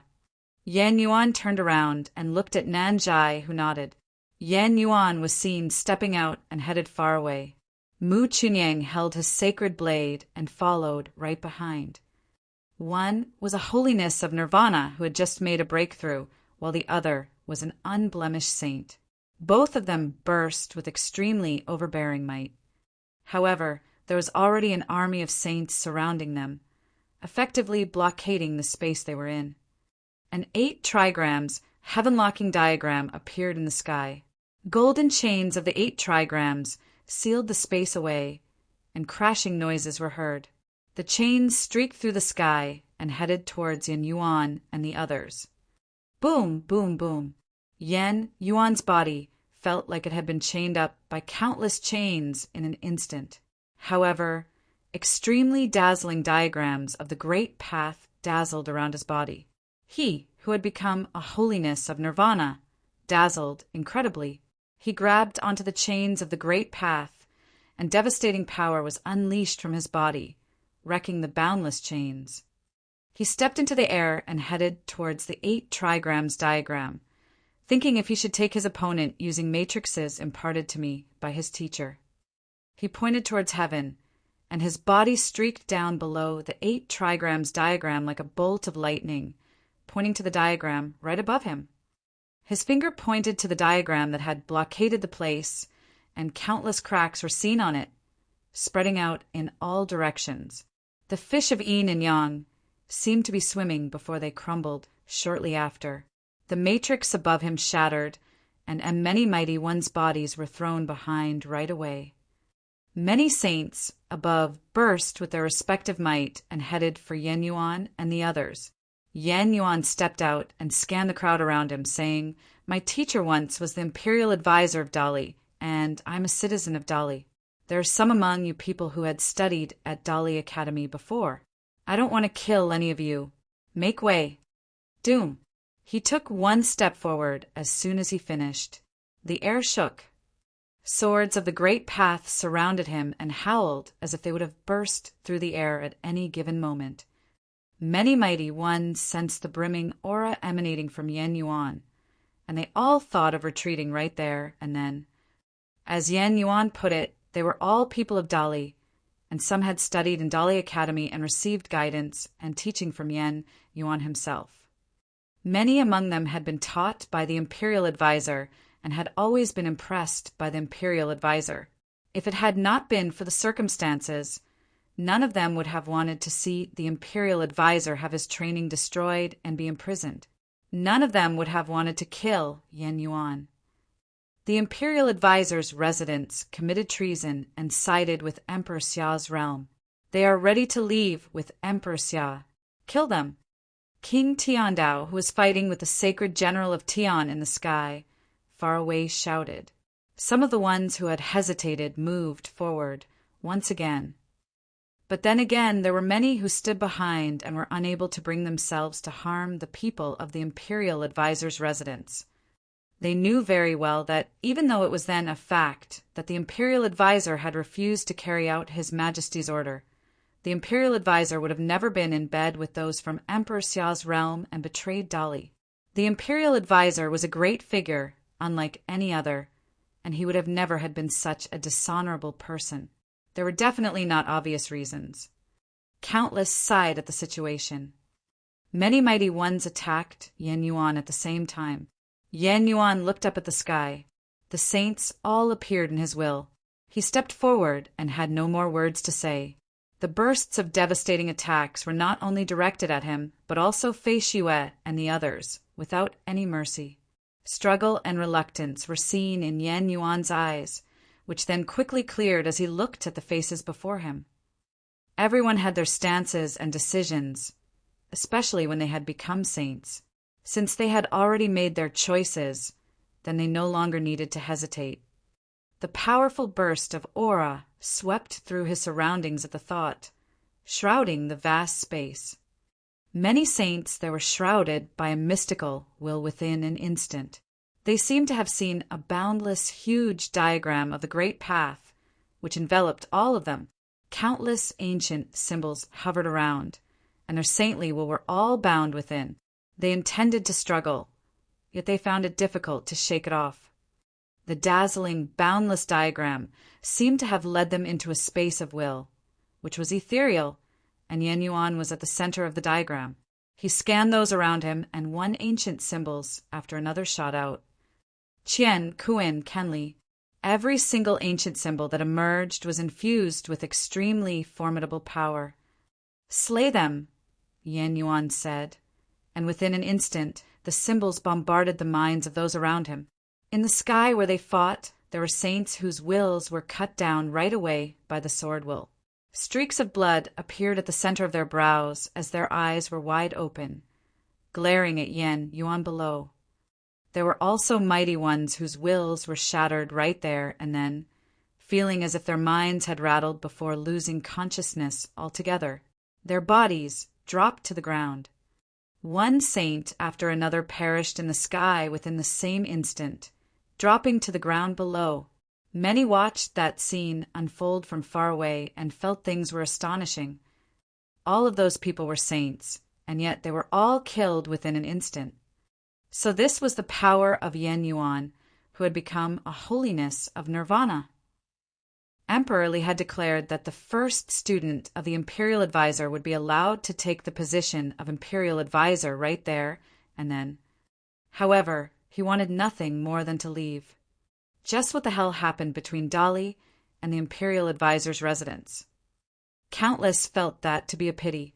One way or another, there was no longer an imperial advisor in Dali, and the imperial advisor's residence now ceased to be. That would have been a huge loss to Dali dynasty. The emperor knew that as well, which was why he still wanted to give the imperial advisor a chance, which the imperial advisor threw away without hesitation. The emperor intended to continue employing Yen Yuan and the others even after he had arrested the imperial advisor, which was why he wanted Fei Xue to be married into the royal palace as Li Zhen's wife and to be titled as queen. However, none of that managed to make them stay behind. The crack in their minds was something impossible to be repaired, and there was no turning back. Yen Yuan and the others from the imperial advisor's residence had only one way to go from then on out. At that moment, on another battlefield, a legion that King Tiandao had brought circled Yen Yuan and headed straight for Mu Chunyang and Nanjai, attacking them. Judging from their formations, it looked as if they intended to break through Nanjai's defense and take Fei Xue. They all knew that if they were to take the imperial advisor's daughter, then the ones from the imperial advisor's residence would not have been able to leave, even if they wanted to. Mu Chunyang's blade was extremely ferocious, splitting the space before him open as soon as he swung it. His will of the blade seemed to have cleaved open everything before him. Several saints caught in the storm were quickly killed. However, there were also several extremely powerful saints around at the same time. They were all unblemished saints, and they have intercepted Mu Chunyang, isolating him from the battlefield of Nanjai, Lu Chuan, and Fei Xue. At that moment, an unblemished saint led many other saints heading to where Fei Xue and her two other brothers were, attempting to surround them, and the situation looked perilous. Nanjai was at the forefront, while Fei Xue and Lu Chuan stood behind him.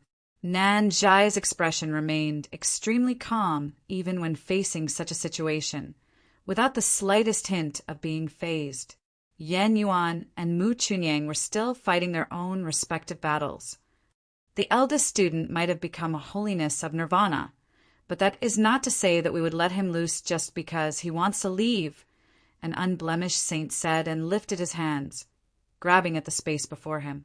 A holy dragon bared its fangs and brandished its claws right away, descending from above and wanting to take down Nanjai and the other two. That person's might was brimming, and he looked poised.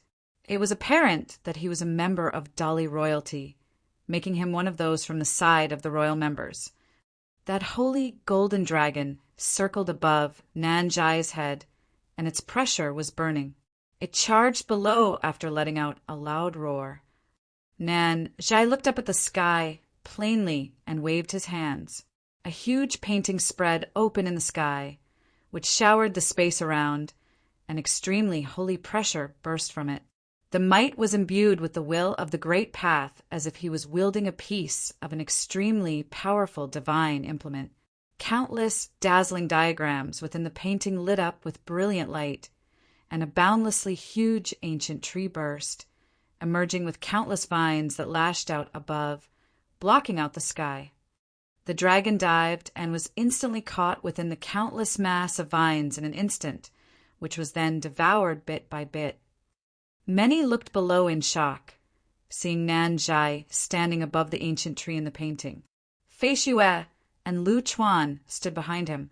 All three of them seemed to have become characters within the painting, looking very mystical. What was even more shocking was that at the very moment Nanjai entered the painting, will of the great path of boundless strength burst from within. The painting continued to expand, and when Nanjai melded within the painting, his aura seemed to have melded with the painting and rose in a frenzy. He had broken through the bonds of saint of true self and became an unblemished saint. His powers continued to rise after becoming an unblemished saint, climbing to the pinnacle of his current plane. How could he be so powerful? Many looked at the scene in shock. Everyone in Dali knew that the strongest among the Imperial Advisor's students was Yan Yuan, while Nanjai, the second student, was unfettered and had a good mindset. He loved painting and jesting around, but his training had not been powerful. He was only a saint of true self. His powers were even inferior to his younger brother, Mu Chunyang. However, at that moment, none dared to claim that Nanjai was weaker than Mu Chunyang. His current power was of such magnitude that not even Yan Yuan before becoming a holiness of nirvana would have had such a brimming, formidable aura. The way of painting. Everyone was shaken and knew that they had underestimated Nanjai's powers. His training might have only been that of a saint of true self, yet his painting seemed even stronger. His powers spiked as soon as he entered the painting. That unblemished saint before stepped out with a cold expression and attacked with the saints around him, intending to tear down that ancient tree of vines. The painting continued to expand, so much so that it had blocked out the sky. Those saints quickly found that they seemed to have become people in the painting, entering Nanjai's work and becoming a part of his powers. Many knew that something was off and intended to run, but it was too late. Unraveling sounds were heard as the painting spread through the area, catching everyone within it. The vines of the ancient tree consumed the saints, while sword aura and many other killing powers burst from the painting. At that moment, it seemed as if Nanjai had not been the one surrounded. It seemed as if he was the one who had everyone else surrounded instead. If you find any errors, broken links, non-standard content, etc., please let us know so we can fix it as soon as possible. A huge painting was seen high above the sky, embroiling many saints around within. Even unblemished saints were caught as well. A huge painting was seen high above the sky, embroiling many saints around within. Even unblemished saints were caught as well. That unblemished saint royal member attacked ferociously from within the painting. Yet the painting itself nullified all of his attacks. The painting was infused with the power of the great path of the world. Celestial bodies were found within, and the heavens and the earth were in motion. Matrices were also found within the painting, which made it so that the painting had indeed been infused with the power of the great path. So this is the life spirit of Nanjai. Countless looked up in the sky. They witnessed royal members being sucked into the painting bit by bit, and they felt very rattled within. They had the impression that Nanjai, the second student of the Imperial Advisor, was inferior to Mu Chunyang, the third student, and his presence had not been as strong. Even when Nanjai was giving lectures in Dali Academy, he looked carefree and unfettered. Everyone knew that he was very knowledgeable and had different concepts and views regarding training. However, no one knew that Nanjai's true powers were something of such formidable magnitude. He had made painting a way of manifesting his power of the great path. He had the world in his sleeves, which was manifested in his painting. In yet another battlefield at that moment, Yan Yuan continued to bring his might to bear and blaze the trail. He continued walking forward. No one had been able to stand in his way. Mu Chunyang followed closely behind. The huge painting that Nanjai conjured flew in the sky and took off far away. Any saints who were still standing in their way high above in the air were unable to help but make way, retreating to the sides. They all felt astonished and shaken deep down, not daring to face the students of the Imperial Advisor. It seemed that no one was able to stand in the way of the students, other than the likes of holiness of nirvana. However, all holiness of nirvana found in Dali Dynasty's imperial city had been kept busy by people brought by Emperor Xia. There was also some other holiness of nirvanas to be found, but they were not in Dali Imperial City. Many were astonished and thought that if the imperial advisor had not been dealt with, he would truly be at the very pinnacle of sainthood in all of Dali dynasty. However, he was incarcerated at the moment, which was a situation many found to be a pity. Yen Yuan and the others cut all who dared to stand in their way down and headed to the sky. Their silhouettes went further and further away from sight, seeming about to disappear before everyone's eyes. Everyone who saw that scene understood that the people of the imperial advisor's residence had truly made up their mind. They wanted to leave Dali dynasty. There was no longer an imperial advisor's residence in Dali from then on out. Yen Yuan and the others eventually disappeared without a trace as they continued to streak the sky. However, the holiness of Nirvana's battles in Dali Imperial City were still ongoing. Every single battle was an astonishing one and caused their surroundings to shake. Furthermore, the battles continued for quite some time.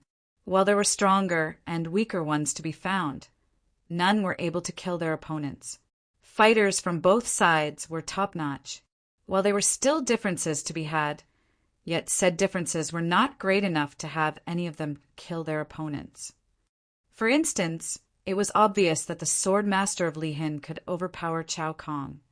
Yet Chao Kong was extremely resilient, continuing to fight despite suffering severe injuries. People of such levels had terrifyingly adamant will.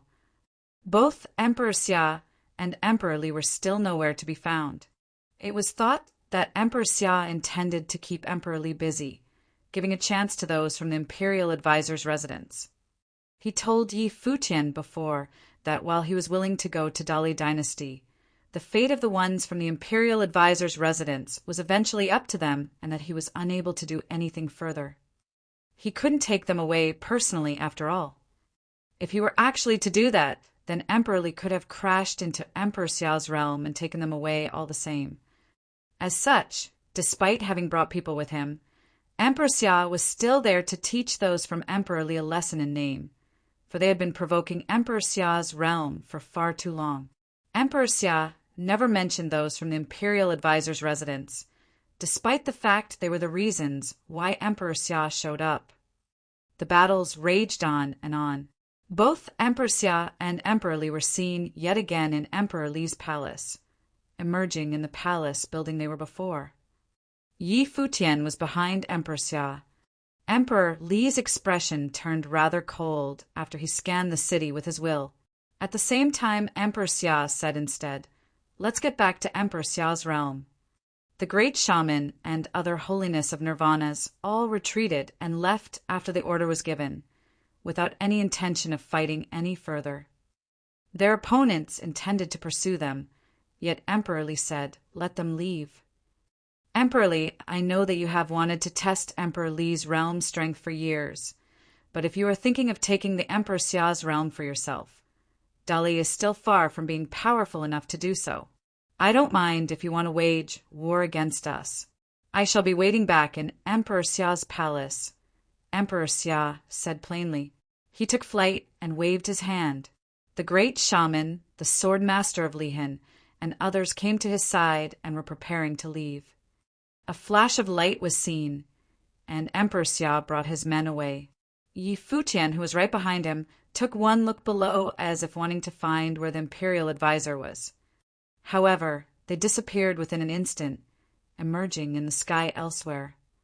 The ones from the imperial advisor's residence are safe now, but the imperial advisor wanted a death sentence, trying to exchange the safety of his people with his own life. I assume that he understands that Emperor Li would have never let him go even if he wanted to. As such, he got rid of his training using his own hands and was willingly incarcerated, Emperor Xia said while looking at Yi Futian. Yi Futian was speechless deep down. He knew, too, that there was no way the imperial advisor could have escaped. However, with his teacher having destroyed his training and being incarcerated, Yi Futian hoped that his teacher was still alive. While that would have been difficult, there was still hope. The expression of Emperor Li, who was still in the royal palace, appeared rather glum and severe after they left. He did not pursue Yan Yuan and the others, slowly going somewhere else instead. The place was a golden prison, which was suppressed by the great path. The imperial advisor was imprisoned within. There was the light of chains within the prison of the great path, chaining him within. The imperial advisor had lost all of his brimming appearance from the past. His aura appeared weak. He looked unusually withered, far older than common old people. "Your Majesty," the imperial advisor lifted his head. The color is his eyes were dim as he looked up at the emperor. The emperor looked at him as well, standing there quietly without saying anything. One figure after another arrived through the sky. It was King Tiandao, the Prince Regent, and the others. They all bowed and stood there quietly. The people of the imperial advisor's residence were able to escape the city in their watch, which meant that they were naturally responsible. 4 holiness of Nirvana were lost in Dali within a single day. Emperor Li looked at the imperial advisor and continued, "I'm still unable to understand why you would be willing to go to such lengths to let him go. I want the truth from you." The imperial advisor had been at the pinnacle of sainthood in Dali after all. Yan Yuan had become a holiness of Nirvana. Nan Zhai displayed supreme powers, and Mu Chunying was extremely formidable as well. Both of them would soon become holiness of Nirvanas themselves. As such, Emperor Li claimed that Dali had lost 4 holiness of Nirvana within a single day. The emperor was still puzzled and wanted to ask the imperial advisor. He wanted an answer. The imperial advisor looked up at Emperor Li. A smile was seen in his murky eyes as he said, "Your Majesty, I'm puzzled myself as well. But maybe there will be a day where you understand." Emperor took another look at the imperial advisor and then left. The Prince Regent and the others bowed and stood without saying anything. Well, they had been able to apprehend the imperial advisor on that day, but in actual fact they had suffered a terrible loss. No one would have thought that Emperor Xia would have brought mighty ones and descended upon Dali imperial city. After Emperor Li left, the Prince Regent took one look at the imperial advisor. He was just as puzzled as the emperor. Looking at the figure who had once been extraordinarily renowned and prestigious, the one who had been the number figure below the emperor of Dali dynasty, incarcerated within such a prison and looked little more than an old man on his deathbed, the Prince Regent was exasperated as well. Why, indeed? The Prince Regent said plainly and then turned around, leaving the place. Yi Futian had been waiting in Emperor Xia's palace ever since he returned with the emperor to the royal palace. Yan Yuan and the others finally showed up. Yan Yuan came and greeted Emperor Xia in the royal palace. Yi Futian looked at Yan Yuan and the others, who were standing right before him, and he felt a sense of guilt. His eyes then turned to Fei Xue afterward, and Fei Xue faced him as well. "Fei Xue, I was the one who got teacher into this mess," Yi Futian said. Fei Xue shook her head. She knew what had happened. His father had been the one who chose to walk that path. Yi Futian did not choose to kill Li Yao after he had apprehended the prince. He was set up by Xia Rong, the prince of Emperor Xiao's realm. Yi Futian had intended to let go of Li Yao. The enmity between them ran deep, and yet he wanted to spare the prince nonetheless, which meant that he had taken her father and the others into consideration. No one would have been able to anticipate what ensued following that. "Yi Futian, our teacher has made this decision, and he naturally has great expectations for you. I hope you won't let him down," Yan Yuan said. Yi Futian nodded. He resolved to keep that in mind. "Follow me," Xia Qingyuan appeared and said. Yan Yuan and the others followed her and came to the highest point of Emperor Xia's palace. Emperor Xia was with them as well. "I, Yan Yuan, have brought my brothers and sisters to express our gratitude to your Majesty." Yan Yuan and the group bowed to Emperor Xia. Emperor Xia's appearance had no doubt saved them all. There was no way they would have been able to leave otherwise. "I wasn't going to Dali just for your sake after all. There is no need to thank me," Emperor Xia said. What plans do you have from here on out?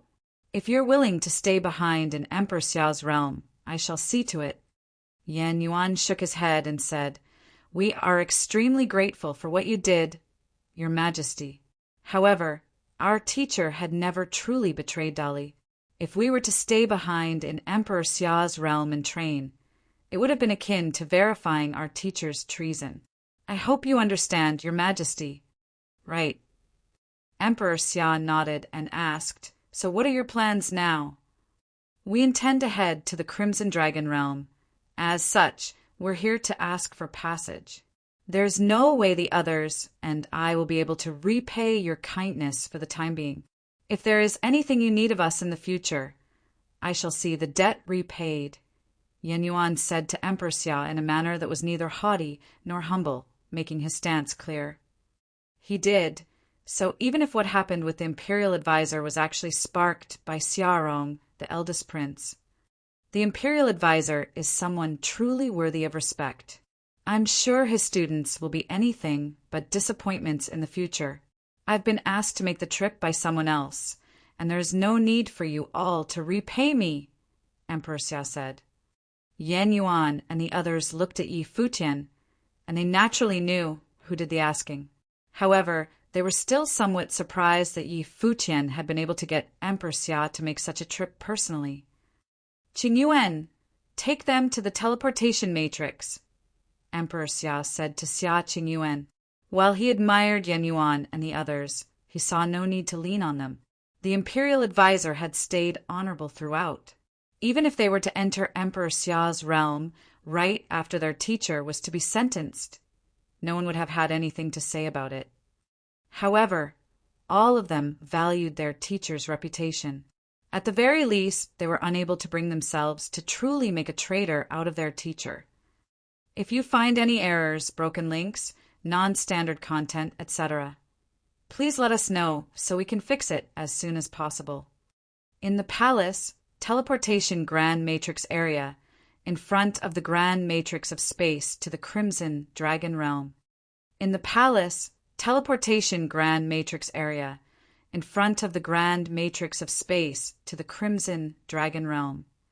Yi Futian came to see Yan Yuan and the others off. Fei Xue stood next to Yi Futian. She turned toward him and whispered, What happened to father was nothing that we wanted to see, and I hope you will not blame yourself. She could feel the guilt in Yi Futian's heart. He must have been blaming himself all this time. Yi Futian looked at the woman in front of him and thought that perhaps the person most in pain was Fei Xue. But at the moment, she was still trying to persuade herself. A smile appeared on his face, but it was mixed with some bitterness. He said, Well, rest assured I will adjust myself, and you take good care of yourself after you go to the Crimson Dragon realm with your senior brother. I will, Fei Xue nodded gently. Will you still go to Crimson Dragon realm? Well, maybe to Chenya City in Crimson Dragon realm, Yi Futian responded. Well then, we will see you at the Crimson Dragon realm, Fei Xue whispered softly. She then walked toward the Grand Matrix of space with Yan Yuan and the others as they entered into the matrix. Everyone take care, Yi Futian said to Yan Yuan and the others. You too, Yan Yuan nodded at Yi Futian. The brilliant light shone, and the light beams pierced straight through the sky as if opening up a great path of space, and only for a moment, the bodies of these people disappeared directly from the matrix. Yi Futian looked up at the sky. The channel was still bright with radiance. The energy required for such a realm-crossing matrix was unimaginable. The number of spirit stones of Great Path consumed by the launching of the Grand Matrix was an astrological figure each time, and only the top principalities could afford its cost. If one relied upon oneself to go to the Crimson Dragon realm, even the cultivators from the Nirvana plane would take a long time, so that was the reason why Yan Yuan came to borrow the passage. Of course, Yan Yuan was also thankful to Emperor Xia. After all, they could leave safely entirely on account of Emperor Xia. No matter what position the two parties were in, a favor was a favor.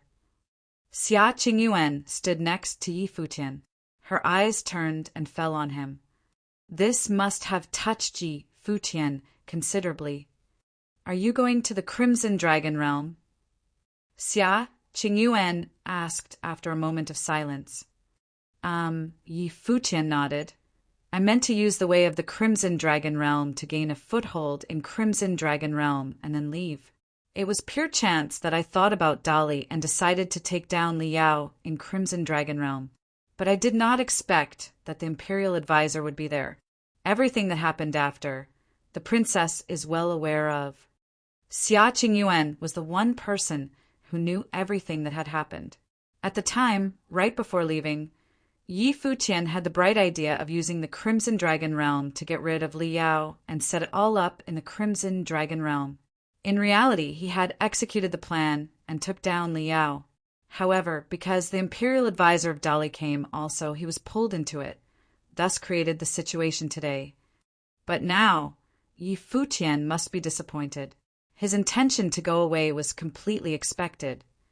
As I said last time, I will ask my father, the Emperor, to name you as the city lord of Qinya City. You will be in charge of the city on behalf of Emperor Xiao's realm. From then on, you will be in complete charge and not subject to anyone in Emperor Xiao's realm, Xia Qingyu said. She understood that it was inevitable for Yi Futian to leave Emperor Xiao's realm. Qinya City was regarded as their victory, and sending Yi Futian to Qinya City as the city lord meant that he would be considered as a lord of the land. To name him as the city lord was not as fitting as saying that the city would be gifted to him, and they had to send cultivators there to assist with security. After all, Yi Futian's strength was not yet enough to stand alone and defend a city. In the central area of Crimson Dragon Realm, many of the city lords were of the existence in Nirvana Plane. A simple doctrine saint was not nearly the same. Many thanks to the princess. Yi Futian nodded and did not refuse Xia Qingyuan's kindness. I'll return to the villa first, Yi Futian said again. Xia Qingyuan nodded. I will see you off. And the two left together. Yi Futian did not go to see Emperor Xia and request judgment regarding Xia Rong. Although Xia Rong hurt him this time, he was the crown prince of Emperor Xiao's realm and the biological child of Emperor Xia. From the standpoint of Xia Rong, what was the problem of getting rid of someone powerful, such as the Imperial Advisor of Dali? Even though the means he used were underhanded between the battle of two major in Huang's realms, it honestly didn't mean much. Yi Futian had no right to go to Emperor Xia and demand Xia Rong to be punished. He was the outsider, and to a certain extent, Emperor Xia and Xia Qingyuan had been extremely kind to him. Just because Emperor Xia and Xia Qingyuan treated him well did not mean that he could demand Emperor Xia to dispose of his own son on his account. Xia Rong was not Shaoshang. Unless, one day, he had the ability himself to deal with Xia Rong, then there would be nothing else to discuss. He would do it himself. To ask Emperor Xia to handle the matter, what could be his reasoning? Of course, Yi Futian would not form any opinion on Emperor Xia because of what Xia Rong did. Emperor Xia was Emperor Xia, and Xia Rong was Xia Rong, just like Xia Qingyuan was Xia Qingyuan. Everyone was an independent individual, even if they were a family. This was something that the sword master of Li Hin and the Imperial Advisor of Dali had both taught him by action. Of course, this principle could not apply to those who did evil. But for all this, he who had already entered the Saint Plane would make his judgment. After Yi Futian left, Xia Qingyuan came to the place where Emperor Xia was. When Emperor Xia saw Xia Qingyuan arrive, he asked with a smile, "Are you here because of your brother?" "Father, does the last incident have anything to do with what happened this time?" Xia Qingyuan asked. What she was referring to was when Yi Futian's identity was exposed in Dali, and the event that happened at Crimson Dragon Realm. Last time, Xia Rong was not in the palace, Emperor Xia said, looking at Xia Qingyuan. Xia Qingyuan looked up at her father. She knew that her brother, Xia Rong, was often in the army, in charge of military affairs. Of course, absence does not mean that this matter has nothing to do with him. Maybe he did it, maybe your second brother, third brother. They are all possible suspects, Emperor Xia continued. But why didn't father ever inquire? Xia Qingyuan asked. She understood that if her father had questioned these events, no matter how secretive they were, they would be able to find something. Will father not punish my brother this time? While at the Crimson Dragon Realm, Xia Rong wanted to hurt the imperial advisor of Dali. He did that by using Yi Futian's life as a bet, and there was a very high possibility that Yi Futian could have been killed. Dali dynasty incited the battle with us, and the conflict erupted in the Crimson Dragon Realm. Yi Futian took down Li Yao, but he wanted to release him because of the imperial advisor of Dali. What do you think of what he did? Asked Emperor Xia. Xia Qingyuan looked up at her father and was speechless for a moment. No matter how much respect the imperial advisor of Dali deserved, even if he is kind to Yi Futian, he was regarded as Yi Futian's master. But after all had been said and done, he was the imperial advisor of the enemy. For this battle, we mobilized inconsiderable power in Emperor Xiao's realm, and several individuals in the Nirvana plane even went to the Crimson Dragon Realm in person as support. Although it was Yi Futian who took Li Yao down, and there was no issue with him seeing things from his angle, for your elder brother, as the Deputy General of Tian who accomplished all this, how could you accuse him? Emperor Xia continued. Xia Qingyuan listened quietly. She also wanted to hear what her father had to say. Whether it is your brother or Yi Futian, everyone is growing. They are all in the Saint Plane. Whatever they want to fight for, I will not stop them, but they must be able to bear the price, even if it is fighting for the throne. Emperor Xia's voice seemed very calm. He said, many things that you have to do, I will support them, but in what way you want to accomplish these things solely depends on your ability, and you must consider the consequences. I heard that at the Crimson Dragon Realm, the imperial advisor sent Yi Futian as saying, gentlemen, do not stand close to danger. He was right. Everything you do, you must consider its consequences and consider what kind of situation you'll put yourself in. Today, I will not stop the secret jostling of power between them, nor will I punish your elder brother. In the future, if he has to pay for what he did one day, likewise, I will not stop that either.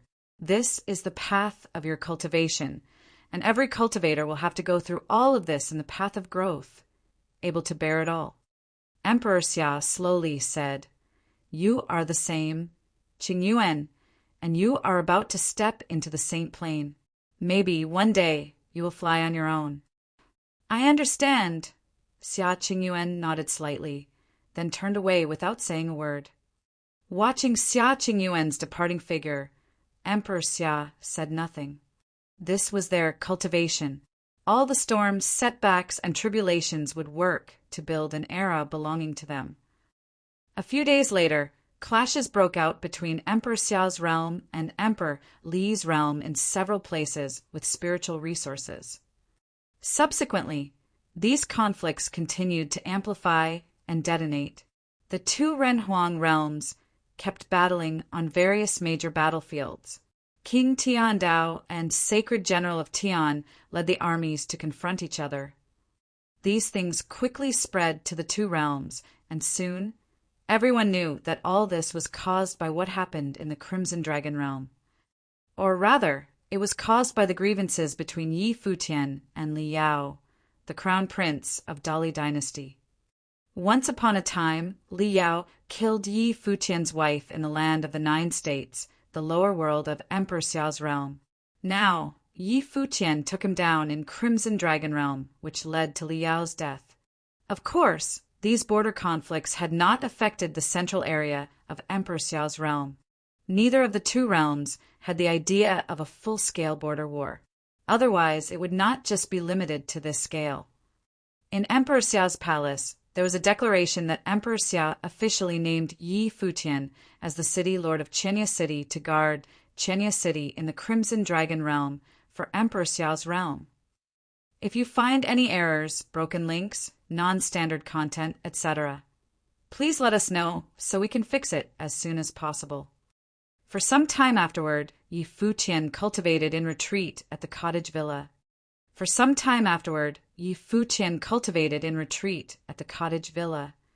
Not only him, but many at the villa had gained something during this trip, with several of them having broken into the Saint Plane. They needed to comprehend the way of the Saint Plane in earnest and integrate it into their strength. After Gu Donglu entered into the divine path, his whole person had gone through a great transformation. It was as if his life spirit had once again awoken, rendering his temperament even more remarkable. The same was also true of Yusheng. He was born into the way, but his changes were more internal. Once in battle, his potential had completely erupted and was completely different from before. Many people in the Crimson Dragon realm had already experienced his battling method.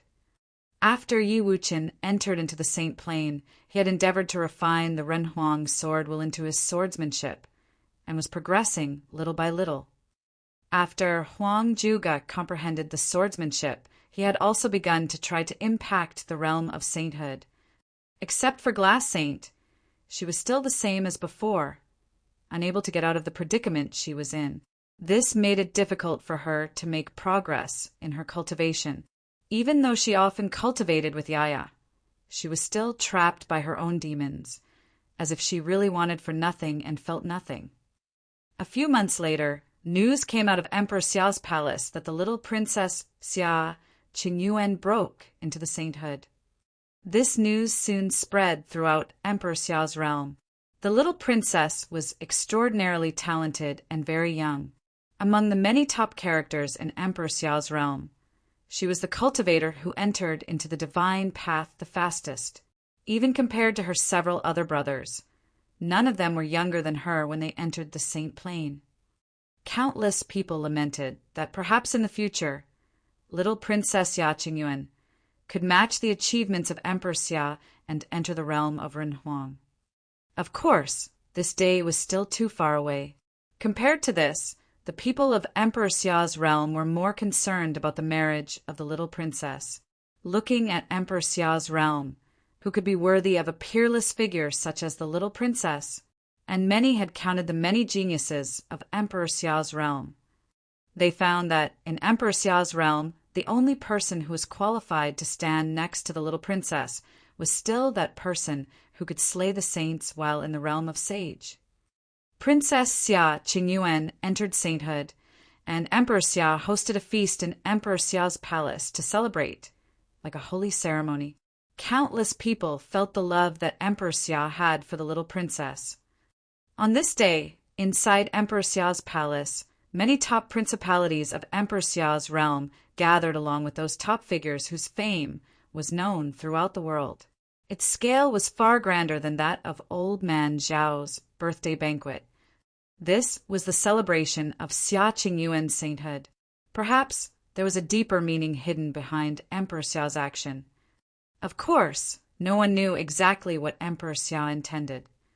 On this day, almost all the top figures were there, including the peak existences such as the Sword Master of Lihin, Lord of Shenyuan Palace, the Master of Jiutian Temple, the Master of Tianji Pavilion, and the Valley Master of Divine, Cloud Valley. At the banquet, Emperor Xia sat high upon his throne, with Queen Xiao and Xia Qingyuan on each side of him. The other princes were sitting below Xia Qingyuan. After all, this was a celebration for Xia Qingyuan. All the top figures had arrived, but at the banquet, Xia Qingyuan's look was calm, and she seemed uninterested. Her eyes sometimes looked far into the distance. Today's banquet was filled with many cultivators, but one person was missing. Many people had also noticed Xia Qingyuan's look, and these top figures understood. No one mentioned anything about the princess marriage at the banquet. It seemed that the crowning jewel in Emperor Xia's realm was now grown up, and her heart had already found its belonging. But that man was not there today. Perhaps it had something to do with what happened at the Crimson Dragon realm. Emperor Xia had already named him the Lord of Qinya City. Perhaps soon he would leave Emperor Xia's realm for Crimson Dragon Realm. After that, it was very unlikely that he would return to Emperor Xia's realm in the future. After the banquet was over, Emperor Xia asked Sword Master of Lihin, Lord of Xianyuan Palace, and other peak figures to stay so he could talk to them. No one knew what they talked about. Until not long after, people were able to faintly assume one thing, which shocked many in Emperor Xia's realm, and they continued to guess Emperor Xia's real motivation. When Emperor Xia's palace hosted the banquet, Yi Futian was not in the upper world, but went to the 9 states to take a few people to the upper world. A few days later, Yi Futian and his party gathered at the cottage villa. Everyone from the lower worlds of 9 states was there. Yi Futian stood in front, holding the hand of a young girl. It was Little Grass, the daughter of the 4th senior brother, Shui, and his wife Yoshi. Linger stood on the other side and took Little Grass's other hand.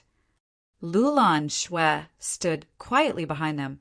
Knife Saint, Gudonglu, and Zhuge Mingyue were all there.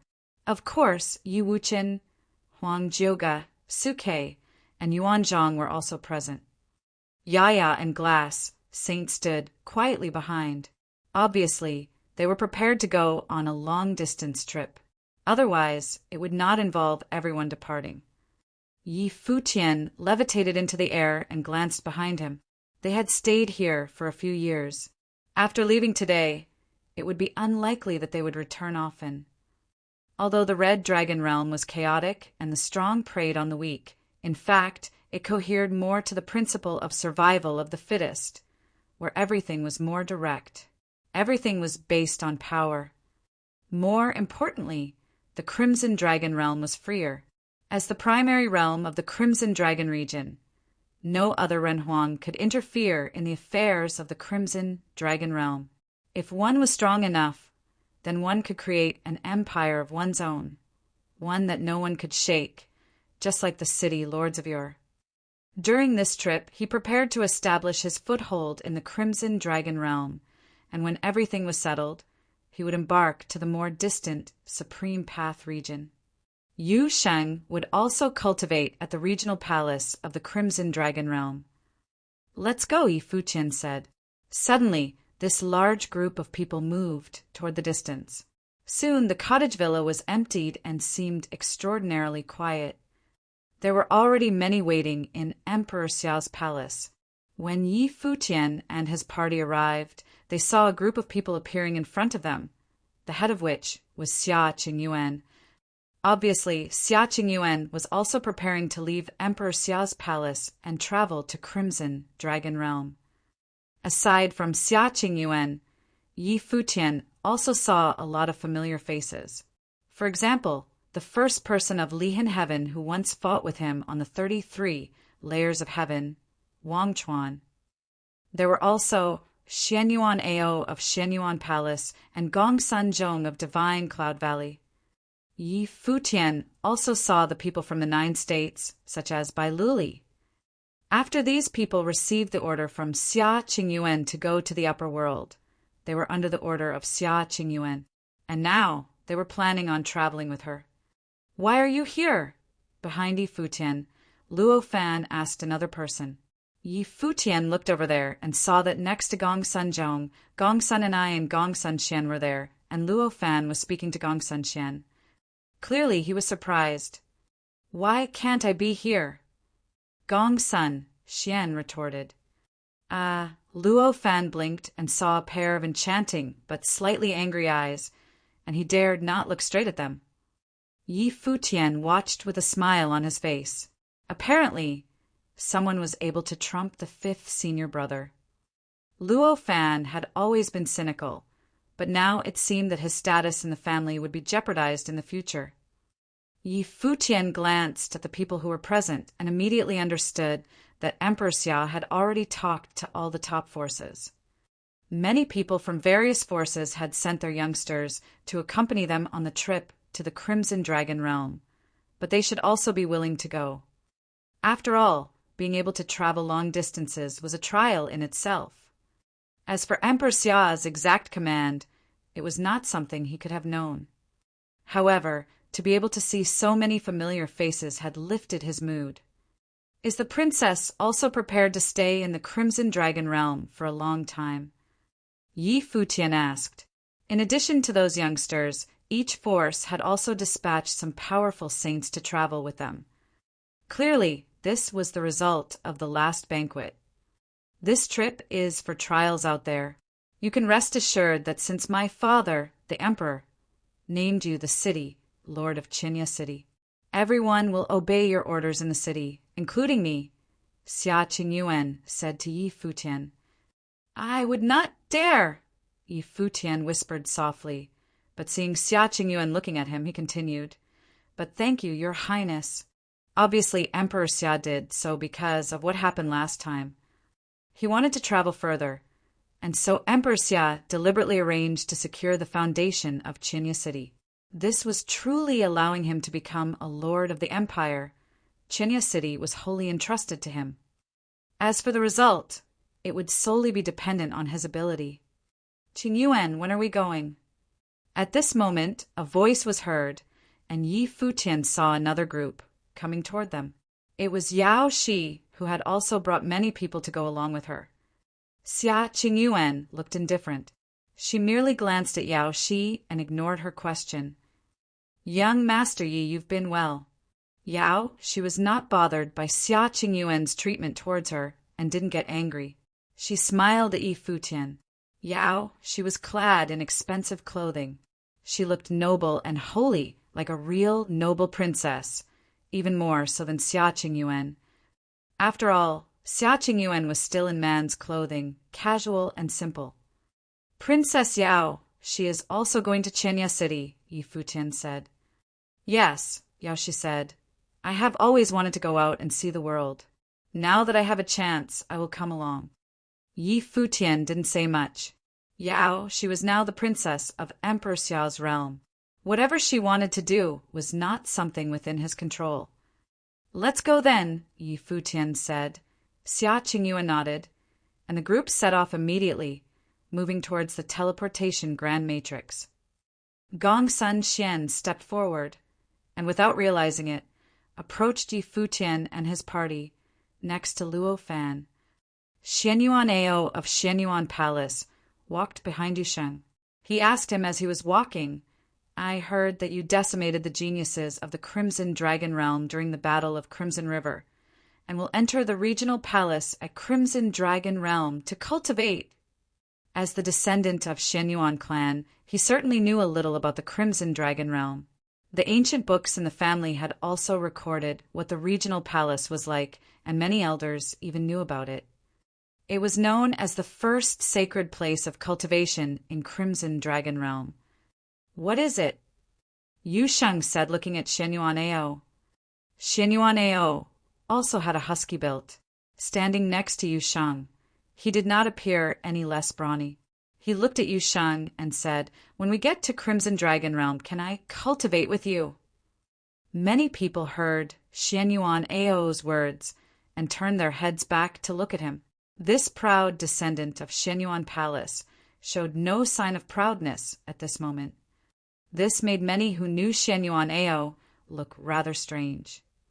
No, Yu Sheng spat. It was a resolute refusal. He continued to move forward, leaving a shocked crowd behind. If you find any errors, broken links, non-standard content, etc., please let us know so we can fix it as soon as possible. Crimson Dragon Realm, Qinya City. Crimson Dragon Realm, Qinya City. Yi Futian and his party came forward in a mighty manner and descended directly into the city, Lord's office of Qinya City. After that previous battle, the city lord's office still seemed to be in ruins. The ruins were exceptionally quiet. An exhalation of breath seemed to be released from the dilapidated remains of the city lord's office. Then Yi Futian saw a figure rise up into the sky. It was the previous city lord, Shen Tianzhan. Only Shen Tianzhan remained in the city lord's office. Everyone else was gone. The city lord has returned, Shen Tianzhan said to Yi Futian. He'd known that Yi Futian would come back sooner or later. This time, Yi Futian seemed to have brought a lot of people with him. The princess of Emperor Xiao's realm, Xia Qingyuan, was among them as well.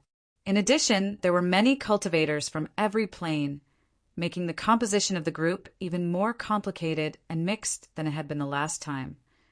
"Elder, what is this?" Yi Futian asked, looking at the ruins. Since Shen Tianzhan had stayed to wait for him, it meant that he still recognized Yi Futian as the city lord of Qinya City. However, if that was the case, why had Shen Tianzhan not ordered for repairs of the city lord's office? Moreover, why had everyone else disappeared? It seemed as if Shen Tianzhan was the only one left in this vast city lord's office. After the battle a few months ago, the cultivators of Emperor Xiao's realm and Emperor Li's realm both withdrew. Xiongnan saw that Qinya City was empty and wanted to take Qinya City for Emperor Xiong's realm. He ordered an attack to kill me. Not only me, but several principalities in Qinya City were also attacked by the people of Xiong City. Situ Zhong, the head of the Situ clan, was injured during these attacks. Many people lost their lives. I dismissed everyone from the city lord's office to prevent them from being harmed, Shen Tianzhan said. When Yi Futian heard what he said, his expression turned blank. In the past, during the battle between the two Renhuang realms, Xiongnan had wanted to take the opportunity to profit, wanting to gain all the advantages without participating in the war, to use threats to put a squeeze on their resources. He had given him some, but he'd been far from able to satisfy Xiongnan's appetite. On the day of the great battle, Xiongnan had brought people to threaten them. However, Xiaorong's iron-wrought determination had deterred Xiongnan. As soon as he'd made a move, he'd been caught up in the battle between the two Renhuang realms. The cultivators of Emperor Xiao's realm would have killed him at any cost. Xiongnan had not dared to make his move. Meanwhile, his followers had not been silly enough to interfere in the battle between the two Renhuang realms. But after the battle between the two Renhuang realms, they had returned to their respective lands. Xiongnan had naturally anticipated that fightings would ensue within the two Renhuang realms, which would set off a storm, so he'd thought of attacking Qinya City. Emperor Xiong's realm already required a considerable number of cultivators to guard the one city they occupied. They could not spare too many others to be dispatched to the Crimson Dragon realm to guard the two cities for a prolonged period. Just like Emperor Xia's realm and Emperor Li's realm, they did not have many who were of the Nirvana plane. They could not possibly dispatch them all to guard the Crimson Dragon realm. Therefore, it was more likely that Xiongnan had wanted to vent the humiliation he'd suffered during the Battle of the Crimson River, during which he'd been scared by Xiaorong into not fighting, which had caused much of his indignation. As a result, he'd sent people to harass Shen Tianzhan, wanting him to submit and agree to defend Qinya City for Emperor Xiong's realm. However, Shen Tianzhan had resisted stubbornly, displeasing Xiongnan considerably. Since Shen Tianzhan had been willing to surrender to Yi Futian but had refused to become an affiliate of Emperor Xiong's realm, one could imagine Xiongnan feelings about it. So he'd repeatedly sent people to keep the city lord's office of Qinya City in a state of ruin. After Yi Futian learned what had happened, he said to Shen Tianzhan, "It's been hard for you. It's finally time to rebuild the city lord's office." "Very well," Shen Tianzhan nodded. He had previously promised to stay on as the deputy city lord because of the defeat, though it had not been a sincere surrender. But what happened later had made him realize that maybe, by standing beside Yi Futian, he would see things differently. On the contrary, Xiongnan, the prince of Emperor Xiong's realm, was resentful because of his defeat at Crimson River. He'd even gone so far as resorting to retaliation and extortion. His villainous acts were far worse than anything Yi Futian had ever done. Shen Tianzhan would loathe to even be in contact with such a person, much less follow and obey him. No matter what, he was on the Nirvana plane, the last realm of the divine path. Suddenly, a surging wind rose up. A group of people was seen walking in the air in the distant void. They stopped a ways off and looked at Yi Futian and the others. Likewise, Yi Futian and Xin Tianzhan looked at them. They heard the leader of the group say, "Xin Tianzhan, we had given you many opportunities, and His Royal Highness had been unceasingly benevolent. Our paths are different. We cannot work together," Shen Tianzhan said to the people in the void.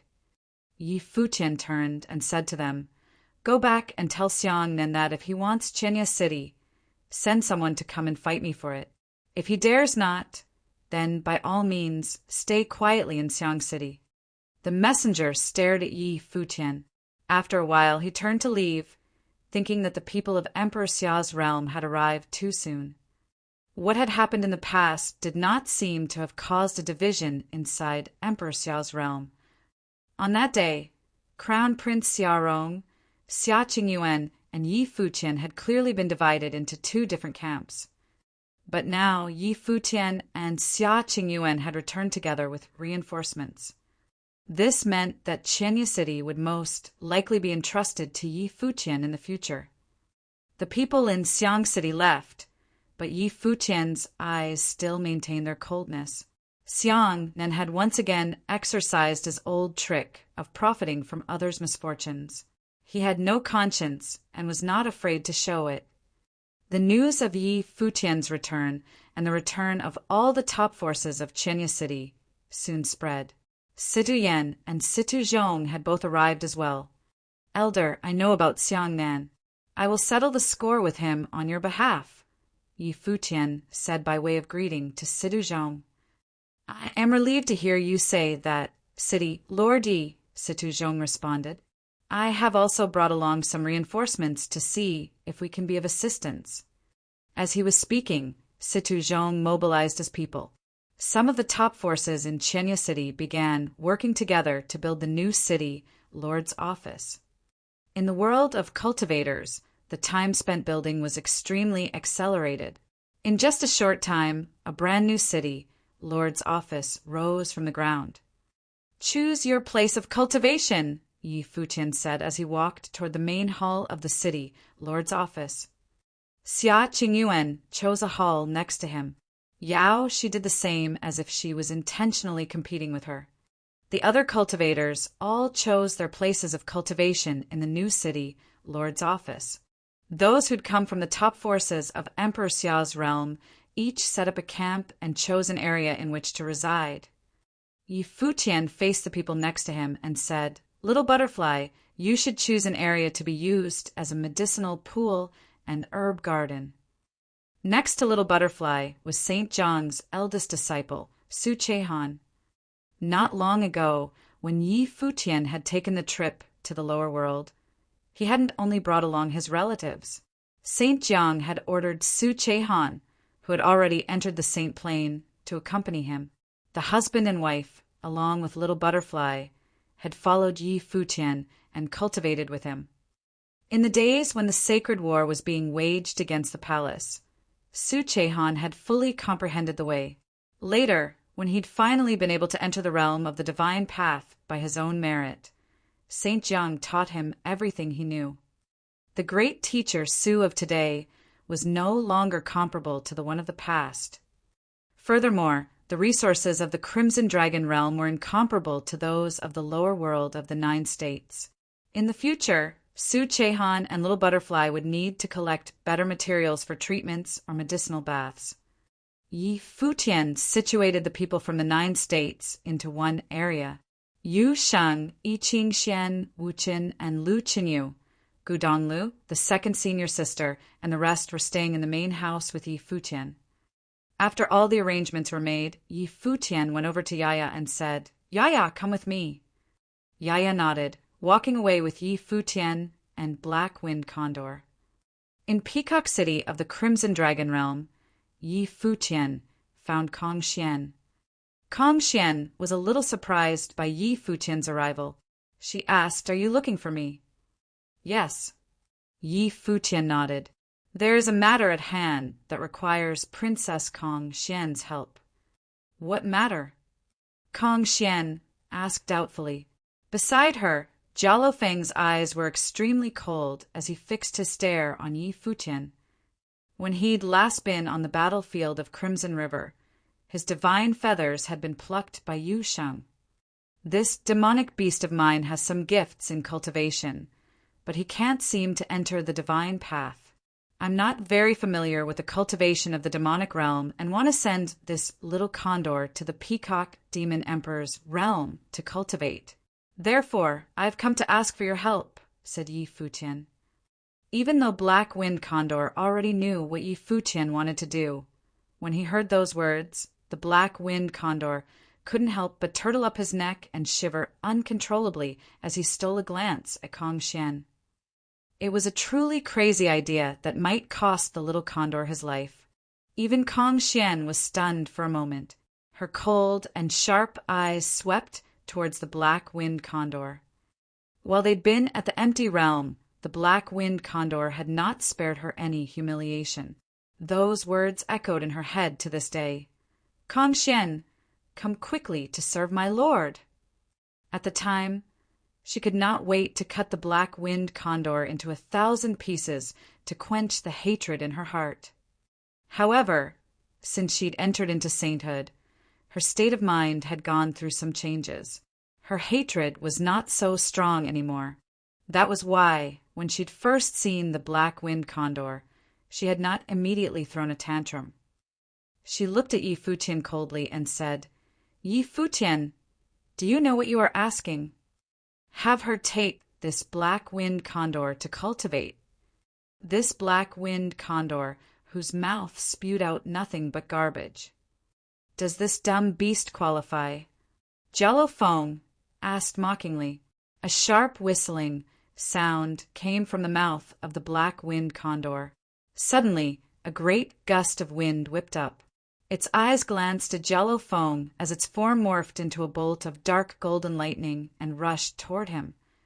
The divine feathers of Jialo Feng glimmered brightly as the extremely sharp golden blades slashed towards them. The Black Wind Condor did not retreat. It turned into frightening lightning and thunder, its wings extended, cutting through the void. Boom! With a loud sound, Jialo Feng's body was thrown backward. The Black Wind Condor returned to Yi Futian's side in a radiant arc and glanced scornfully at Jialo Feng. The little condor possesses all the comprehension of my cultivation. It is very talented, but its entrance into the Saint Plane had been delayed. I don't know what should be done next, so I thought to send it to the Peacock Demon Emperor's realm, Yi Futian said. I know that there were several offenses made in the past, but those are inevitable on the battlefield. We beg the princess's indulgence in these matters. I want to send little Condor to the Demon Emperor's realm in the hopes of building a friendship, not a rivalry. Kong Xian looked at Yi Futian deeply, then nodded. Very well. Seeing that Kong Xian had agreed, the Black Wind Condor took a secretive look at her beautiful face and shivered again. Little Condor was unlucky. It had barely escaped the hands of the she-devil, only to face yet another danger. If you find any errors, broken links, non-standard content, etc., please let us know so we can fix it as soon as possible. Yi Futian revealed a smile. Since Kong Xian had agreed, she must be willing to resolve the grievances of the past. Yi Futian revealed a smile. Since Kong Xian had agreed, she must be willing to resolve the grievances of the past. This way, there would be one less powerful opponent in the future. In the chaotic Crimson Dragon realm, even though one may be endowed with excellent abilities, there were just too many strong cultivators from other major Renhuang realms. However, if there was no feud to settle, there was no need to make enemies. In fact, the grudge between Yi Futian and Kong Xian had always been him continuously bullying her, so it was natural that he did not mind letting go of the grudge and turning war into peace. Going forward in the Crimson Dragon realm, I hope that Princess Kong Xian will watch out for us. Yi Futian slightly bowed and appeared very humble. Kong Xian looked at him and asked, Do you have time to stay? Yi Futian was stunned for a moment. Kong Xian seemed to have made quite a leap. Is there something else required by the princess? Yi Futian asked. Fight with me, Kong Xian replied. Her eyes glowed with intensity as she stared at Yi Futian. Back when she had entered the divine path at the battlefield of Crimson River, she decided to forfeit and not to fight with Yu Sheng, who was already on the Saint Plain. This had since caused her to feel some regret. Now that she had been on the Saint Plain for several months, and her cultivation had gained a firm foundation, she lacked a good opponent to help hone her fighting skills. She wanted to see what level her fighting power had reached. Yi Futian revealed a strange look. Looking at her cold face, he asked, That wouldn't exactly be appropriate, would it? They had just made peace. Why should that be followed by a fight? Kong Xian was indeed a cultivator of the Peacock Demon Emperor clan, whose affinity to fight was innate. There is a battle platform at my residence, Kong Xian said, eager to get going. Very well, Yi Futian said begrudgingly. Shall I go all out? He was weighing whether or not he should let it rip. Would it be better to restrain himself? If he beat Kong Xian violently, would he be adding new hatred onto the old? Of course. Kong Xian glanced at Yi Futian coldly as the two walked toward the battle platform. It didn't take long for earth-shaking sounds to start coming out of the city, Lord's office of Peacock City.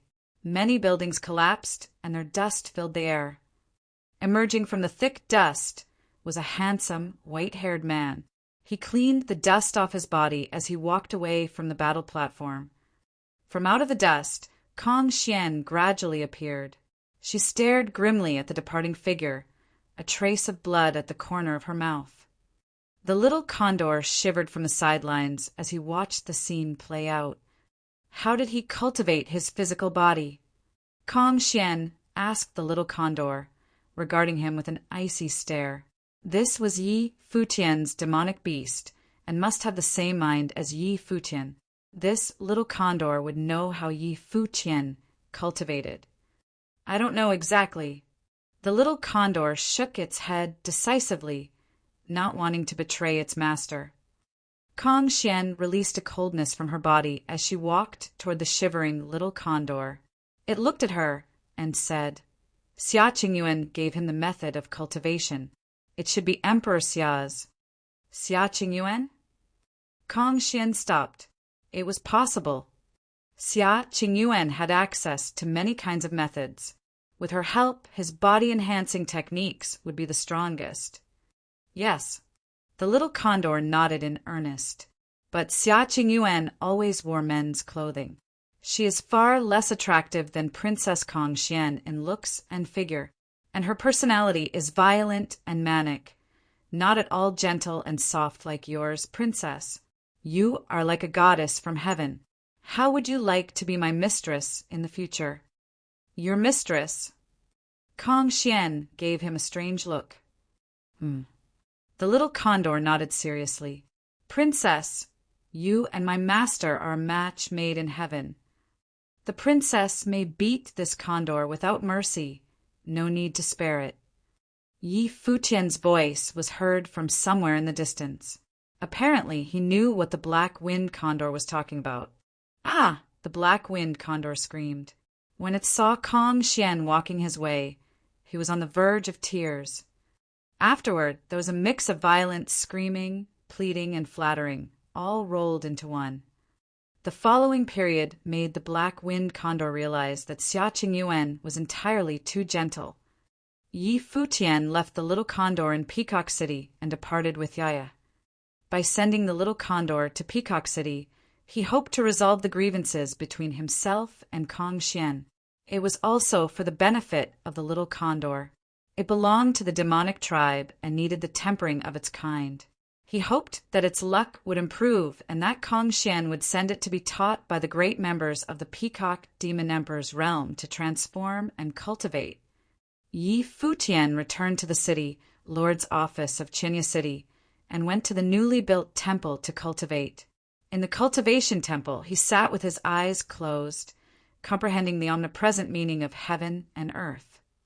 There was a sacred radiance shining upon him. Its bright, shining light seemed to cast a matrix diagram surrounded by ancient characters around him. His body was in the center of the diagram. The might of the authority between heaven and earth seemed to be everywhere. A variety of different colors of the swordsmanship emerged, blooming around Yi Futian's body. Each color represented a different kind of swordsmanship. Inside his body, in the life palace, the ancient tree made a rustling sound. On top of the ancient tree, the colors changed until they converged into one color, which flowed wildly into Yi Futian's body. At the same time, the splendid brilliance seemed to also turn into one color, integrating into Yi Futian's body like it was a furnace for refining. His body made roaring and booming sounds. The 5 elements of the great path were integrated into one. The universe returned to one as it refined the great path into one, fueling and strengthening the way.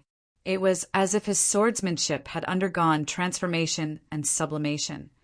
Moreover, this powerful swordsmanship resonated within the sanctified body. With a grasp of the palm, a force suddenly swept out, its violence extreme. If anyone faced it, no doubt they would find it difficult to breathe. The power of the deed of thorough comprehension was perfectly matched with his ability to cultivate. The master's vision could be described as extremely vicious. The ancient tree of the world seemed to be able to contain all things, and the deed of thorough comprehension aimed to temper the swordsmanship and sublimate it. The combination of the two allowed the refinement of many types of swordsmanship to form one that would be even more powerful after being sublimated. By using the deed of thorough comprehension to bring forth its full strength, its power became truly astounding. Moreover, he could always adjust the amount of swordsmanship that he wanted to release. As he stood up, Yi Futian waved his hand and flexed his fists. Every move seemed to be perfectly natural, blended with the great path, one with heaven and earth. The sacred light pouring over his body was like showering in divine radiance. Each unleashed strike may not seem strong, but it contained a curious power that gave out a dull sound with each blast, swirling as if they were devouring black holes, disappearing in an instant. In Crimson Dragon Realm, the opponents he would meet in the future would be even stronger. That day in the Battle of the Crimson River, he discovered that the strength of some of the geniuses was already very strong, and that was just the tip of the iceberg in the Crimson Dragon Realm. Every year, such cultivators would be born. In the future, he would likely face many descendants of Renhuang, and the gap between himself as these people would get increasingly smaller. Even those that he would meet on the supreme path in the future might not necessarily be less powerful than him. Therefore, the higher the level, the harder he needed to cultivate. Yi Futian left the cultivation temple and found Yu Sheng. It was time to send Yu Sheng to the regional palace to cultivate. Before long, a group of people arrived at the bank of the Crimson River. The crimson sky seemed to contain the mighty pressure of the great path. The Crimson River seemed like it was full magma. If anyone with weaker cultivation stepped into it, they would be burned to death immediately. Yu Sheng go, Yi Futian said. Yu Sheng would soon enter into this most powerful spiritual, holy land for cultivation. He would have the opportunity to touch the core of the Crimson Dragon Realm, the direct source of the Crimson Dragon Emperor's power. Yu Sheng nodded and walked into the void, traveling directly above the Crimson River toward the castle at the center of Crimson River. He knew what Yi Futian wanted him to do. He would fulfill his mission by gaining a steady foothold in the regional palace. There he would come into contact with the core forces of the Crimson Dragon Realm. As he walked forward, the Crimson Red Castle came into view. Someone was standing guard there, and Yu Sheng handed them the token he carried. As he stepped through the towering Heaven's Gate that rose high into the sky, he officially entered the regional palace. From a distance, the regional palace looked just like any castle. Inside, however, it was something unique, like a city suspended above the crimson river. In front of him, the shadows of figures stood above the void, watching Yu Sheng's arrival as if they were waiting for him. Each one among them possessed an extraordinary temperament. They were standing there like a natural chasm, blocking Yu Sheng's path forward. They were all cultivators of the regional palace. Like Yu Sheng, they had also shared the victory of the Battle of the Crimson River and had entered into the regional palace with great advantages. I heard that the newcomer is very powerful and has overwhelmed many powerful opponents with his strength, including the brother of Xing Kai, someone said. The welcome ceremony at the regional palace was always a little unusual. Perhaps the people he faced were just very weak, a woman crossing her arms in front of her said with a smile. Her manner was elegant. From the first glance, it was easy to tell that she was of uncommon and noble birth. Above the castle, Xing Kai stood watching silently. Yu Sheng walked by someone and said, "Move." The rule at the regional palace is that the newcomer who enters the palace must respectfully address the elders as senior brothers and sisters. Only then will the brothers and sisters will make way, the man said with a smile. There were no rules in the regional palace except that the strongest fist rules the palace. Yu Sheng had already discovered that the people who were standing in front of him were all on the realm of proving holiness, just like him. Yu Sheng tightened both of his fists. With a roar, an extremely violent magical power swept through the air instantly. Behind him, a world-toppling demon king appeared. Above the firmament, the magical power tumbled and roared like a demonic god. The people in front of him revealed a look of surprise. Although the newcomers who entered the palace all chose to fight, such direct and powerful newcomers were still in the minority. Now they wanted to see how many obstacles he could pass through. Whether Yu Sheng could get through the barriers or not would be his first test of entering the regional palace. It would also determine how much value he would have in the palace. This was the welcoming ceremony of the regional palace. Boom! Yu Sheng took a step that shook the void with a roar. The crimson river roiled. The entire castle seemed to be bombarded by the sound of thunder. On the bank of the crimson river, Futian glanced in the direction Yu Sheng had gone, then turned to leave. The road to the regional palace would be walked alone by Yu Sheng. If you find any errors, broken links, non-standard content, etc., please let us know so we can fix it as soon as possible. Futian and his party did not return to Qinya City after leaving Crimson River. They were still inside Crimson Dragon City. Futian and his party did not return to Qinya City after leaving Crimson River. They were still inside Crimson Dragon City. This first major city of Crimson Dragon Realm was extremely vast, with many wonders and cultivation places that were not seen in other Renhuang realms. It was not only in possession of a battlefield like the Rising Dragon platform, but also had other places of cultivation. The land west of Crimson Dragon Realm was where Futian and his party had gone. There were countless roads in front of them. These roads were like the branches of an ancient tree, extending to different places in every direction. A faint sense of heat was transmitted from the place. On each ancient road, people coming and going, the place was filled with cultivators. People of the Saint Plain seemed to be everywhere as well. Futian looked forward and raised his head slightly to look at the sky. He saw something like a floating castle. It was boundless, reaching high above the sky. Even the Holy Will was unable to reach it. The sun and its radiance shone down from the sky. Above the castle, divine golden birds could be seen flying in circles. Bright flames rained down, holier than one could imagine. Standing next to all of it, Futian and his party seemed incredibly small. When someone walked past them and set foot on one of the roads, it was as if they had stepped onto a branch. "Is this the divine Jiemu tree?" Ishaosher whispered. One of the 4 legendary divine trees in the lore, the divine Jiemu tree could connect the heaven and the earth. It was able to reach the depths of the earth and high above the firmament, so that heaven and earth were connected. Each of his branches was an ancient road. Together, it formed thousands of ancient roads that led to Jinmu City, the city which lay in front of them. The Crimson Dragon army guarded Jinmu City. Standing above the void, they looked like an army from heaven. Jinmu City was a holy place for cultivation. It was also one of the largest trading posts in Crimson Dragon City. To enter Jinmu City, payment of spirit stones of the Great Path was required. Otherwise, one was not eligible to cultivate in Jinmu City. Furthermore, the price of admission was not cheap. Those who were weak and small in their cultivation simply could not cultivate for long in Jinmu City.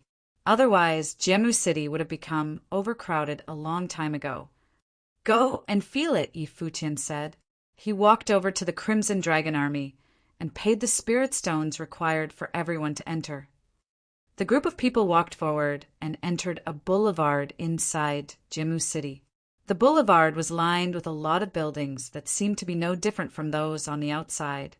However, when you looked up at them, you would see a stout tree branch supporting a road above it. Furthermore, there was an extremely hot stream of air above the ancient tree, like the flaming breath of the Great Path. Jinmu City reaches the sky and goes deep into the ground, absorbing the fire of the Great Path. The higher that Jinmu City reaches upward, the more prosperous the trading post will become. Many top forces have been taking shape inside Jinmu City over the years and taking root here. The more rooted they are, the more suitable for cultivation. It is said that at the bottom of Jinmu, ordinary cultivators of the Saint Plain are unable to stay without getting burned up into ashes under the fire of the Great Path, someone behind Futian said. The one who spoke was Shenjun, the former young master of Chinya City. He'd always been very dashing and elegant, but now he was more subdued. He was acting as a guide for Futian and his group, introducing the background of the Crimson Dragon realm to Futian. After all, he'd grown up in the Crimson Dragon realm and knew much more about it than Futian. Futian nodded slightly, contemplating what kind of truth would be contained within the 3,000 realms of the Great Path. In the empty realm, the will of space hung in the sky. The Crimson Dragon realm was more powerful than the space will of the empty realm. This Crimson Dragon realm truly belonged to a world of flames. It was said that those who cultivated in the art of flames were extremely powerful. "Let's go up first," Futian said, then looked at Luo Fan beside him. "Fifth senior brother, let's go see if there is a fire of the Great Path that is suitable for your cultivation." The number of flame cultivation methods in the Crimson Dragon realm was endless. Many top figures had refined it into a special flame of the Great Path, which integrated the way into it. These flames were of great help to the future generations of cultivators. It could even be directly refined into the body. Learning to comprehend the divine path was of great help to one's cultivation. Although similar to Yi Wuchen's Renhuang sword will, the fire of the saint was not as strong as the Renhuang sword will, so it was quite suitable for Luo Fan, who was still a sage. The higher one went, the more they discovered that the world of cultivators was destined to be unfair. All of this was unimaginable in the lower world of the 9 states. How could one compare the speed and limits of cultivation? "I'm embarrassed to trouble my younger brother for money to spend on it," Luo Fan said. "That's right. After all, I, your younger brother, am also poor." "If that's the case, let's just not go," Futian said jokingly. Luo Fan stared at Futian with shock. He had not expected such a response from him. "We are all brothers of the same master. Helping each other is a matter of course. Since the younger brother is so sincere, then I will gladly accept it." Luo Fan hugged Futian's shoulder, internally cursing him for being so tight with his wallet. The senior brother was clearly not as fortunate as the younger brother. "Of course, if you something that strikes your fancy, please pick out whatever you want. By the way, Choose a gift for Miss Xian too, Yi Futian said with a smile. He'd been joking before. That's the spirit. Don't forget how nice I was to you when you were young. Luo Fan exclaimed with a thumbs up. Yi Futian's face was a picture of confusion. When he was young. All right, perhaps 18 or 19 years. Olds could be considered young. Have you found a good place? Yi Futian asked Xinjun. What level do you want? Xinjun asked. The best, Yi Futian responded. Luo Fan's eyes lit up. When he looked at Yi Futian, he thought that his junior brother was even more handsome than ever. Heavenly Flames Avenue in Jinmu City is the most prosperous place for flame trading. Even Nirvana-level flames are not lacking there. Ren Huang-level flames have even appeared there once, Xinjun said. Yi Futian nodded. Let's go to Heavenly Flames Avenue then. Okay, then we need to hurry. Xinjun nodded. His body flickered as he led the way. Yi Futian and his team followed behind. They all traveled fast as they shuttled through Jinmu City. Jinmu City was considered a renowned city for a reason. When all the areas above and below the surface, it was much larger than a city as large as Chinya City. Therefore, one could only imagine just how massive this ancient tree that connected the world was, or that it was still growing. In Heavenly Flames Avenue was a huge, wide-open square where many cultivators gathered to trade. There were a lot of shops in the square, many of them temporarily built by the cultivators. Outside of these shops were engraved signs displaying what items were available for trade. Of course, there were also some large, permanent structures that were used for long-term trading. The Tower of Heavenly Flames on Heavenly Flames Avenue, for example, belonged to a major force with many invaluable flames of the way. At the moment, many cultivators were assembled in the Tower of Heavenly Flames. Yi Futian and his people had just arrived. There were many flame furnaces inside, all of which contained the flames of the way. Above the furnace, the name of the flame of the way, its grade, and its abilities were listed in great detail. The cultivation of flames in the Crimson Dragon realm was considered the epitome of the Crimson Dragon region. The classification and grade of the flames here were finer than anywhere else. Purple flame, unblemished, medium-grade flame of the way, aggressive attacking power with a strong ability to break defenses. Yi Futian looked at a flame furnace. Inside, a purple flame was making a sharp, sizzling sound. Tiny bolts of lightning could be seen inside the flame. After cultivators entered the Saint Realm, if they majored in the flames, they would temper the flame of their great path, making them physical, multiplying their power, and refining them to contain great swordsmanship. The fire of the golden flames, unblemished upper-grade flames of the way, aggressive attacking power with the ability to melt anything. Good for attacking, forging armors. In yet another flame furnace, the golden flames shone brightly, lighting up the flame furnace with extremely bright golden flames. This would be more suitable for Gongsun Xian, but she came from divine Cud Valley. Presumably, this grade of flame of the way would not be a great help to her, Yi Futian whispered. Gongsun Xian's origin meant that she had tremendous spiritual resources of her own. In addition, her grandfather had reached the Nirvana plane. The flame he possessed could be tempered into the flame of Nirvana. The flames of the way in this area were artificially made. The flames of the way on the other side were formed naturally, Xinjun explained.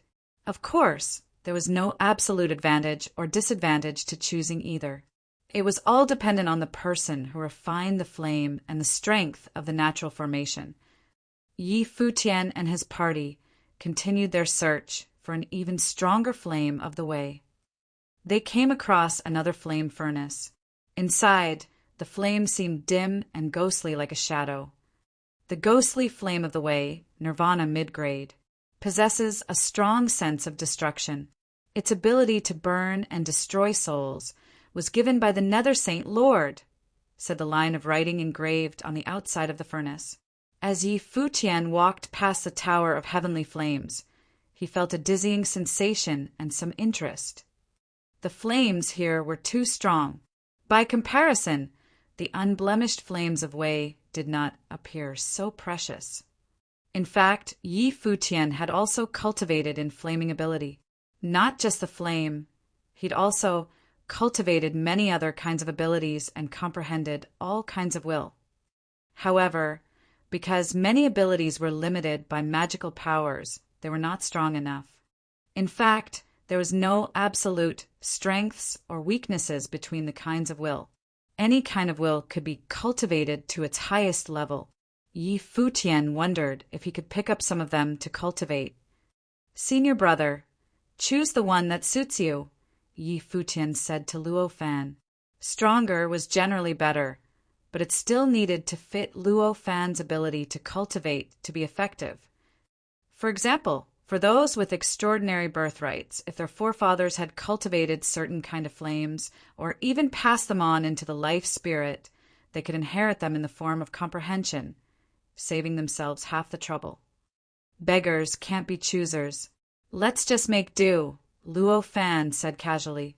However, his action was pretty deft. He pointed at a flame and said, "That's it." Yi Futian saw the grade of the flame he wanted and felt a pinch in his heart. He said, "Senior brother, you don't want to spare me any expense. If you find any errors, broken links, non-standard content, etc., please let us know so we can fix it as soon as possible."